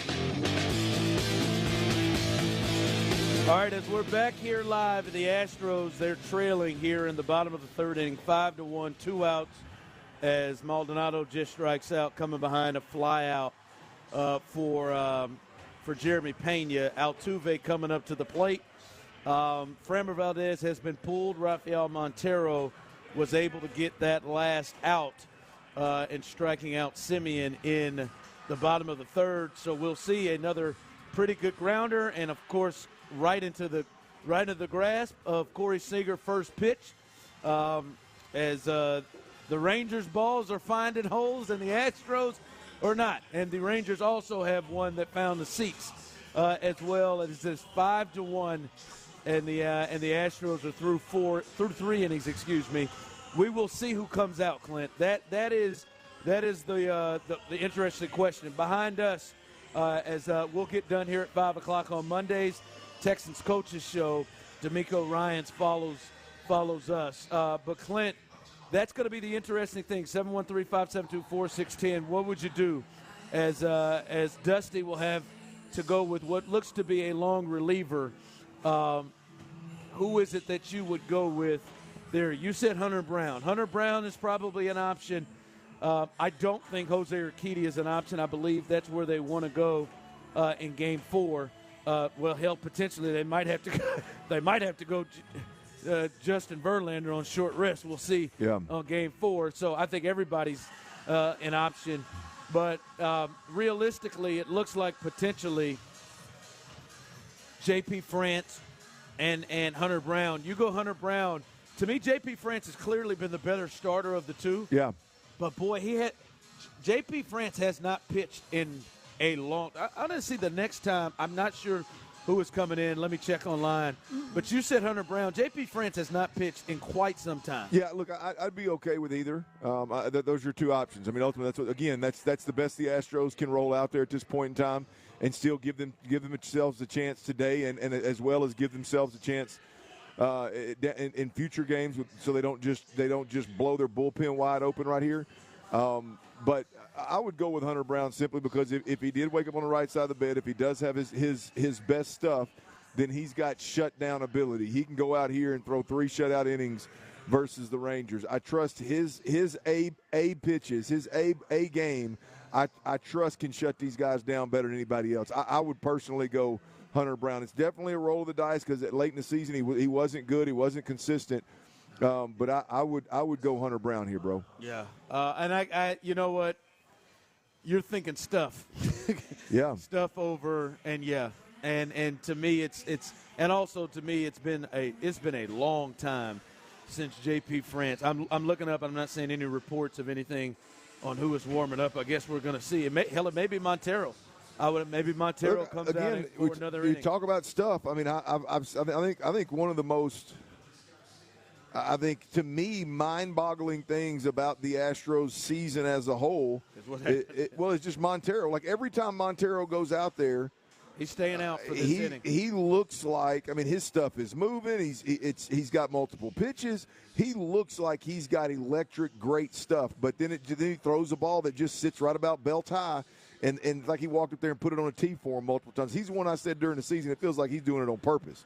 Because when he's on, man, he is really, really good. He's got great stuff. There's a big play from Chaz in center field on a line out. He made a similar play that Dubon made last night on that lineup. Big play, good jump from Chaz McCormick as they get one out. That's a big out with Seager as Montero is going to try to get through 4. I would assume this would be it for him. And by the way, with the rule, they can go get Montero whenever.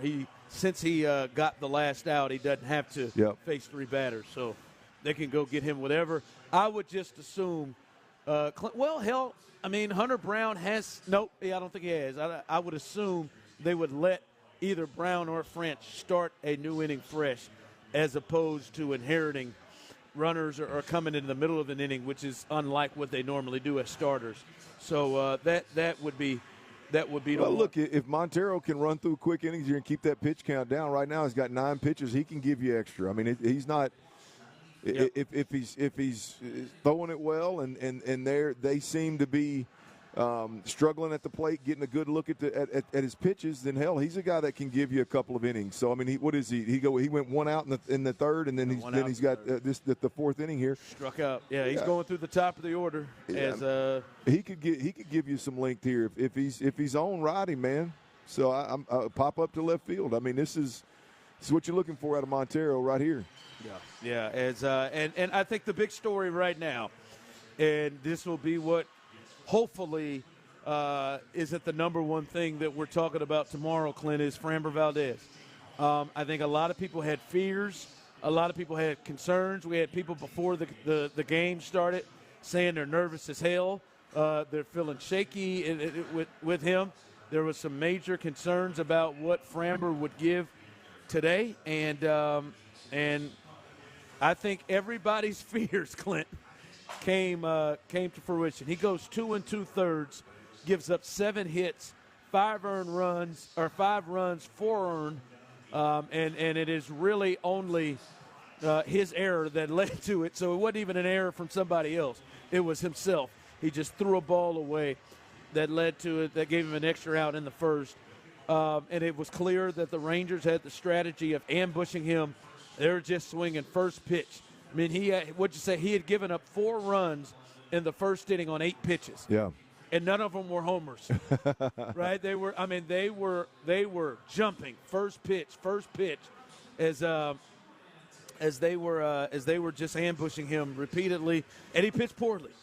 This was the last thing that the Astros needed from him, Clint, and this is back-to-back starts in the postseason. As somebody who historically for the Astros has been so good, and Rafael Montero just mows through the heart of the order, striking out their top RBI guy.